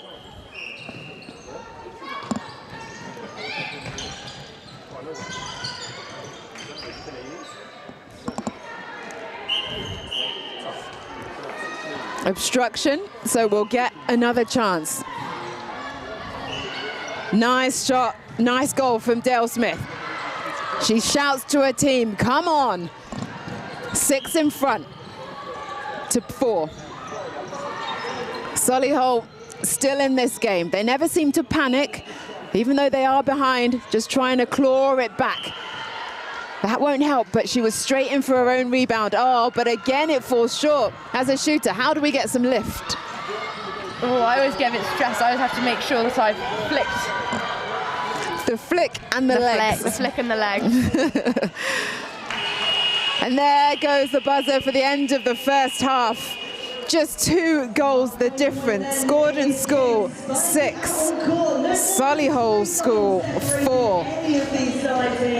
Just the 1 minute between the halves. Connie, how do you use that time? I definitely just go talk to my coach. I like having positive feedback. I don't like the negative things gone wrong. They left on the court. And I like saying, oh, you've done this well, and then I'm going to continue to build on that in the game. Fabulous. And then do you talk to the rest of your teammates as well, or is it just information from your coaches? It's first of all my coach, and then I go and talk to my unit. Nice. Well, as quick as that, that's the 30-second whistle from the umpires to tell the teams to get back onto the court. Check if there's any changes. I don't believe so. So the same 7 that started the game will now take back to the court, and it's going to be Gordon with the centre pass. Gordon's lead, 6 to Solihull's 4. That was a great drive onto the edge of the circle from Robson at wing attack for Gordon's. She's been super speedy and super available for them. That score trickles in. We have got some changes for Gordon's. At goal, shooter Alice Griffiths comes on. Annadale Smith goes to goal attack. Scarlett Redding moves to wing defence. And Neela Ayer goes on at goal defence.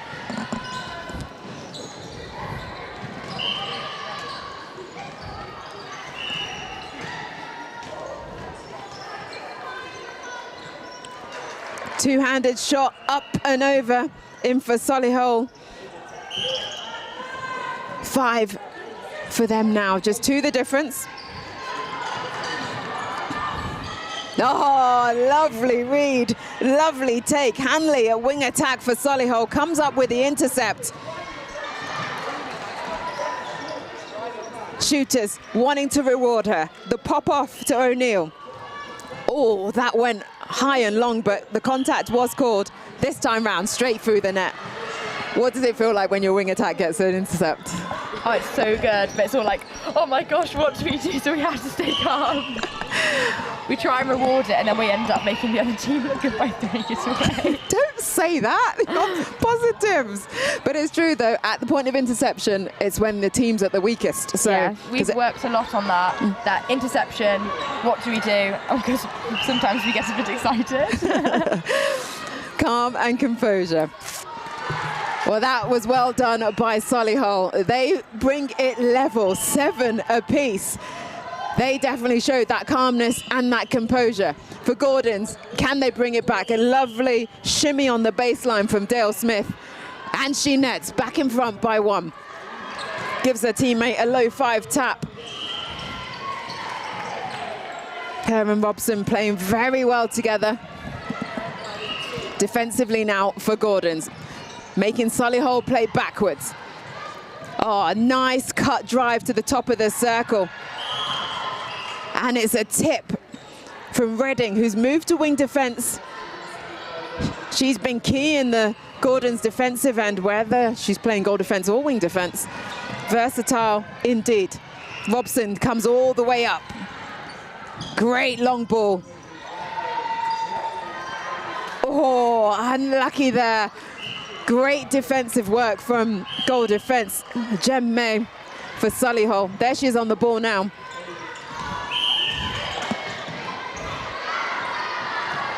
Now for that composure. Can they bring it back level again? Oh, great turn. As a goal attack, how can you lose your defender earlier so you can enter the circle free? What I like to do is I stay out wide, so I convince my goal defenders that I'm not in the passage of play, and then I like doing my drive to the top of the circle. Nice.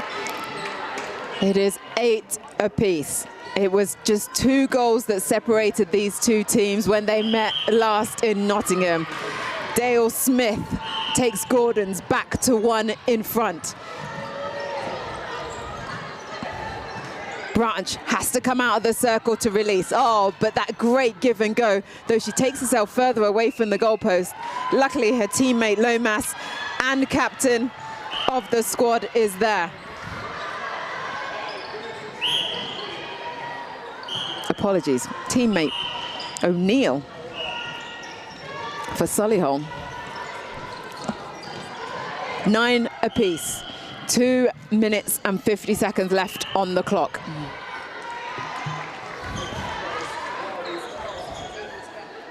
It's a bit bunched in that circle.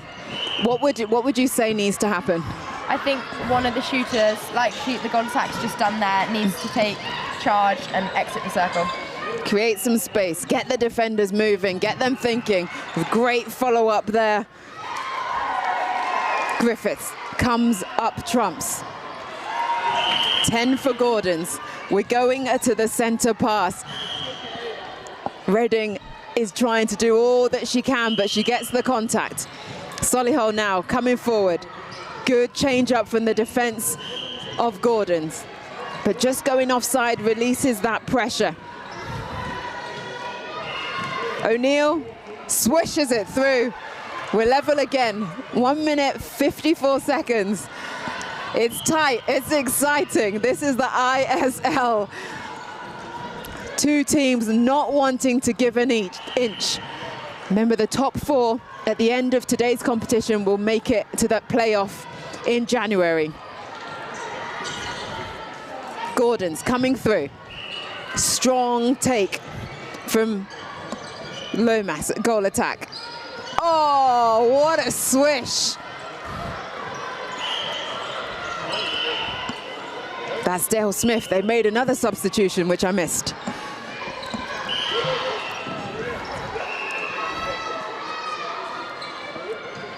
(11 plays 10). Coming up to the last minute of this game. Solihull being patient. Good strength by Hanley on the edge of the circle to keep position, to draw the contact. Branch comes round, she offloads it to O'Neill. O'Neill goes up, O'Neill swishes. 11 all. Gordon centre pass, 45 seconds on the clock. Do you look at the clock when you're playing? Definitely in the second half, and if it's close. But yeah, don't let it get into my head. Yeah, just play what's in front of you. Yes. Gordon's with the ball, with the shot. Oh, and it's through. What a shot. Great shot from distance from Dale Smith. 22 seconds on the clock. Solihull wanting to get the 3 points, but 3-second call. Gordon, and the bench goes wild. What a turnover for their side. Chance to extend that lead. They go long, they go hard. Bowden at centre was the one to pick up. Nice baseline drive from Griffiths. Just on the final whistle, 13 on the board for Gordon to the 11 for Solihull School. Round 14 is finished. Oh, Connie, I was on the edge of my seat. Thank you so much for joining us. Who have you got next? Either Berkham or Gordon. Cool. Well, So all the best. I'm going to use that I've just watched to try and see how I play against the goal defence. Fabulous. Well, thank you for being with us and providing your insight. Thank you for having me. All the best for the rest of the game. Thank you.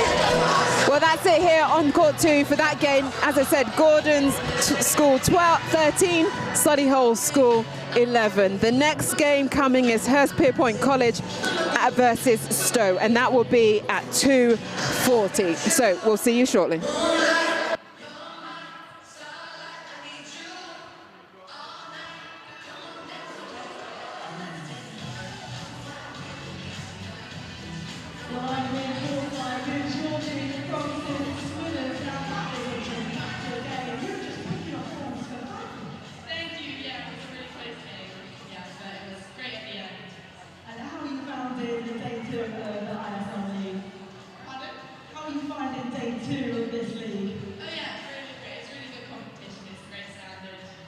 Well, you're certainly setting the standard. Here you go. Let me gift you some sweeties to give. Take the whole lot for your team. There you go. Give them out. We're the gift that keeps on giving here today. Best of luck for the rest of the games.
Just 2 minutes to go then, 2 minutes until game number 15.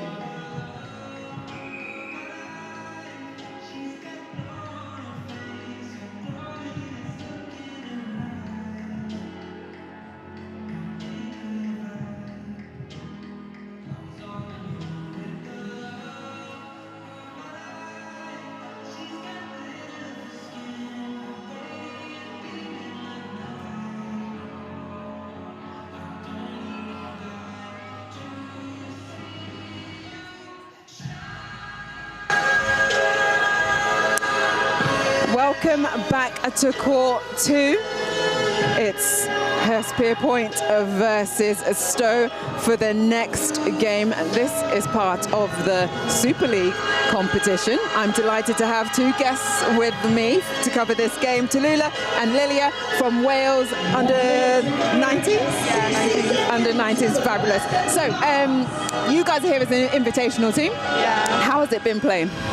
It's been really good. It's been going really well.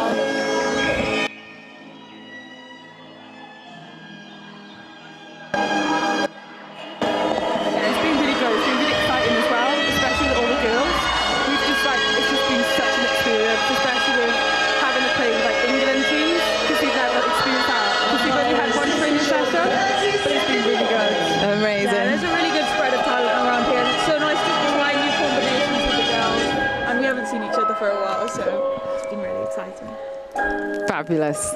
Well, you're going to watch this game with me, Hurstpierpoint College versus Stowe School, and give me your valuable insight as Hurstpierpoint have taken the centre circle. They'll have the first centre pass, and there's the whistle.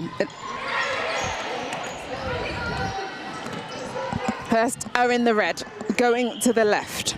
Quick run through of their starting 7. Goal keeper Henderson, goal defence Millard, wing defence Blake, Brown wing attack, centre Rogers, Talbot is goal attack, and Lashbrook is goal shooter. Whilst I was doing that, Hurst scored. They get the first goal on the board, and it's Stowe in yellow that fly through. A nice pass under the post, and it lands. Great shot there from Emily Errington at goal shooter.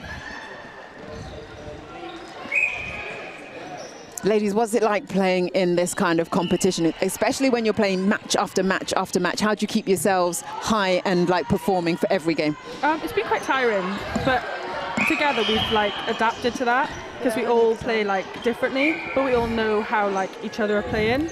So I think with that we just keep our composure, we're confident. I think it's just going really well. Yeah. Fabulous. So Stowe coming through the court. The pop out the edge. Errington at goal shooter from distance. Oh, it winds its way round, but then it pops through. Always on the edge of your seat for those ones, right? So 2 on the board for Stowe and their centre pass. Can they back it up?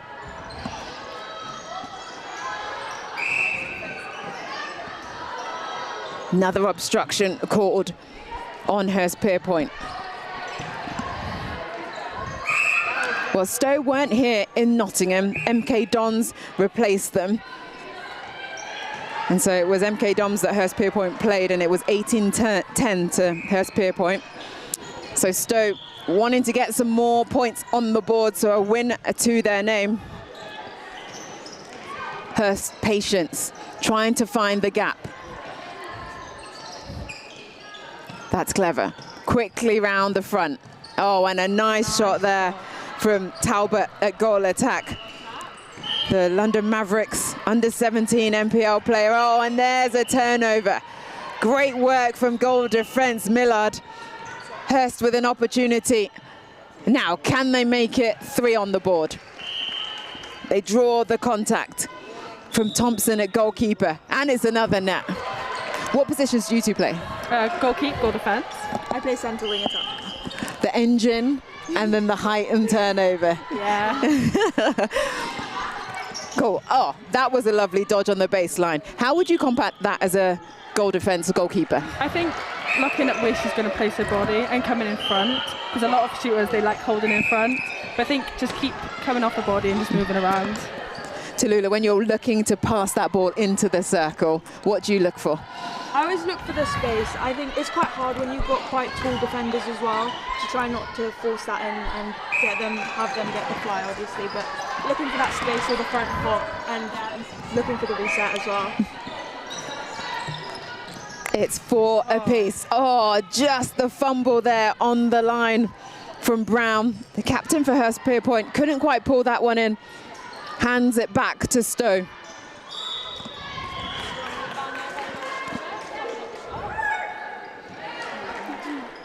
Good pop, as you said, from goal shooter Errington. I will steal your phrase.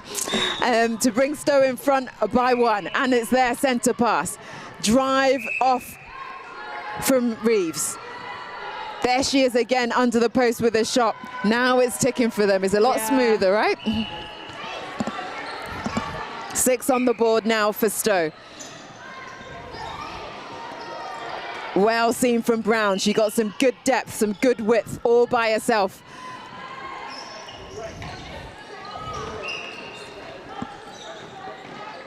And there's a great shot from her teammate to keep that ball and those goals ticking over. Talbot.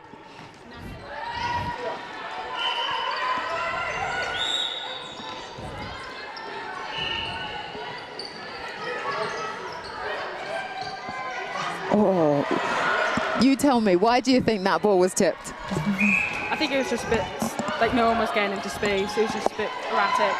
I think more movement being like past the reset could have helped with that. Yeah, very lateral, wasn't it? Allowed that defender just to come through. Good from Hurst on defence and on attack. They draw it level with just under 2 minutes left of this quarter. Ball kept in hand. Front position from Lashbrook. Holding that space nicely, isn't she, when she gets that front hold?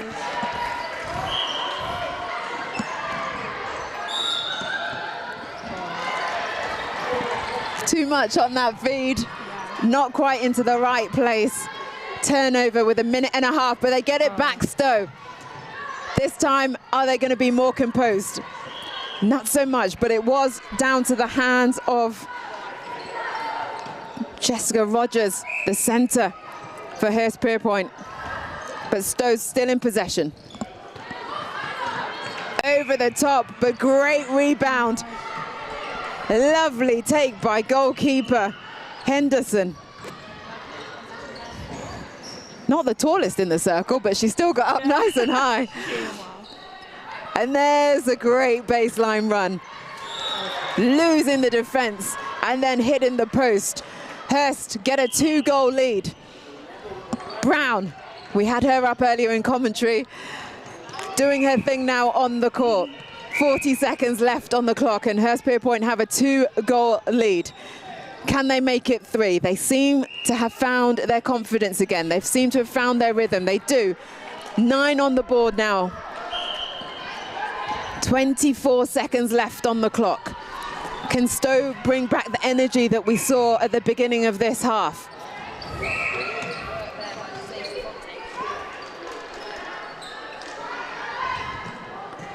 Hold, take, score. Emily Errington, goal shooter, brings it back to 2. Cleverly, Hurst take their time, and Rogers makes sure that when they come back out at the half-time break, they will have that centre pass. Analysis form, we've got 1 minute in between, as you know, where the teams go back to their benches before the second half. What would you say? Let's start with Hurst. I think they've definitely picked up the momentum. I think it's really hard when these matches, the quarters are really short. But they've definitely had a really strong start. They've been dominating a lot of the points in the matches. They've had a really clean transition and the running of the baseline has been really effective for the season. Amazing. Thank you, Tallulah. Lilia, for Stowe, what can they do? I think keep their composure, because I think they're starting to get the start to get the things ahead. And they just need to keep their composure. So I think easy passes, resets, and just keep on playing as they are and just get the tips. Predictions on who's going to win? I think the team will win. So Hurstpierpoint you're going for, Tallulah? I think Stowe. I think they're going to have a comeback. Okay, it's 50-50 here. I'm loving that. That brings a little bit more excitement to this game. Not that it wasn't already. Whereas Hurstpierpoint, they're in the lead by 2. 9 plays 7. They have the shot. Just comes out, but the obstruction called. They go again through the net.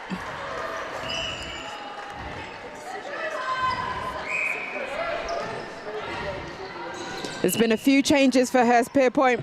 Harley Brown goes into centre. Jemima Talbot at wing attack. She moves from goal attack.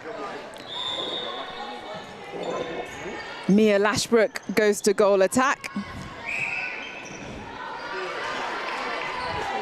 And Amelia Foley-Bilch goes to goal shooter.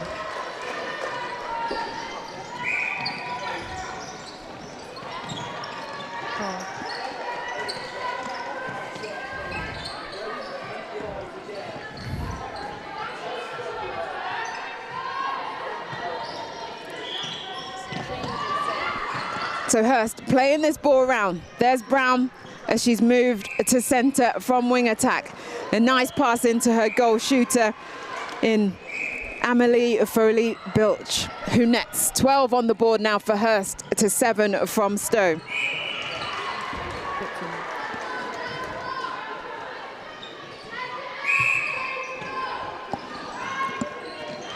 Oh, just going offside. That's got to hurt, right? She was in the right place, but just too much momentum gives the ball back to Hurst.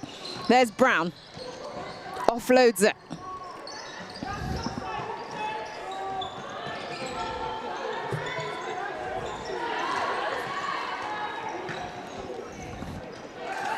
Oh, just too much over the top of the hands of Foley-Bilch. And Stowe on the comeback. A little bit less movement than what we saw earlier. That ball just landed, but in the first half it was clear, wasn't it? Yeah. But they've got one more back on. Stowe 8, Hurstpierpoint 12.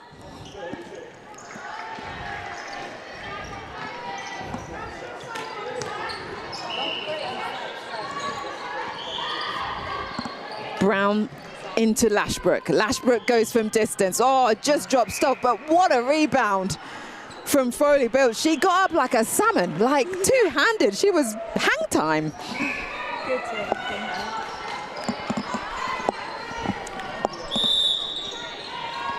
13 plays 8. Oh, a turnover from Hurst. Wing defense.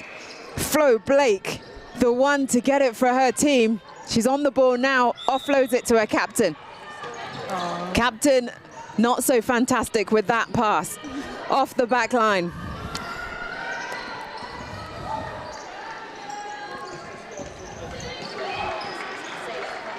Three and a half minutes left of this game.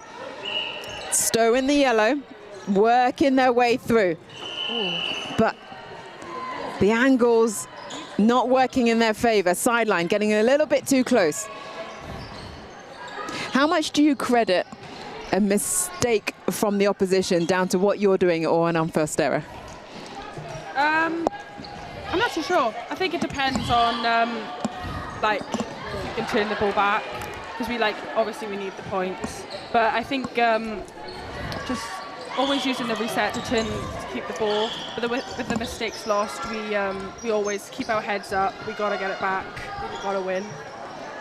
I think in short quarters like these, every goal counts, and we've just got to try not to dwell on those mistakes and just go back for it 10 times stronger. More changes from Hurstpierpoint. Trying to mix it up.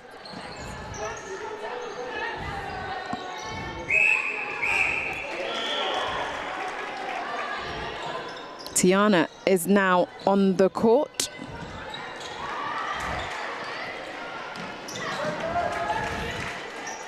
At center.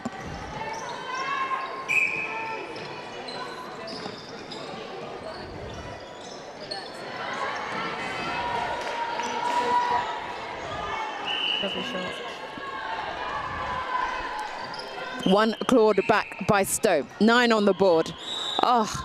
Don't you just hate this? Your centre pass and the backup go offside. Yeah.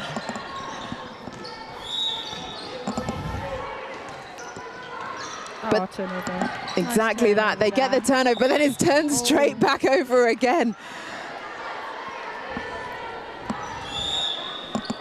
A minute 25 on the board. Getting quite intense now. Indeed, and I think Tallulah, your prediction is coming to fruition. I think it might. We don't know though. There's not long left on the clock. There's only a minute left, and it's 14 plays 9. So I think I can safely say Stowe aren't coming back. However, as we always say, you want to finish the games off nice and strong. And Hurst have made a real comeback in this because it was Stowe that started off the game so well. But what would you attribute it to Hurstpierpoint? What have they done in this latter part of their game to get this lead? I think they've kept the composure, they've used their reset, and their defence in the circle, and they're just quick and they get the balls quick pretty easy. But I think it's just the little passes that Stoke are doing, getting the tips from the red team. Hurstpierpoint in the lead. They are getting the tips, as you say. They are making it difficult for Stowe. Though Stowe do get one more, they make it to 10. 12 seconds left. Quickly taken centre pass by Hurstpierpoint. They want to get in another one, but fabulous defensive work from Stowe. And Layla Thompson at goalkeeper gets the turnover. And there goes the final buzzer. 14 to Hurstpierpoint. Stowe 10. That is round 14. We've had so many games coming up at us. But thank you so much, ladies, for being here with me and helping me do that analysis. Do you know who you've got next? No, I'm not too sure. I think we're playing at 4 p.m. So we've got a little time, but yeah. Okay, so you've got a little bit of break.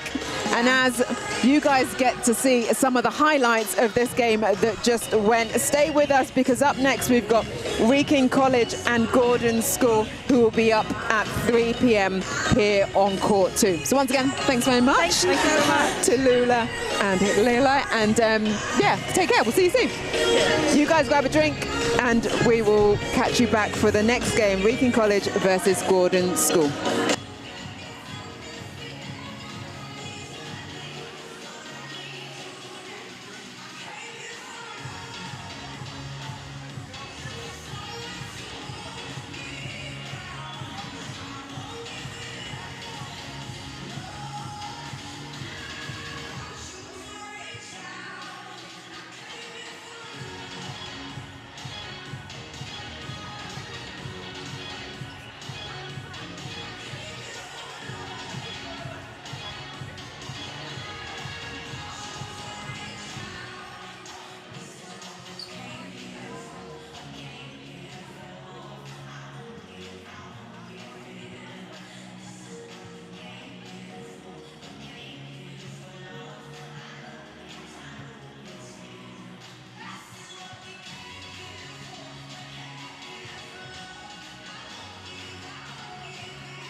We started for love, a spark, a laugh, a moment on the court. And we kept going, through every pass, every pivot, every leap. Because this game isn't measured in seasons, it's measured in decades. In dreams that miss the mark, until they don't. There's magic in motion, where strength meets grace, where stability becomes freedom, and confidence feels endless. We are Alanda, born to defy limits, designed to protect the moments that matter.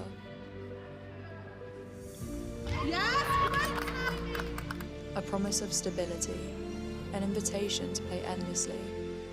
So pause if you need to, then rise again, stronger, unstoppable, but never stop. Play boldly, play freely, play for a lifetime.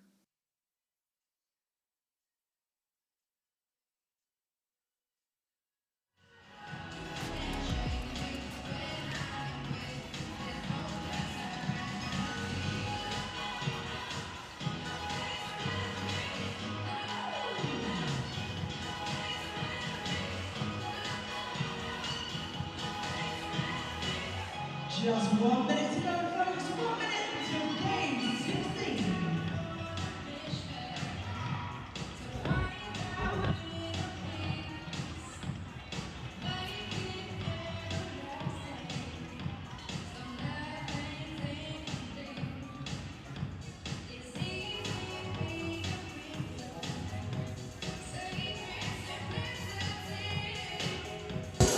It's court 2 here at the University of Worcester Arena, and the next game is Wrekin College versus Gordon School here on court 2. I'm delighted to have alongside me Sophie Taylor from Berkhamsted School. Sophie, thank you for joining us. How's your day been so far? Yeah, it's been a really good game. We've been really strong so far, which is really nice, and like playing all together as a team.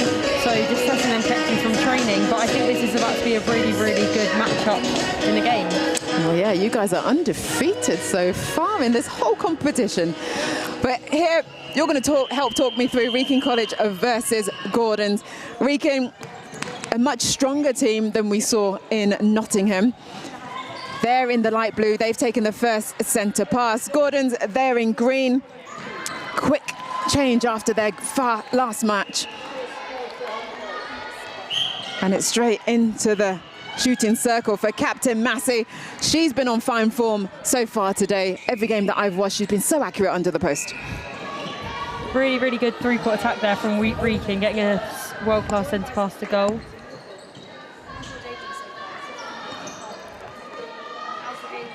Down the other end, she's been in fine form as well. Annadale Smith at goal shooter.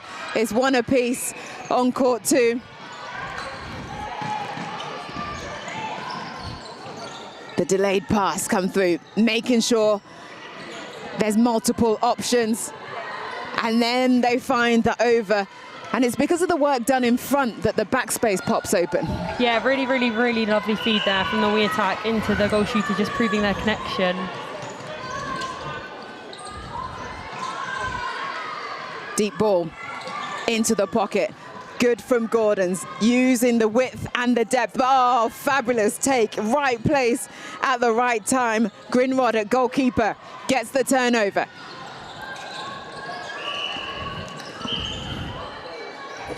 Scarlett Redding at goal defence. She's in there and in everything, but called for the contact that time round.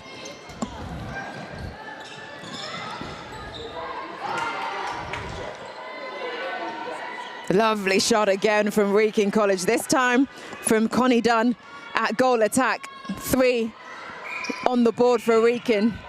Their centre pass. Dunn didn't want to give that. Oh, fabulous. As a fellow goal attack, were you loving that move?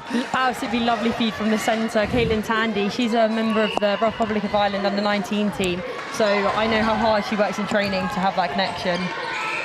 Great feed, great movement. Wrekin College working nicely in their partnerships together. Now on the defence, they want another turnover.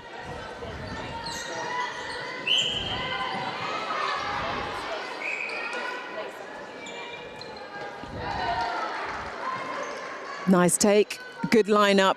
From distance, it lands. Dale Smith, the Roses Academy under-17 player, claps her team. She wants more from them. 2 down. Defensively now, I love that from the centre for Gordon's. Fabulous work. Annadale Smith has been absolutely outstanding for Gordon's all day. I think I've barely seen her miss a shot. And there's another one through the ring. 4 plays 3. Gordon's centre pass. They haven't let Wrekin get too far in front. They've pegged their way back. Dale Smith again from that distance. It's like it's her sweet shot. She loves shooting from there. I absolutely love watching her play. The confidence she has to just turn and put them up is such an asset to her team. Well, it's brought her team, Gordon School, back into this game. We are level pegging with 3 minutes, 11 on the clock. Wrekin now on the attack, looking to go back in front. The baseline drive was on, but the shot was not. Haileybury Massey will not be happy with herself there. Oh, nice deep ball, nice drive, nice pop. Nice shot. Really nice. She just makes herself so available in that circle, really easy for her midcourt to feed her. How does she do that? I think she has a brilliant use of her body, holding her defender, really getting her feet around the defender just to make herself so available so that ball can just so cleanly go into her.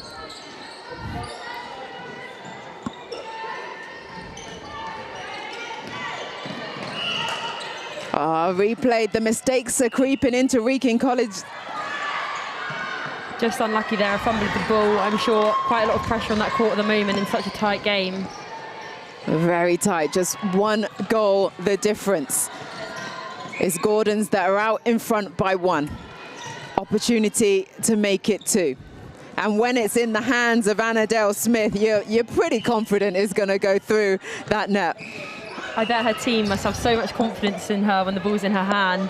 Probably a very relaxing feeling. Well, we've seen her play goal shooter and goal attack. You do the same as well, don't you? What's it like transferring between the two? I think sometimes it can be really hard, especially it depends who your partnership's with. I know that Anna is quite likes a rotating circle, but I guess she just has to adapt to what's in front of her, which she is so good at. So two the difference. Wrekin College 4, Gordon's School 6. Make that Wrekin College 5 now. Lovely. They're really keeping Gordons on their toes and not letting them pull the game away. That was a great shot there from Connie Dunn. And Wrekin get the turnover. Looking for options. Go back to the transverse line. Tandy at centre comes through. Oh, there's a take. Lovely interception. And Gordon's on the attack. Back the other end. What you can do, I can do too. I'm going to come out with the ball, says Nixon at goal defence for Wrekin. It shows how well these two teams are, like the matchups are so good. From me to you.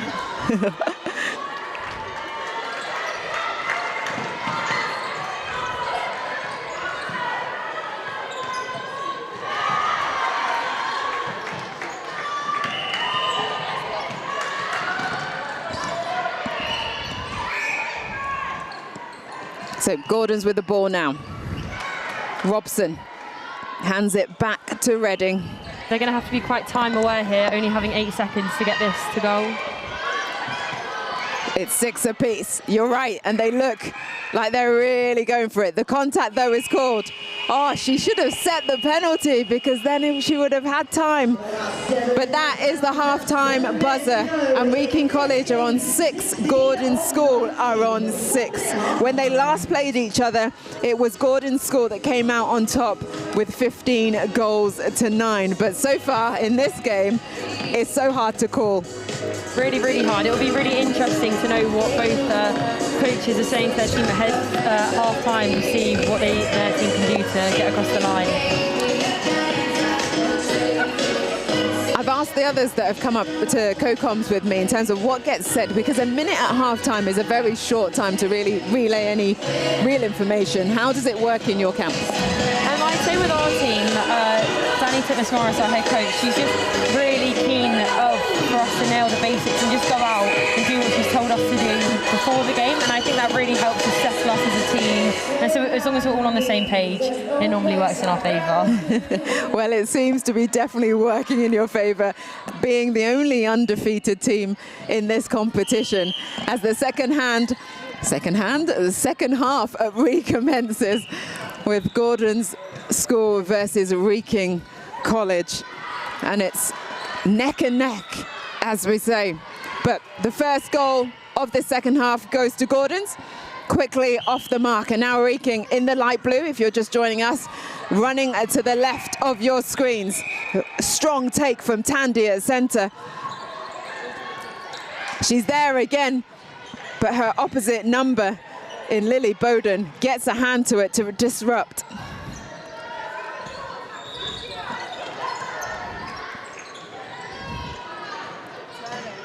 Unable to counter that one. Just unlucky there. I think Gordons will be hoping to build on this and get back-to-back goals with their centre pass being next to get a small lead.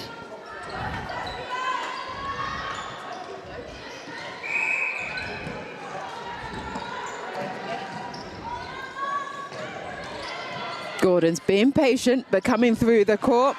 Redding at goal defence, almost taking every other pass as it came through and out of that defensive end. Yeah, looking very physical in there. Play advantage. They had the ball all the way under the post, but having to go back for the contact. Can they do it again? Oh, nice. Yes. Great positioning, spreading of the defenders. Yeah, I think as well with the play advantage, it's really hard when that happens as a player, especially when you've worked such a lovely piece of play through this late in the day with a physical game. It's not something you want to go back and be doing. Indeed, because you're having to play 6 games in one day, 2 halves of 7 minutes. As much as there's squad rotation, it still plays on the legs, right? Yeah, definitely. And I think it's really hard, only having maybe some short gaps and longer gaps between games, knowing what to do, what to eat, how to warm up. Did you guys talk about that, obviously, before the competition and what processes and what strategy you were going to use?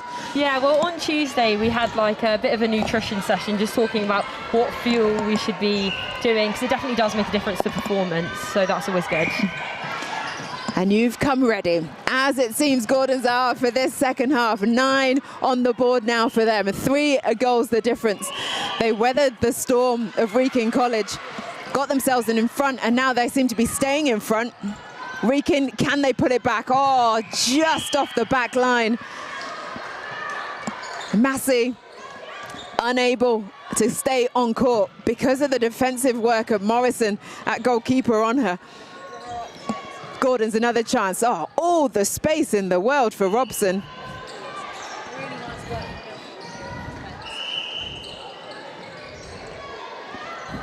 Robson again now. She looks long. She's got great vision. Doesn't look the tallest, but she is able to look over the defenders and find the backline space. Yeah, 100%. A bit of like a nippy player, able to get under the arms sometimes, I find.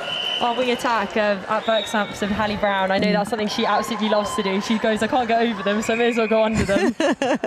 Definitely. Use your physique to your advantage. Quick change here from Wrekin.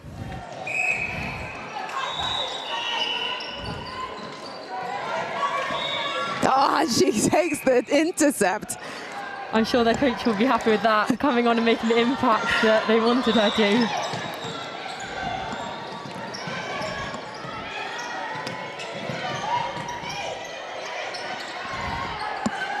Wrekin now, that was good timing. Just to wait until the last second, but the shot not going in. I think it's so hard as a shooter in that position when you know your team have worked it down. There's so much pressure on the shot sometimes, I find. So it's just really important to try and relax and sink the shot for your team.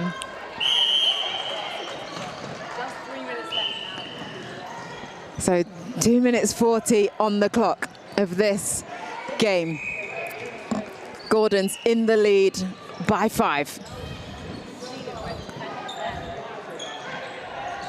Wrekin trying to stay within that 50% margin so they can get the 1 point to add to their tally. They really want to try and reward this work here, I'd say. So the shooters, just to go to post and try and sink the shot. They didn't do what you said. Unlucky. It was really good pressure from the defence and just forced that error. Gordon's having a fabulous game up against Wrekin College. 11 on the board for them with just under 2 minutes left of this game.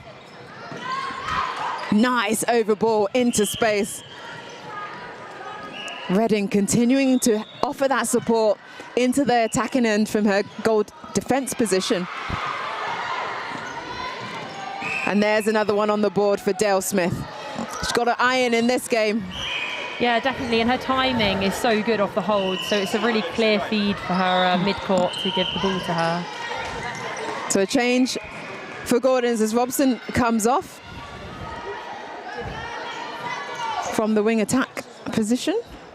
The ball has gone walkies. There won't be a hold in time because we're working to a centralised timing. We've got 3 courts going on, as you can see. And it's the Super League and the Academy League all here together at the University of Worcester Arena for the ISL competition in partnership with Huddle. And we're live on the live stream with Next Gen. Lots of great partnerships working together to bring this competition to you with 45 seconds left on the clock. Wrekin looking for another one. They're currently out of that 50%, so they want this one. We got a woman down on the floor. Oh, but it's intercepted. But obstruction called. 27 seconds on the clock. I wonder what the goal attack does in that instance. I feel like sometimes it's better to go to goal, especially when you only have a little bit of time on the clock. Just back yourself. 100%. If you've trained hard, you know you can sink them. It's good to go to goal. There it is. There's the goal. 8 seconds on the clock. Can Gordon spoil the party? Can they be quick enough? Oh, great defense from Wrekin. They get themselves the one goal to ensure, the 1 point to ensure that they get something on the board. But it's Gordon's score that just ran away with this after those first couple of minutes to be able to win that. Wrekin College 7, Gordon's School 13. Sophie, give me your last thoughts on that game. I definitely think the score didn't reflect the game. It looked like a really well contested, physical game. I think both teams have done really, really well. Well, thank you very much for joining us, Sophie Taylor, from Berkhamsted School, and good luck with the rest of your games. Thank you so much for having me. Well, the next game coming your way is Milfield School versus Haileybury School, and that centre pass is at 3:20. So I'll see you then.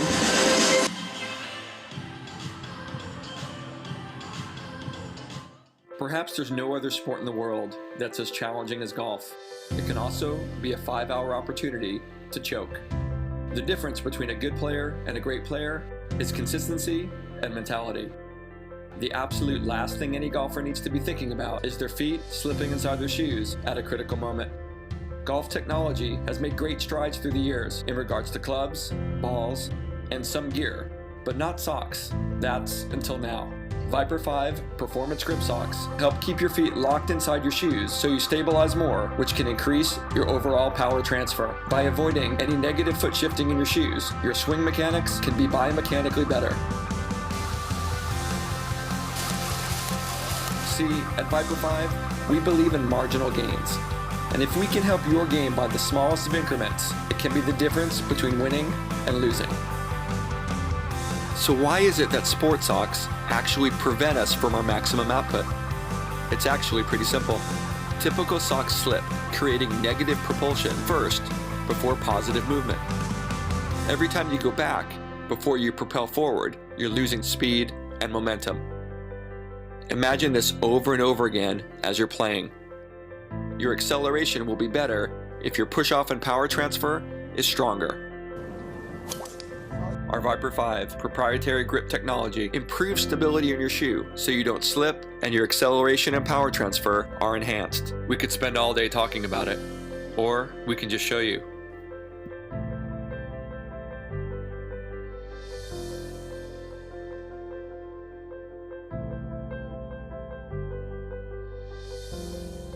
Always Viper 5.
Welcome back to the Worcester Arena. Court 2 live for you. Milfield School versus Haileybury School. I've got two guests from Strath Allen School, Harriet and Flora. You guys are playing in the Academy League, right? Yeah. Fab. So you're going to help me commentate this game.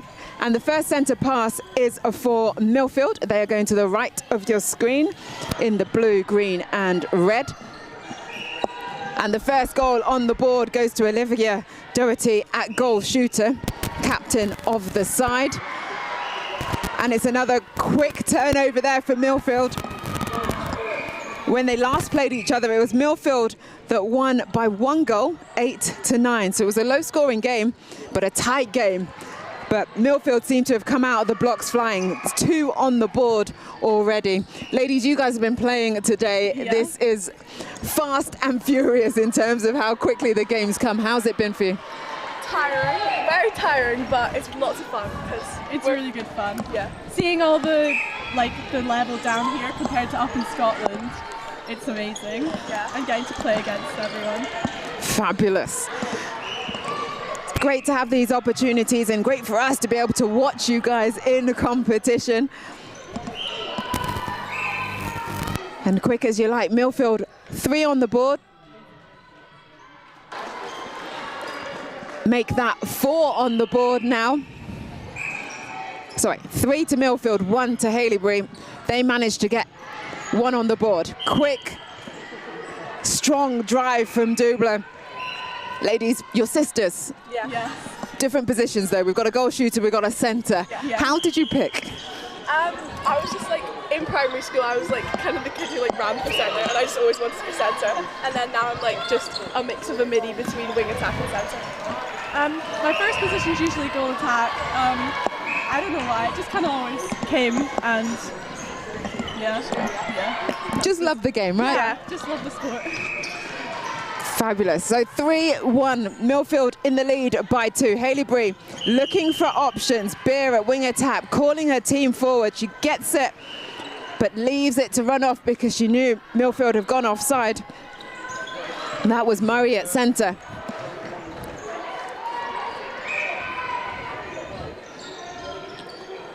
So they set up the free pass. Oh, quick ball, but that was a clatter there. As Davis came out to try and get the intercept, but it doesn't faze Harris at goal attack for Haileybury. They bring their score to 2 now.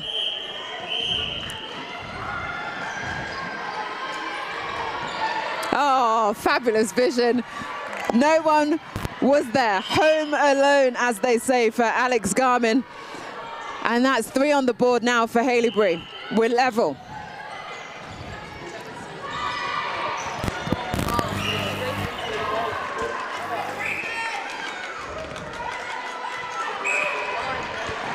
Score from Milfield takes them to 4. So I'm not sure if that last goal counted for Haileybury because the main scoreboard is saying 4-2. I will keep you posted if that changes.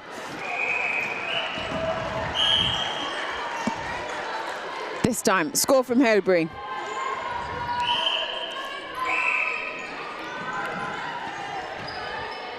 Doesn't seem like the scores are being put onto the scoreboard. So let's just play. And that's a turnover from Haileybury.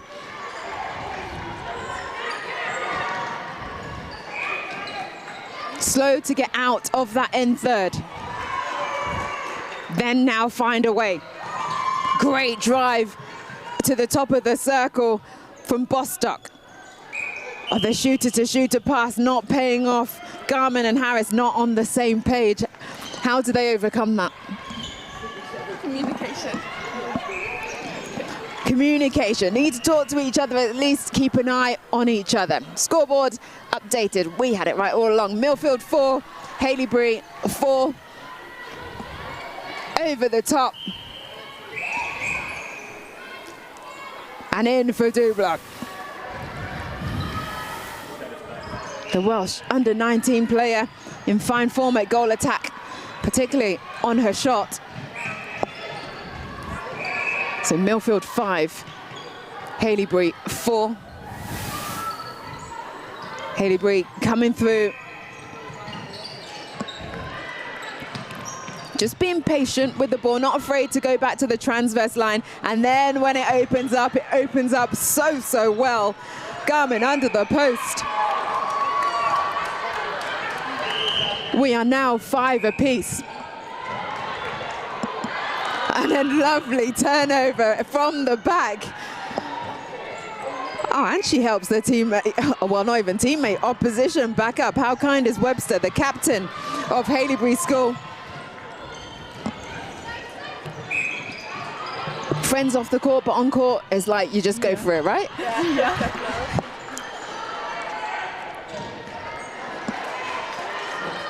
We are 5 apiece with 1.5 minutes left of this first half. 7 minutes in total to be played, and then the second half will be another 7 minutes after a 1 minute break.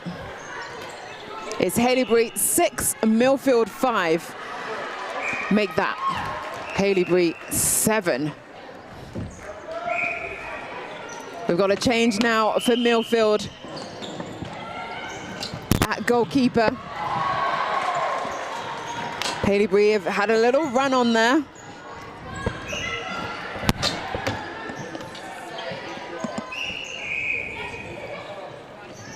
Milfield, a short pass into the chest.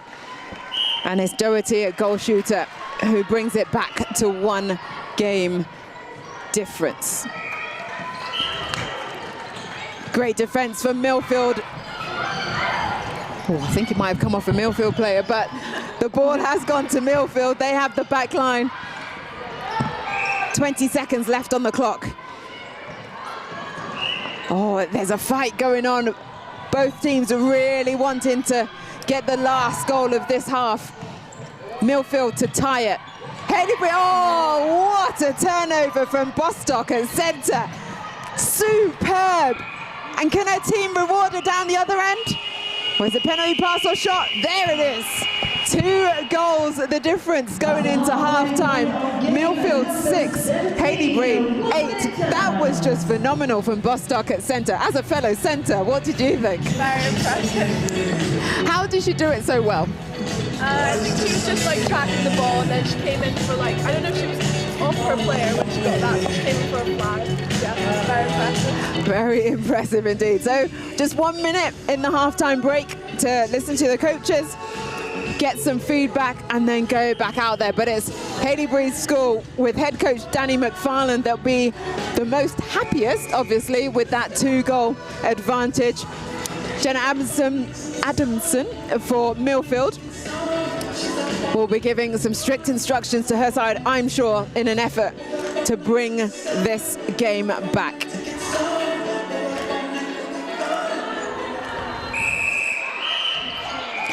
Harriet and Flora with me from Strathallan up in Scotland. A long journey down to Worcester. When did you guys come down? Saturday at 1. We started our drive, which was like 7 hours. You drove down? Yeah, it was so long. I actually took the plane though because I had a district match beforehand. Okay. So I got the lucky journey. So you got, you got the good straw. Well, good to have you here as Milfield pull 1 back. 7 plays 8. This is such a tight game, as it was when they faced each other in Nottingham. There was just a 1-goal difference as Milfield get a turnover. The halftime talk, did it prove fruitful? So far, so good. They're being patient. Murray at centre, finds Pitt. Over the top, oh, but too much put on the ball. Off the back line, but Pitt works the hardest to try and get this ball back again for her side. It's going to be a full court defence for Milfield. Can they turn it over early? Patience being shown by Haileybury.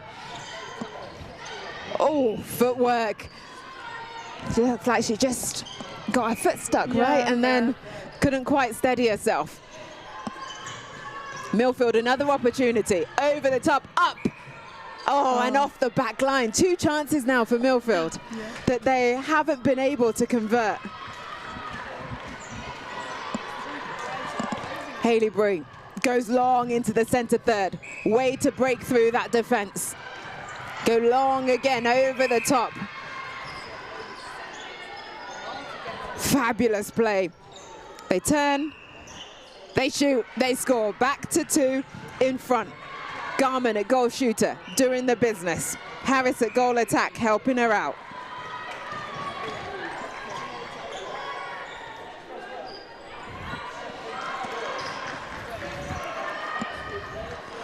Milfield with the sideline. Olivia Pitt took it. Pocket ball. Top of the circle. That's a great triangle. Needing that one to land though.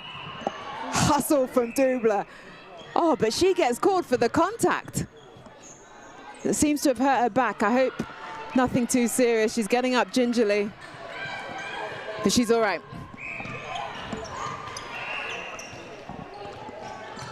Contact on Dubler. 4 minutes and a bit left of this game. Oh, great depth. Bostock again with that bullet pass in. Can't convert off the back line too, but it's going to be Haileybury back line.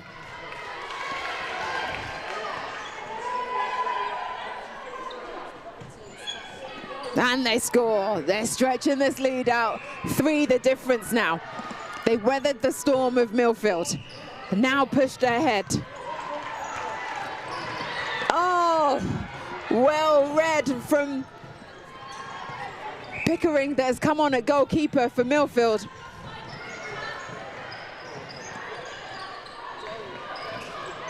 Over the top Milfield.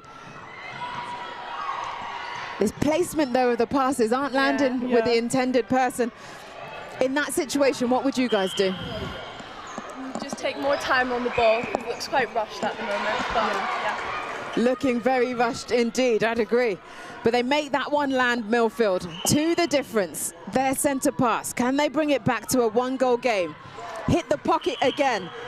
Murray has been finding that space so nicely at centre. The quick turn from Doherty gets herself a penalty pass or shot. Oh, and she's overcooked it. I would have given $100 if we were in America. £100 for her to land that one, but she wasn't able to that time.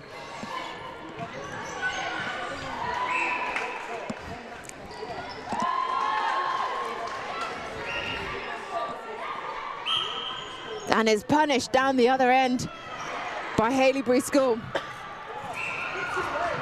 Back to 3 in front, 8 plays 11.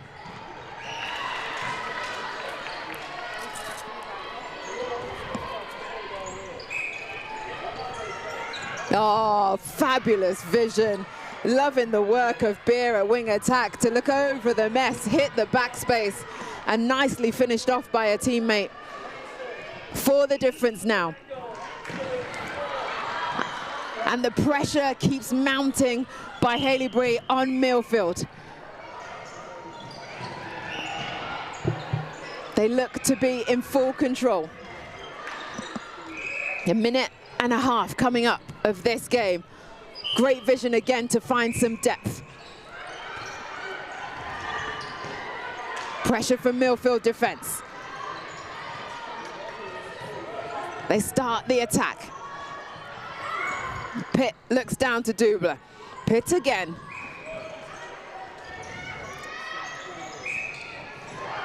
Saw that one coming a mile off. The vision, when you get down though, sometimes your vision just becomes narrow because you get so panicked and you just want to make sure it gets there. Whereas when you're in front, you almost play with that little bit more confidence and you just let the ball go and see all the different options. Haileybury make a change. We've got 50 seconds on the clock.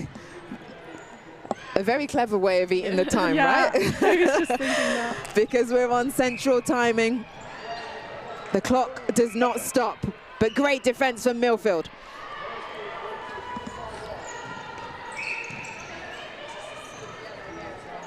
Pitt goes deep to Dubler.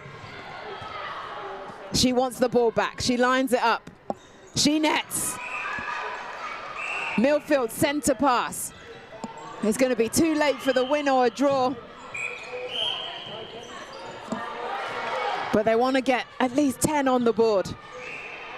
This will reverse the scoreline from Nottingham, where Milfield won that 8-9. And there goes the final buzzer and whistle. Milfield School 9, Haileybury School 14. That was a phenomenal game by Haileybury to get the win. Yeah. Ladies, thank you very much for joining me. Who have you got next? I'm actually not sure. No one seems to know where they're at. There's so many games going on, and I can imagine why. We've only got 2 more rounds left, so we're drawing to the end. But thank you very much. Thank you so much for coming to join me. Wish you all the best for whoever you play next. Thank you. And we'll see you soon. Thank you. Thank you very much. For you guys watching, the next game here on court 2 is Wrekin College versus Berkhamsted School. Have a little look at the highlights from the last game, but we will see you shortly for 3:40 for the first centre pass of that next game.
Just 1 minute to go before the next game on court 2 here at the University of Worcester Arena. Wrekin College versus Berkhamsted School. Wrekin, you can see in the light blue, having their last team huddle.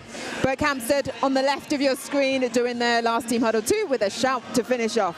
The starting sevens, if I start with Berkhamsted School. Goalkeeper, Emma Beebe. Goal defence, Timmy Adewale. Wing defence, Grace Hughes.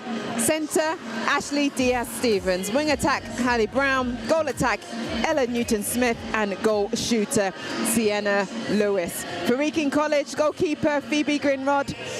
Goal defence, Eddie Nixon. Wing defence, Liane Harris.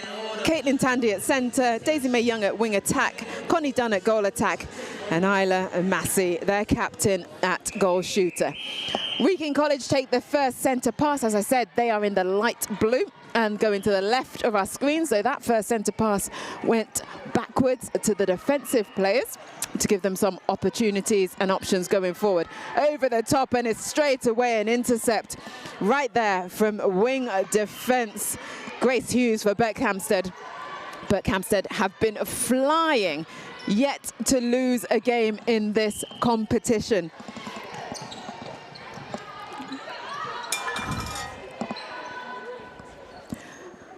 Berkhamsted on the edge of the circle. And they score and they get the first goal on the board, courtesy of Sienna Lewis at goal shooter.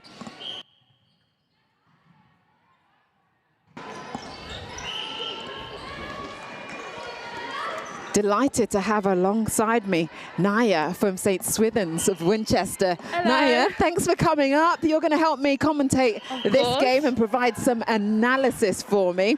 Berkhamsted, a team that haven't been beaten yet this competition. They've been looking really, really strong. Yeah, I've seen them. They haven't lost one and their shooting is insane. Well, let's take a look at their shooting now, because up is goal attack. My point was proven. She scores a great one. Wrekin College, though, with the centre pass. Looking for options. And it's another turnover from Berkhamsted, this time courtesy of goal defence. They're thriving both ends. Very much so.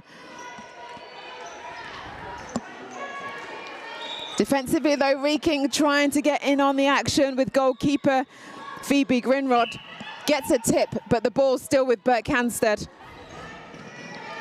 And there's Ella Newton-Smith again.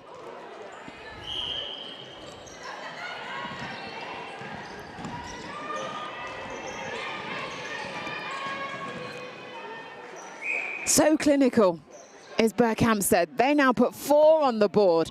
Wrekin College yet to get 1. Naya, why are they so good? Honestly, I think it's the fact that they work so well together. Not only are they thriving their shooting end, but also their keeping end, and they don't seem to get mad at each other. And I think that's the best part about a team. Teamwork is on fire there. All 7 on court and the bench supporting each other, enabling Berkhamsted score to be so, so strong. Ella Newton-Smith again, and it scores. And it's in again. 5 now for them, and their centre pass. Wrekin College don't seem to have an answer for this onslaught that Berkhamsted are putting on them. Even that turnover, obstruction called. And Grinrod stands out. Swoosh, it goes in. Newton-Smith, the London Pulse under-19 NPL player, looks so confident with ball in hand under the post. And even then another 3 seconds called. Berkhamsted, right under the post. This time, Sienna Lewis is the one to score. 7 on the board now for them with their centre pass.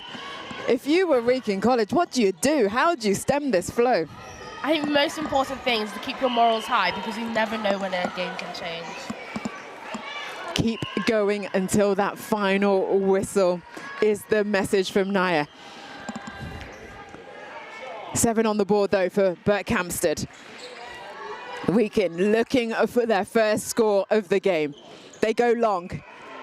Oh, they find it under the post. Can it be converted? Oh, there it is. There is their first one, courtesy of captain Isla Massey. Nottingham Forest under 19 player. But then, after doing such great work down the attacking end, then an offside is called in the defence.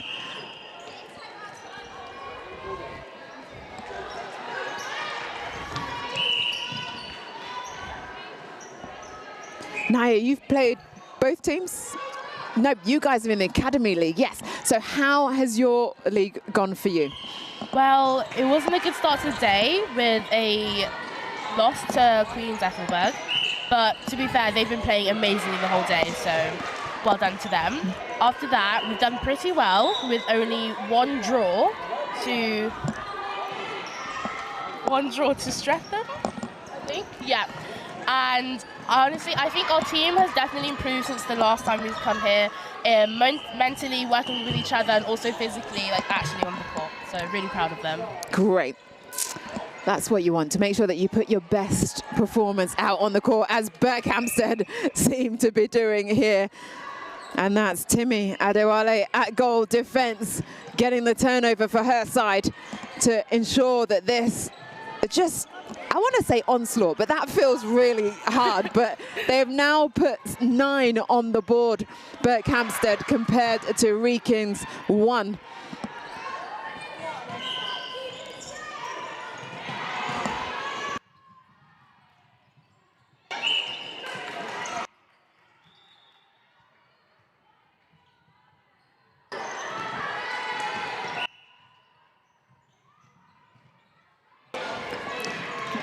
Wrekin with the ball, coming through. They score. 2 on the board now. Could this be the comeback? They're doing a great job of keeping their heads high. They are, keeping on fighting. As we see there, hassling everything. Oh, there's another turnover. Berkhamsted have lost that focus. Can Wrekin capitalise on it? They're being patient now. Oh, what a take. Can she land it? She does find a teammate as the delayed entry from Dunn. Connie Dunn, that was with us earlier. She slots. 3 on the board. 7 seconds left.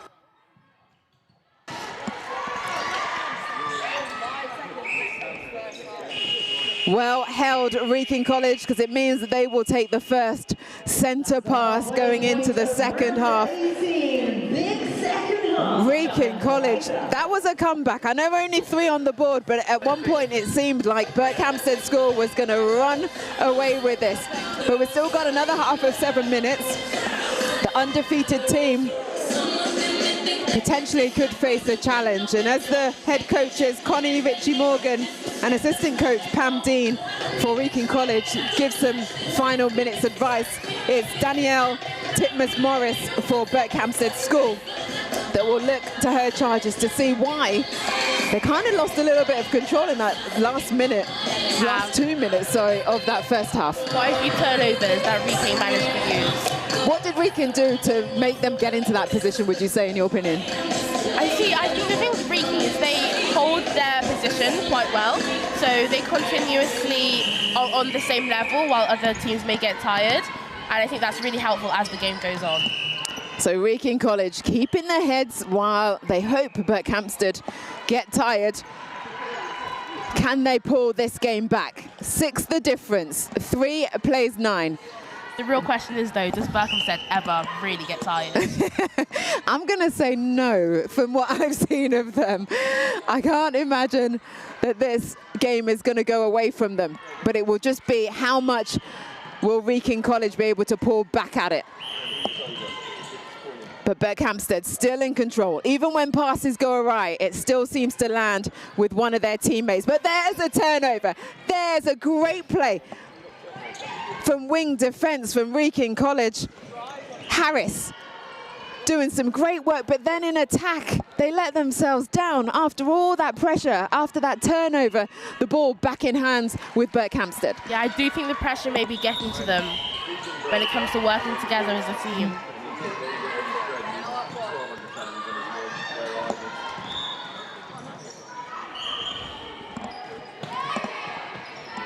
So Wrekin have made a few changes in that half-time break. Goal shooter, Libby accordingly comes on. A goal attack, Isla Massey. Wing attack, Connie Dunn. Goal defence, Phoebe Gringrod. And goalkeeper, Eddie Nixon.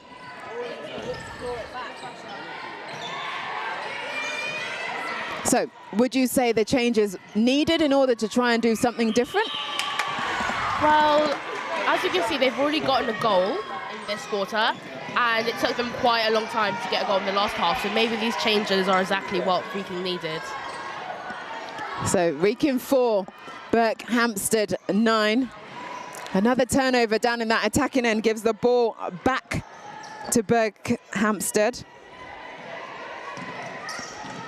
But Wrekin get the turnover. Oh, well weighted, but oh, Timmy Adewale comes flying back for that intercept at goal defence. And then she's there on attack to pull this forwards. Just when you thought Wrekin College could be clawing back again, the defensive and athleticism of Adewale comes to the forefront.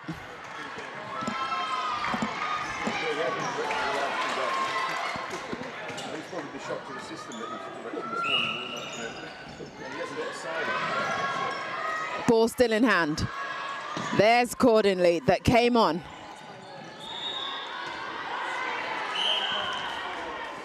Sorry, that's Massey at goal attack that's come on.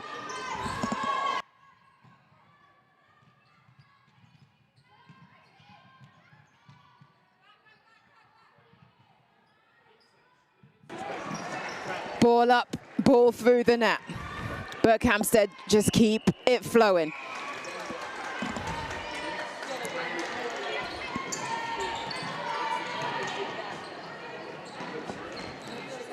Oh, well kept on from Ella Newton-Smith. Ball in hand now. She lines it up. Obstruction call. She's going to get another chance. Up and in. 12 on the board now for Berkhamsted. Just get a little bit of fluff off the court. We go again. Wrekin College. Patience. Too much patience. The 3-second call is called. 3 minutes left of this game. Berkhamsted in full control.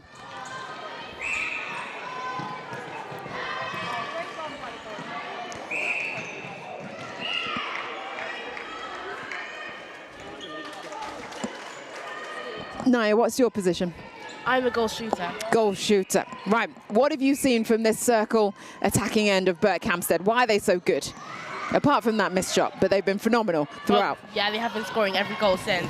I think, once again, they're never on the same side at once. And they're always like, there's variety inside that D, which is always helpful when feeding in towards. So I think that's definitely one of the reasons why they're doing so well, but also just because the players themselves are just exceptional.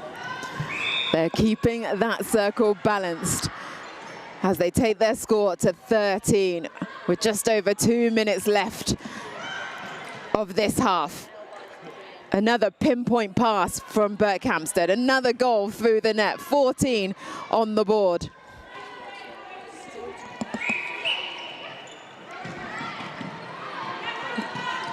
Wrekin finding some space, finally.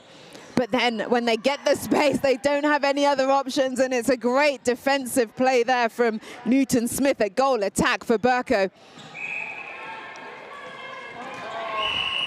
Danny Titmus-Morris has really fine-tuned this side. They're looking very difficult to beat. As yet, haven't been beaten. I can't see where a defeat will come. Can you? I can't either, but I think the fact that they keep on working really hard and they deserve it, to be honest. 1 minute coming up left of this game. This is the penultimate game of today and of competition day 2. By the end of today, we will know who has finished in the top 4 and who will progress to the playoffs in January. From there, we will find out who will be crowned the overall champion. But what a day of netball we've had here at the University of Worcester Arena. As Wrekin College, yes, they get another one. 5 on the board now for them with 30 seconds left on the clock.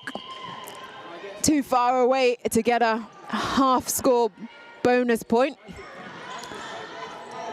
However, they've had some good passages of play, though. They definitely have. When they know exactly where they want that ball to be, Wrekin seems to just have it like that.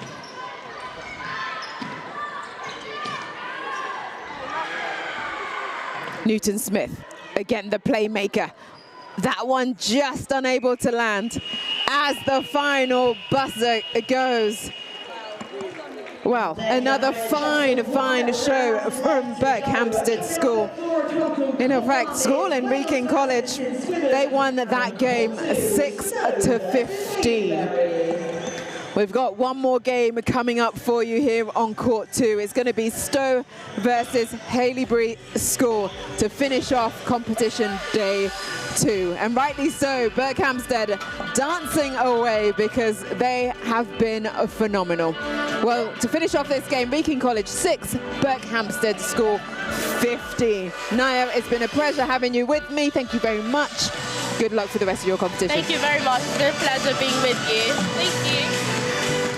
As I said, one more game coming your way. The centre pass is at 4 o'clock. So go chill and come back and join us for Stowe versus Haileybury School.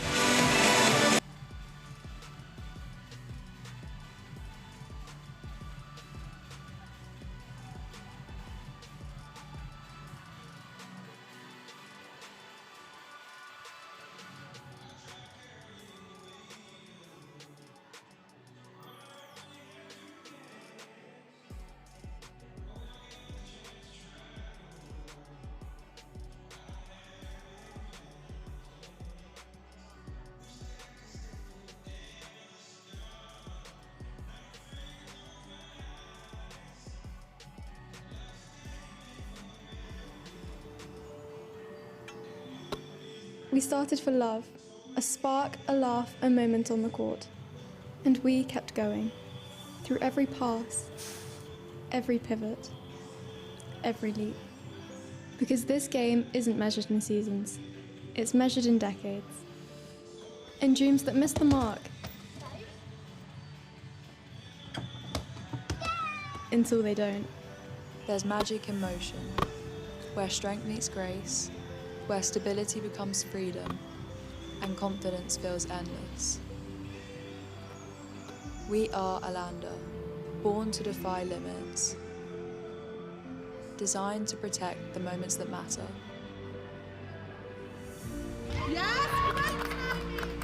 A promise of stability, an invitation to play endlessly. So pause if you need to, then rise again, stronger, unstoppable, but never stop. Play boldly, play freely, play for a lifetime.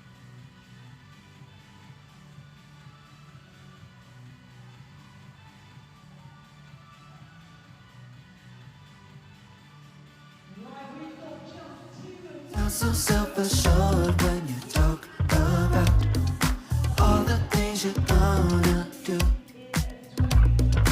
You gon' let the world make your dreams come true. What a shame I fooled you twice. Bet you think you know it all. Think you had your back.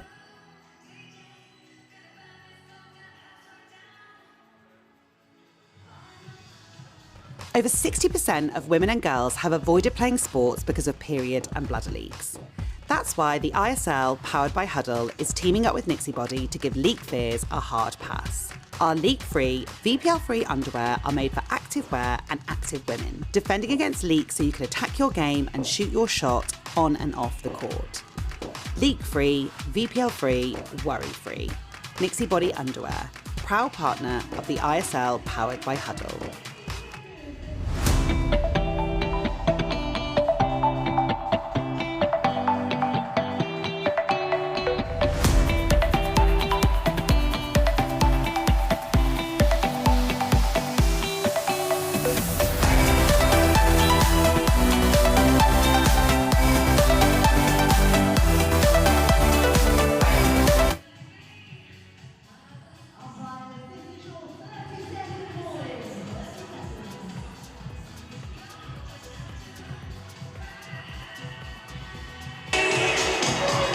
our last game of the day, Stowe School versus Haileybury School here at the University of Worcester Arena.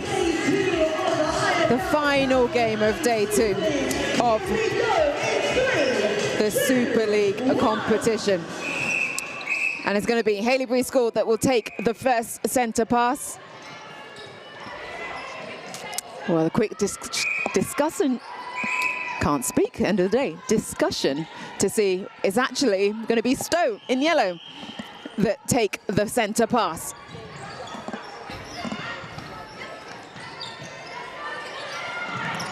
Working that ball nicely over the top, but it's a great positioning there from goalkeeper and captain Charlotte Webster to get the first turnover of the game. It's the last 14 minutes of competition, 7 minutes half. If you didn't know that already, where have you been all day? Great patience there from Haileybury, but a hand to disrupt from Stowe. Does not stop. Ella Harris going to post and scoring.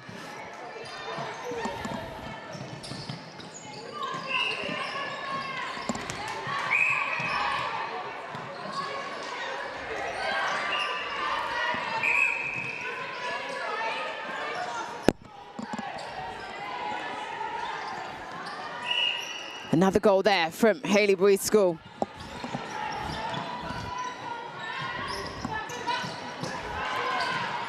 But Stowe can't seem to find their momentum and their accuracy with each other, handing the ball back to Haileybury.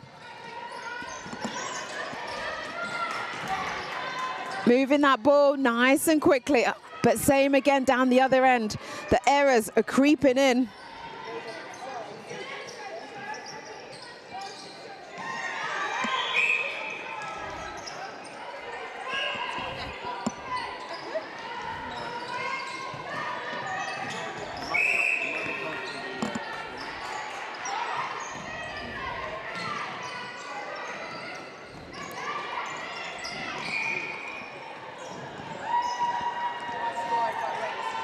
Clever there, just to let the ball run. Lottie Stewart at centre.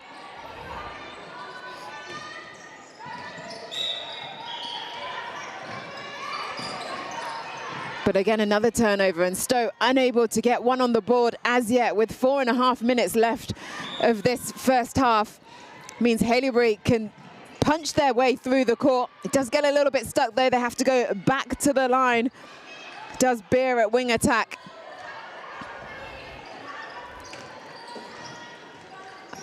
The shuffle shot not paying off, but Layla Thompson at goalkeeper unable to keep that ball in.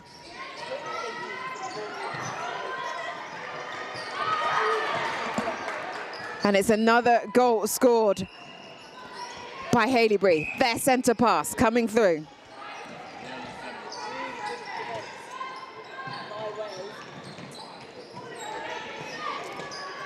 The defensive work great from Stowe, getting the turnover. This game a little bit scrappy. Yes, it is the last game of the day.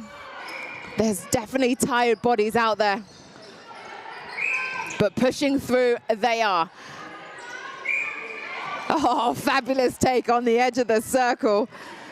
Lee Brock, the wing defense for Haileybury, coming up trumps.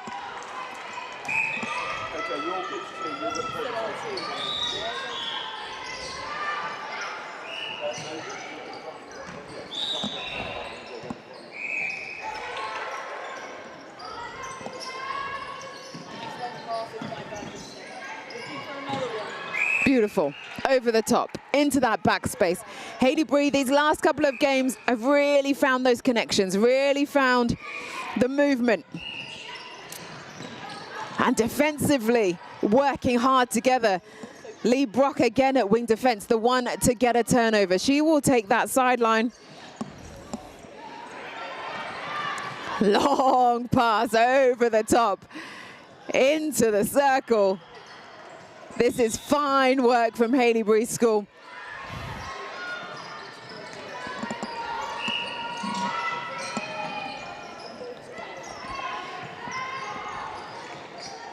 Defensively, Stowe trying to get another one back, trying to at least get a turnover to give their shooters some opportunities. But when the ball is not working for you, it's not working for you. And Haileybury are punishing them down this shooting end to the left side. Another one on the board for them, 6 with 2 minutes left of this half.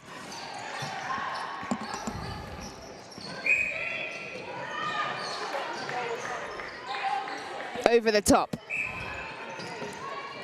into the backspace. Imogen and Emily working well in that circle for Stowe to get their first goal on the board. The captain and the vice captain for Stowe down in that shooting end. But just as quickly, Haileybury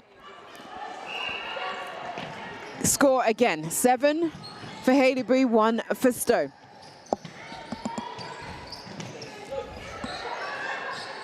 Shooter to shooter, vice captain to captain, Reeves to Errington. Nets their second one. Could this be the comeback?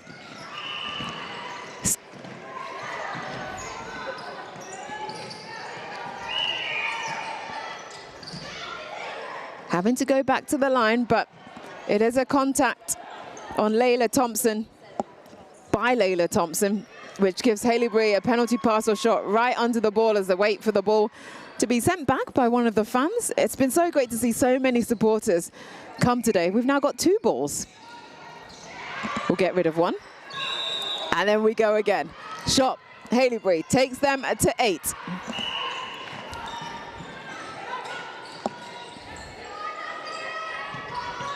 Straight over the top. This time a much better hold from Errington at goal shooter.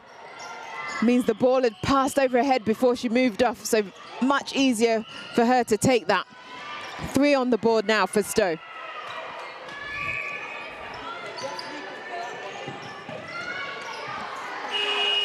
And there goes the buzzer to end the first half.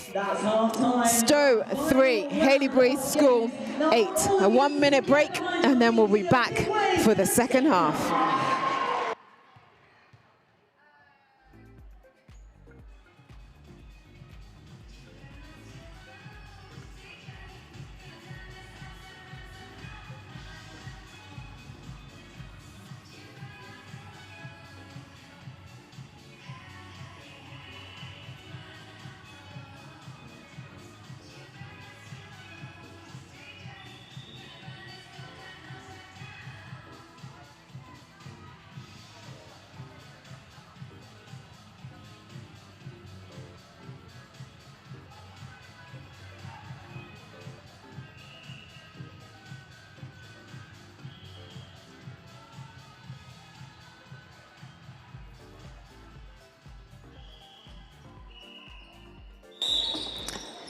Second half commences. Stowe with the centre pass.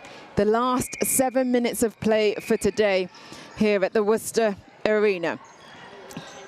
Stowe struggled to get their first goal on the board, but then worked well to get 3. That ball just landing with Emily Errington, but then the turnover comes.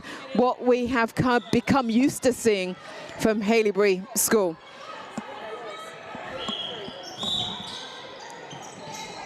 Let's get a final mention though for the sponsors. Look to the bottom of your screen. Elanda, Nixie Body, Candy Kittens, Fab, Littleback, Flyhawk, Viper, So Swim, Huddle, and of course Callow as well. These sponsors so crucial to being able to bring this tournament to you and to allow these girls to experience playing at this level. I wish it was something I had when I was younger. So very thankful to all our sponsors and everyone that's helped organize this event.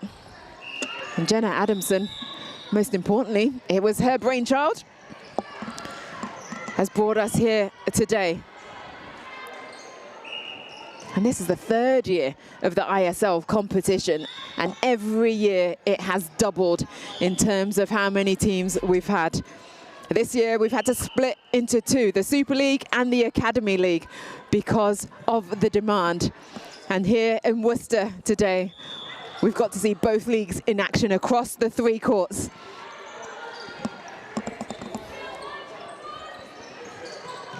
In this final game though, Stowe versus Haileybury, 4 plays 9. Can Haileybury take it to 10? Yes, they can. Courtesy of goal attack, Ella Harris.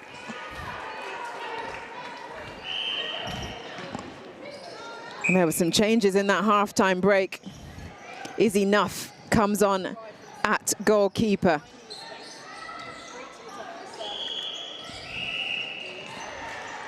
Charlotte Webster goes from goalkeeper to goal defence. And Darcy Skinner comes on at wing defence.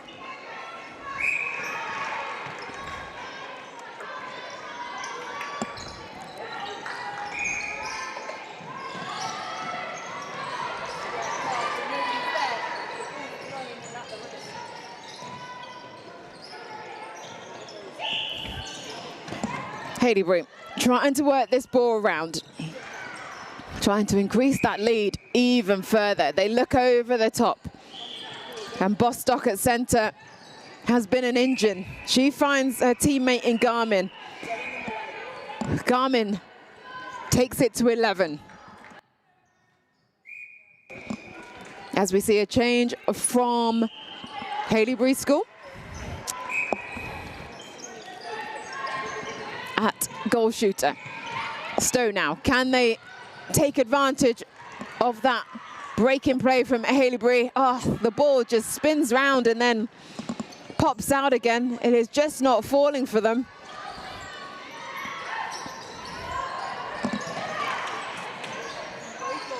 Over the top, into the space. Oh, that would have been spectacular if it landed. But great cover from the defence of Stowe. Layla Thompson and Zara Kalu running hard. Hasn't really stemmed, though, the force of Haileybury, but they are disrupting, as you see there again. Just getting little tips to it, making it that bit harder. Backline Haileybury. They go back to the transverse line, but Bostock using the whole width of the court to create some space and to find her team. Discuss it before you go down.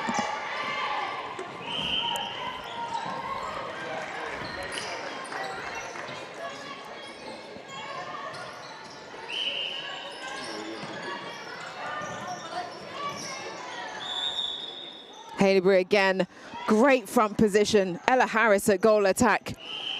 Just using the timing to be spot on to find herself free. Stowe just a little bit hesitant. Oh, and there's the take. Great work from goal defence. Charlotte Webster, the captain of the teams, has moved out from goalkeeper, getting another turnover to her name. This time, it's Alex Garman that takes the front hold. The shuffle shot to get a little bit closer to the post, and through it goes. 1.5 minutes left. Stowe 4, Haileybury score 14.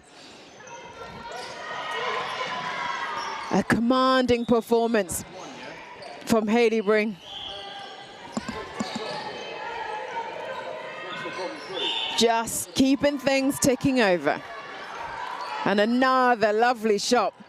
Turns, sets herself, and swishes that through. A minute left on the clock.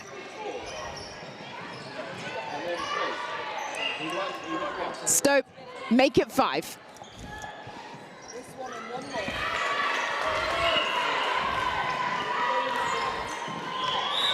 This is the final game of round 2 here at Worcester Arena. After this, all teams will have played each other twice. after getting 5 points for a win, 3 points for a draw, 1 point for a score within 50%.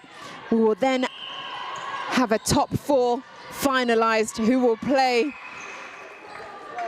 in the playoffs in January. That's January the 21st at the University of Wolverhampton. And that will be the top 4 teams of the Super League that will play, the bottom 2 teams of the Super League and the top 2 teams of the Academy League for their little playoffs as well. And there goes the final buzzer. The final game is over. And Stowe end with 5. Haileybury end with 16. A fab day of so much netball, so many games. But we've seen some fabulous netball on show and some key players that have really shone throughout the day. And so we're going to do that presentation next, so stay with us and we'll award for both leagues, for the Academy League and the Super League, an MVP for defender, mid-court shooter, and then an MVP of the league. So that final game, final score, Stowe School 5, Haileybury School 16. Stay on and watch for the awards to finish off this days of competition. Thank you very much for joining us. It's been a pleasure talking with you, and I hope you've enjoyed the netball as much as we have. We will see you in January for the finals weekend.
So your picture?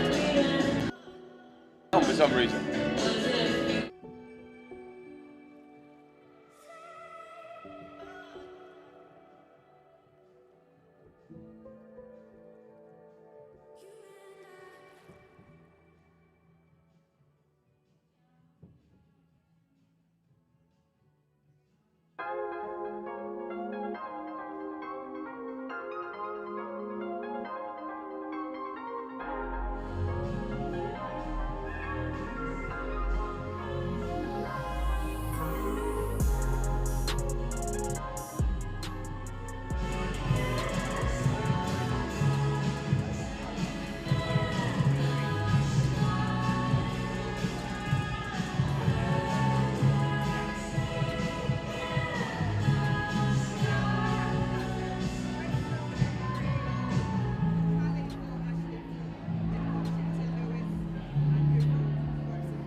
Perhaps there's no other sport in the world that's as challenging as golf.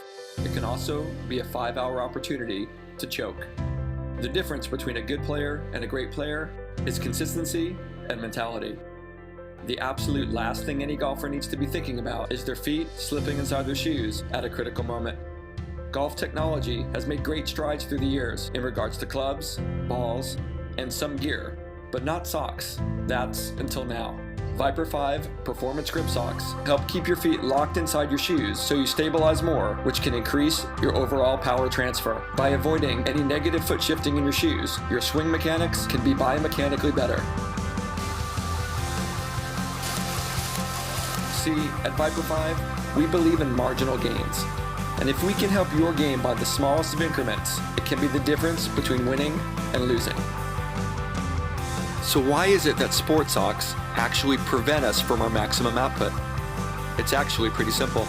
Typical socks slip, creating negative propulsion first before positive movement. Every time you go back, before you propel forward, you're losing speed and momentum. Imagine this over and over again as you're playing. Your acceleration will be better if your push-off and power transfer is stronger.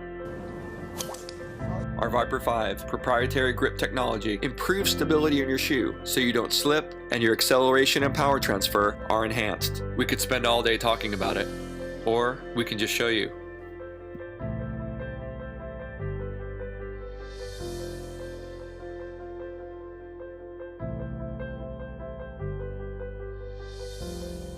Always Viper 5.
Hey, my name's Jared, and I'm with Viper Sports, and thanks for taking the time out to watch. I want to introduce you to our new Viper Sports Adventure line. With 37.5 active particles. When infused into the sock's fabric, the 37.5 active particles help to create a microclimate within your shoe by capturing and releasing moisture vapor. This unique feature helps to regulate temperature and humidity, ensuring that your feet stay cool, dry, and comfortable during any climate you're performing in. 37.5 technology also helps maintain odor control by actively removing odor-causing molecules, keeping your feet fresh and eliminating any unpleasant smell. Here's our friends over at 37.5 to tell you more about this ingenious technology.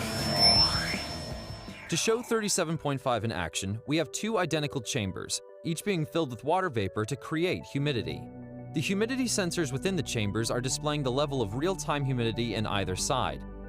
We then open the bottom to expose one chamber to 37.5 active particles and the other to an equal volume of empty space.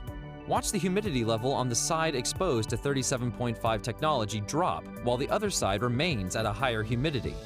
Even after the humidity is no longer visible, it's still present and measurable. The side with 37.5 is attracting the moisture vapor, dynamically controlling the humidity level. This shows how 37.5 technology uses active particles to attract and remove moisture vapor, reducing uncomfortable humidity within your microclimate. Humidity is an amplifier. When it's present, temperature feels different, cold feels colder, and hot feels hotter. Take weather. 90 degrees in Florida can feel very uncomfortable, and 90 degrees in Arizona can feel great. The only difference is the amount of humidity. 37.5 technology. Dynamic thermoregulation, 24 hours a day.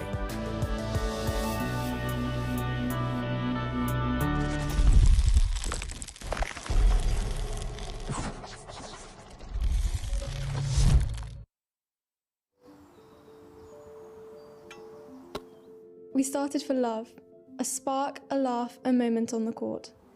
And we kept going, through every pass, every pivot, every leap. Because this game isn't measured in seasons, it's measured in decades. In dreams that miss the mark. Until they don't. There's magic in motion, where strength meets grace, where stability becomes freedom, and confidence feels endless. We are Alanda, born to defy limits, designed to protect the moments that matter.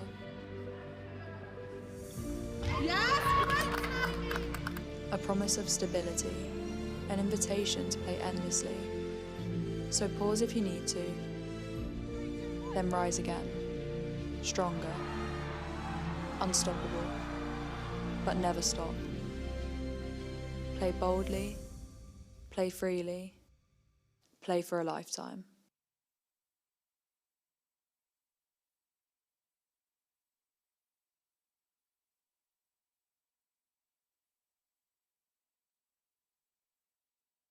Sound so self-assured when you talk about all the things you're gonna do. You gon' let the world make your dreams come true. What a shame I hold you twice. Bet you think you know it all. Think you had your back.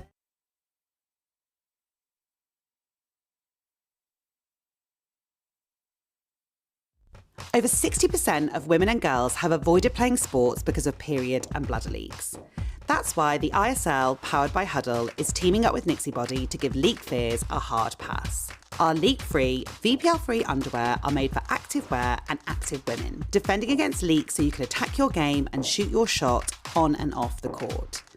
Leak-free, VPL-free, worry-free. Nixibody underwear, proud partner of the ISL, powered by Huddle.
Perhaps there's no other sport in the world that's as challenging as golf.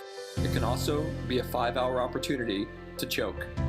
The difference between a good player and a great player is consistency and mentality. The absolute last thing any golfer needs to be thinking about is their feet slipping inside their shoes at a critical moment. Golf technology has made great strides through the years in regards to clubs, balls, and some gear, but not socks. That's until now.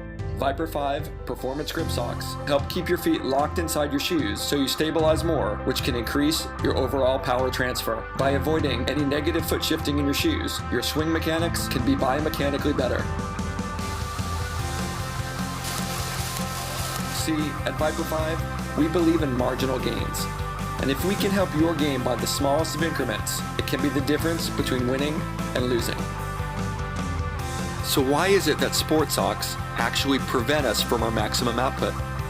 It's actually pretty simple. Typical socks slip, creating negative propulsion first before positive movement. Every time you go back, before you propel forward, you're losing speed and momentum. Imagine this over and over again as you're playing. Your acceleration will be better if your push-off and power transfer is stronger. Our Viper 5 proprietary grip technology improves stability in your shoe so you don't slip and your acceleration and power transfer are enhanced. We could spend all day talking about it, or we can just show you.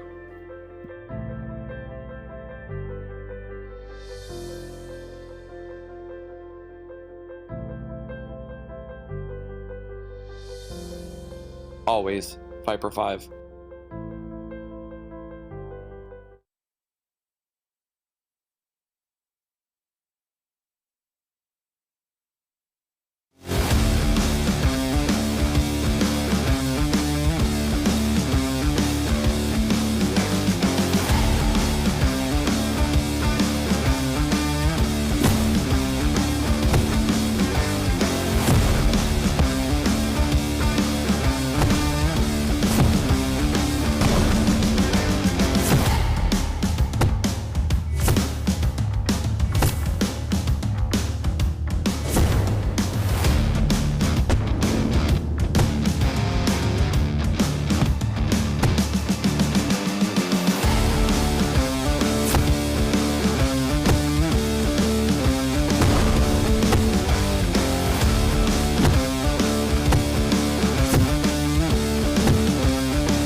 Of the performances that you put out there today. It truly has been fantastic.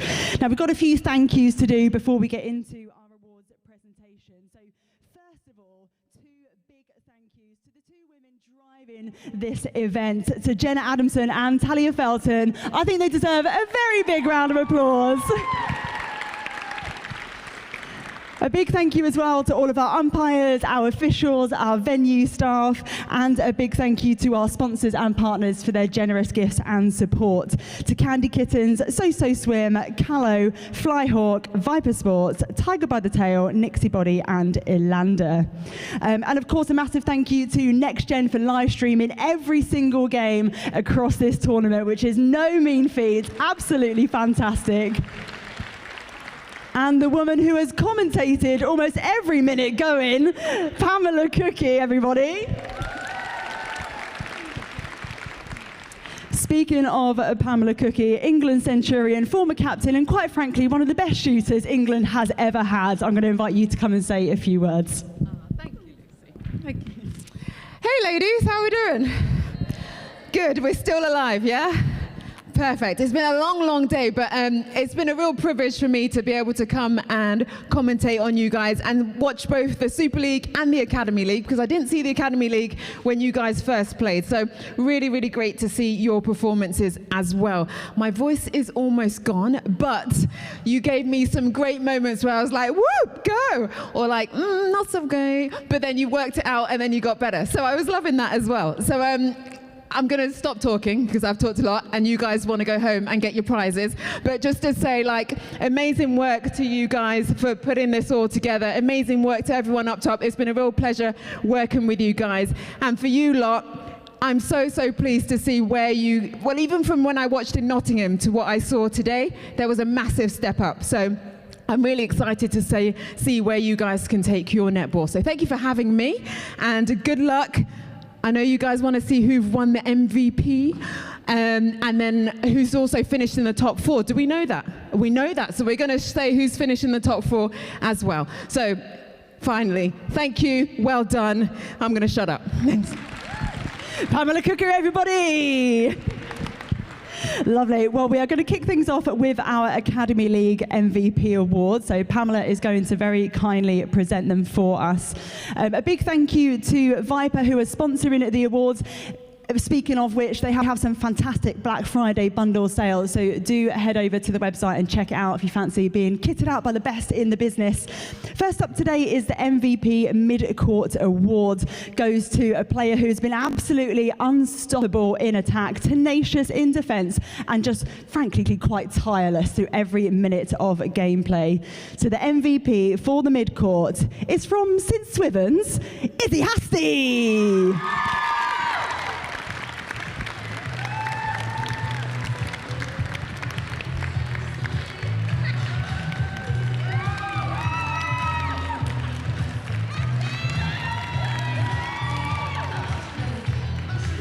Next up is our MVP Defender Award. Now, they have impressed with superb awareness and control, really anchoring the team's defence and being outstanding with their timing and anticipation. Our MVP Defender Award is from Queen Ethelburga's Sophie Ober! Oh, she's gone. Thank you so much for coming to collect on her behalf. Next up is our MVP Shooter Award. This goes to someone who has been cool, calm and collected at the post, showing amazing accuracy and has really converted under immense pressure. Again, from Queen Ethelburga's, your MVP shooter is Fleur Farmer-Beasley.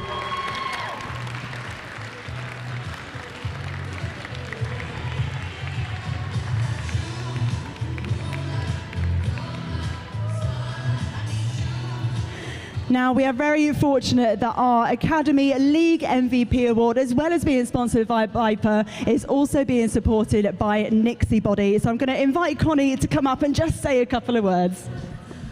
Hi everyone, it's been so nice to chat to some of you today and show you my knickers. I have spent a lot of my time talking about how periods hold girls back and that 50% of girls drop out of sport when they start puberty, and it is so inspiring to stand here and see all you amazing young women who have beaten that statistic and are doing incredible things in netball. But obviously these issues that we talk about at Nixie Body do continue on into kind of elite level and when you're kind of adults, and so I just am really grateful to be here talking to you all about period care and making sure that your menstrual health is super important to you. We have been in with England Netball this year, educating them on all things periods and period care, and if you want us to come into your school next year and do the same thing, we are offering that special session to come into schools and do that at a very discounted rate for everyone who's here. But I'll stop talking now, but I just wanted to say you are all such an inspiration, and I'm really excited to be, Pam's going to present this report, but thank you. Lovely. Thank you so much, Connie, who has very generously given a pair of her period pants to the league MVP. Speaking of which, the league MVP is an outstanding performer who has been consistently brilliant throughout the day. This player has shown really exceptional skill throughout day 2 of the competition. They've led by example and they have made a massive impact in every game they have played.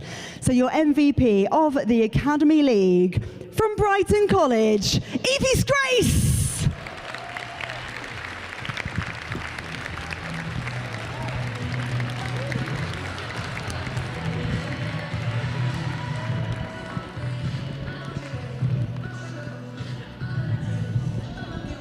Lovely. Let's hear it one more time for all of our MVPs from the Academy League.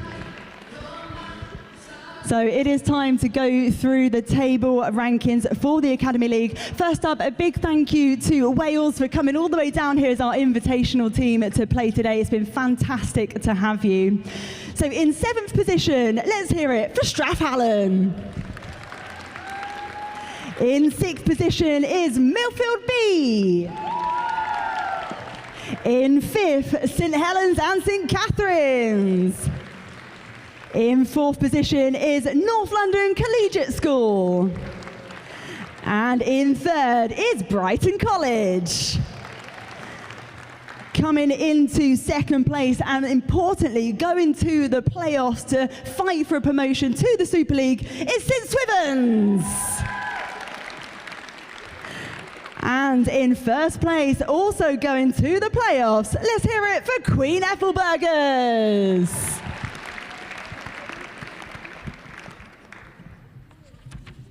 Okay, lovely. Moving on. Oh no, they do need to come and get something. So the top 2. So could I please have St Swithun's come up to collect your little goodies here? Up you come. That's the whole team. Up you come. Here we go.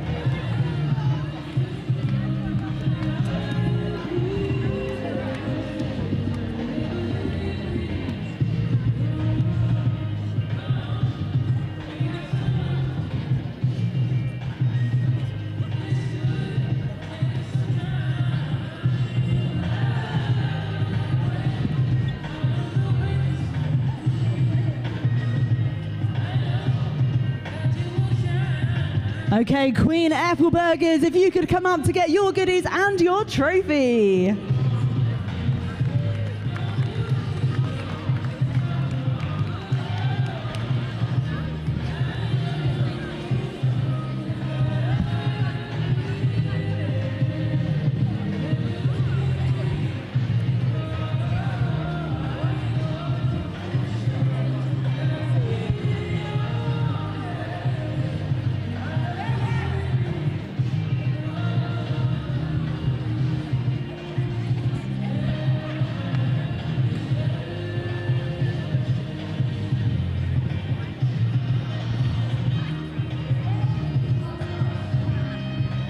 So let's hear it one more time for Queen Ethelburgers.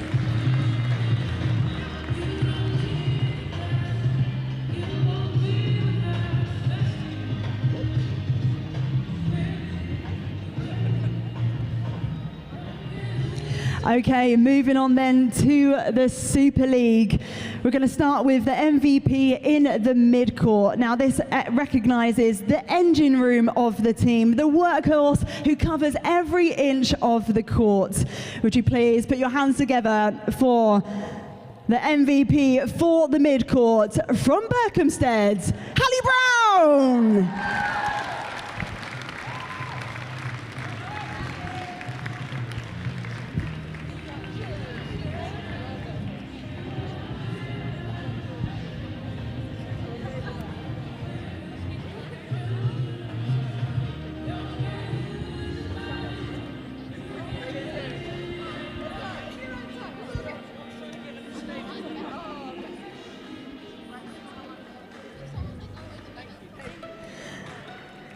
Lovely, well done, Hallie, very well deserved.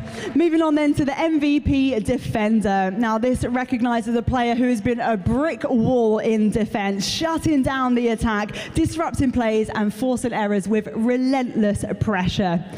The MVP defender from Haileybury, Charlotte Webster.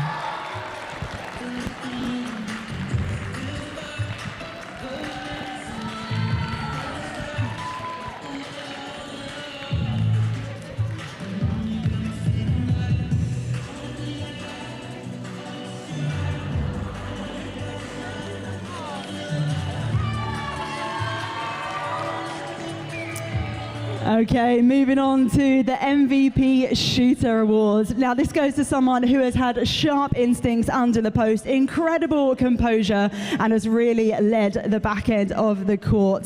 The MVP Shooter from Berkhamsted, Sienna Lewis.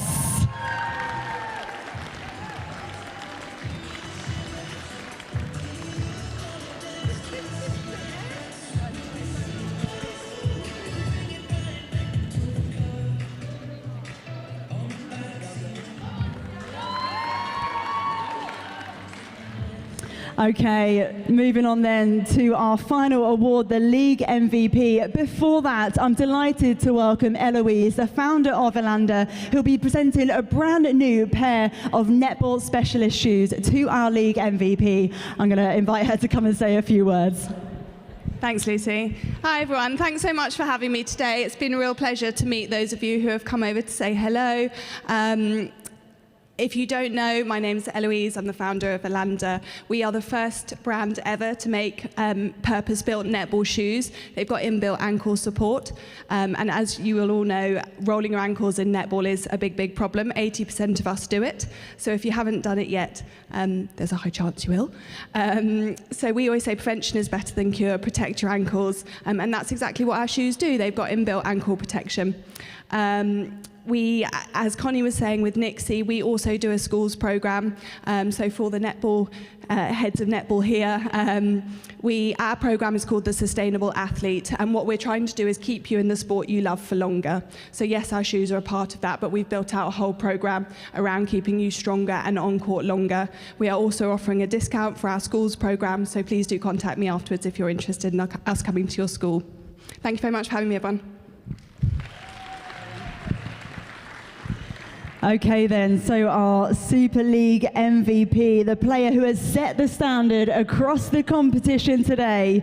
Would you please give a big round of applause from Gordon's? It's Jess Robson!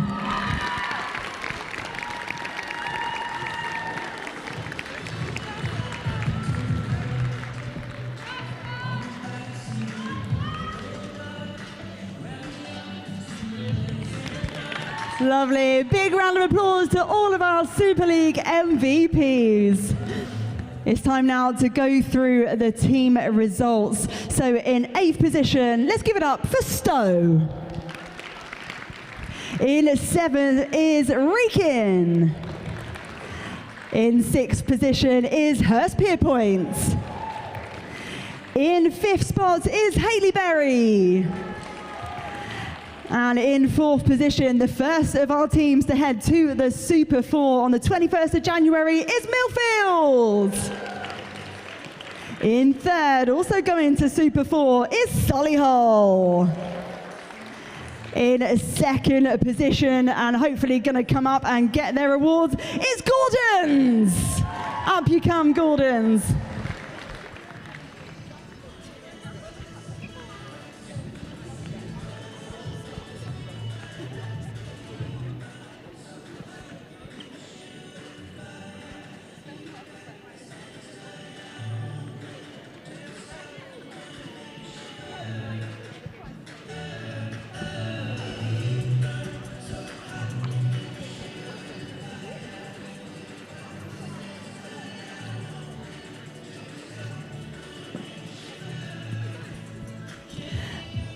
So in first place then, and taking home that beautiful looking trophy, let's hear it for Berkhamsted. Up you come.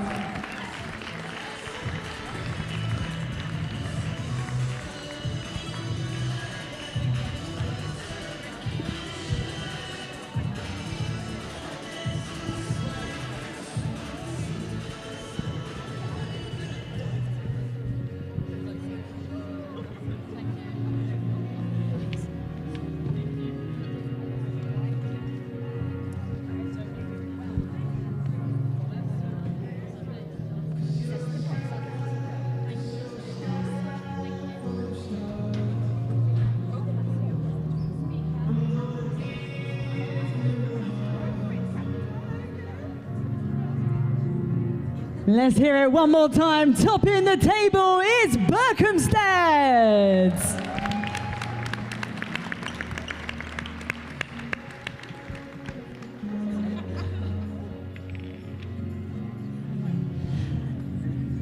Lovely. You'd like to say? Yeah, absolutely. Here we go. Thank you. And we just wanted to say a massive thank you for organising the event. It was really amazing. We know all the hard work goes out into it. And thank you so much to all the schools who competed and put out a really great competition, and good luck for the rest of your seasons. Thank you. Well, I couldn't have said it any better myself. That is a wrap from us here on day 2 of the ISL Academy and Super League. Thank you all so much for coming. I hope you're all immensely proud of yourselves for what you've put out there today. We wish you a very safe journey home. See you at the playoffs and Super 4. Thanks then for joining us for our live coverage of the ISL. Of course, the 2 legs of the Academy and Super League have come to an end, but join us on the 21st of January, where the playoffs will be live. There is also so much to come before the Christmas break here on Next Gen Live. On Thursday, join us for live hockey down in Bristol when Clifton take to the screen again before a jam-packed schedule in the second week of December. 2 games at six ways, including the Modus Cup between the 2 Worcester sides. There's also live rugby from Gordon's as they take on Wellington before we fly to Barcelona for the Global Schools Challenge from the 14th to the 18th. All of this live action will be brought to you by Next Gen on our YouTube channel. Keep up to date on our social media pages, Next Gen Rugby for all of our rugby live streams, but for everything else, head over to the Next Gen Live Instagram, the newest active page for all of your ulterior sports coverage outside of the 15s game. From myself, Wilf Kemsley, from Mia as well on comms, as well of course for Pamela Cookie, thank you for joining us and enjoy the rest of your weekend.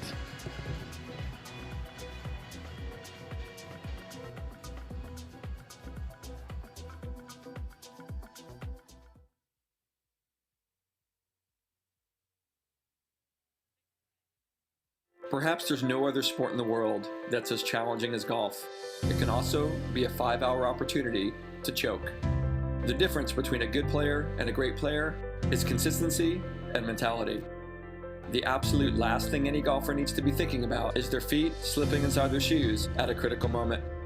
Golf technology has made great strides through the years in regards to clubs, balls, and some gear, but not socks. That's until now. Viper 5 Performance Grip Socks help keep your feet locked inside your shoes so you stabilize more, which can increase your overall power transfer. By avoiding any negative foot shifting in your shoes, your swing mechanics can be biomechanically better. See, at Viper 5, we believe in marginal gains.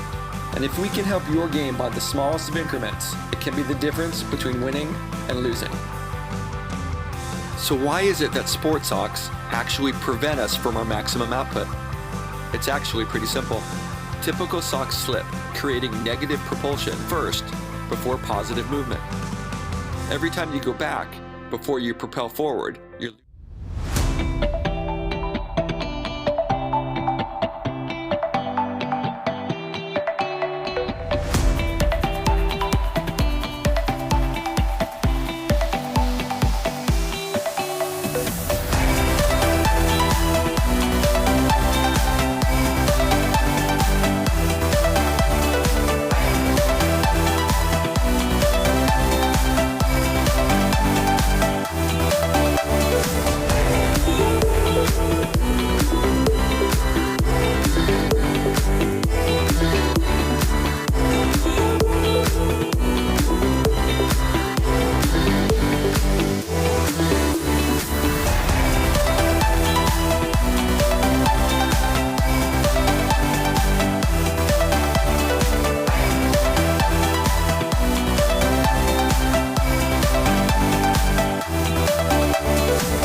We started for love, a spark, a laugh, a moment on the court. And we kept going, through every pass, every pivot, every leap. Because this game isn't measured in seasons, it's measured in decades. In dreams that miss the mark, until they don't. There's magic in motion, where strength meets grace, where stability becomes freedom, and confidence feels endless. We are Alander, Born to defy limits. Designed to protect the moments that matter.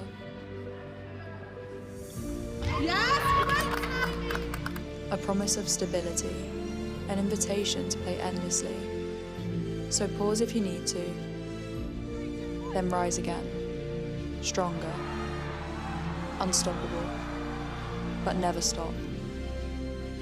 Play boldly, play freely, play for a lifetime.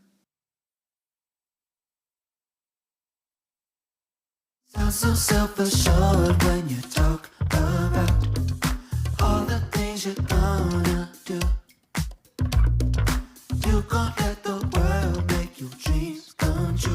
What a shame I fooled you twice. Bet you think you know it all. Think you had your back. Over 60% of women and girls have avoided playing sports because of period and bladder leaks. That's why the ISL, powered by Huddle, is teaming up with Nixibody to give leak fears a hard pass. Our leak-free, VPL-free underwear are made for active wear and active women, defending against leaks so you can attack your game and shoot your shot on and off the court. Leak-free, VPL-free, worry-free. Nixibody underwear, proud partner of the ISL, powered by Huddle.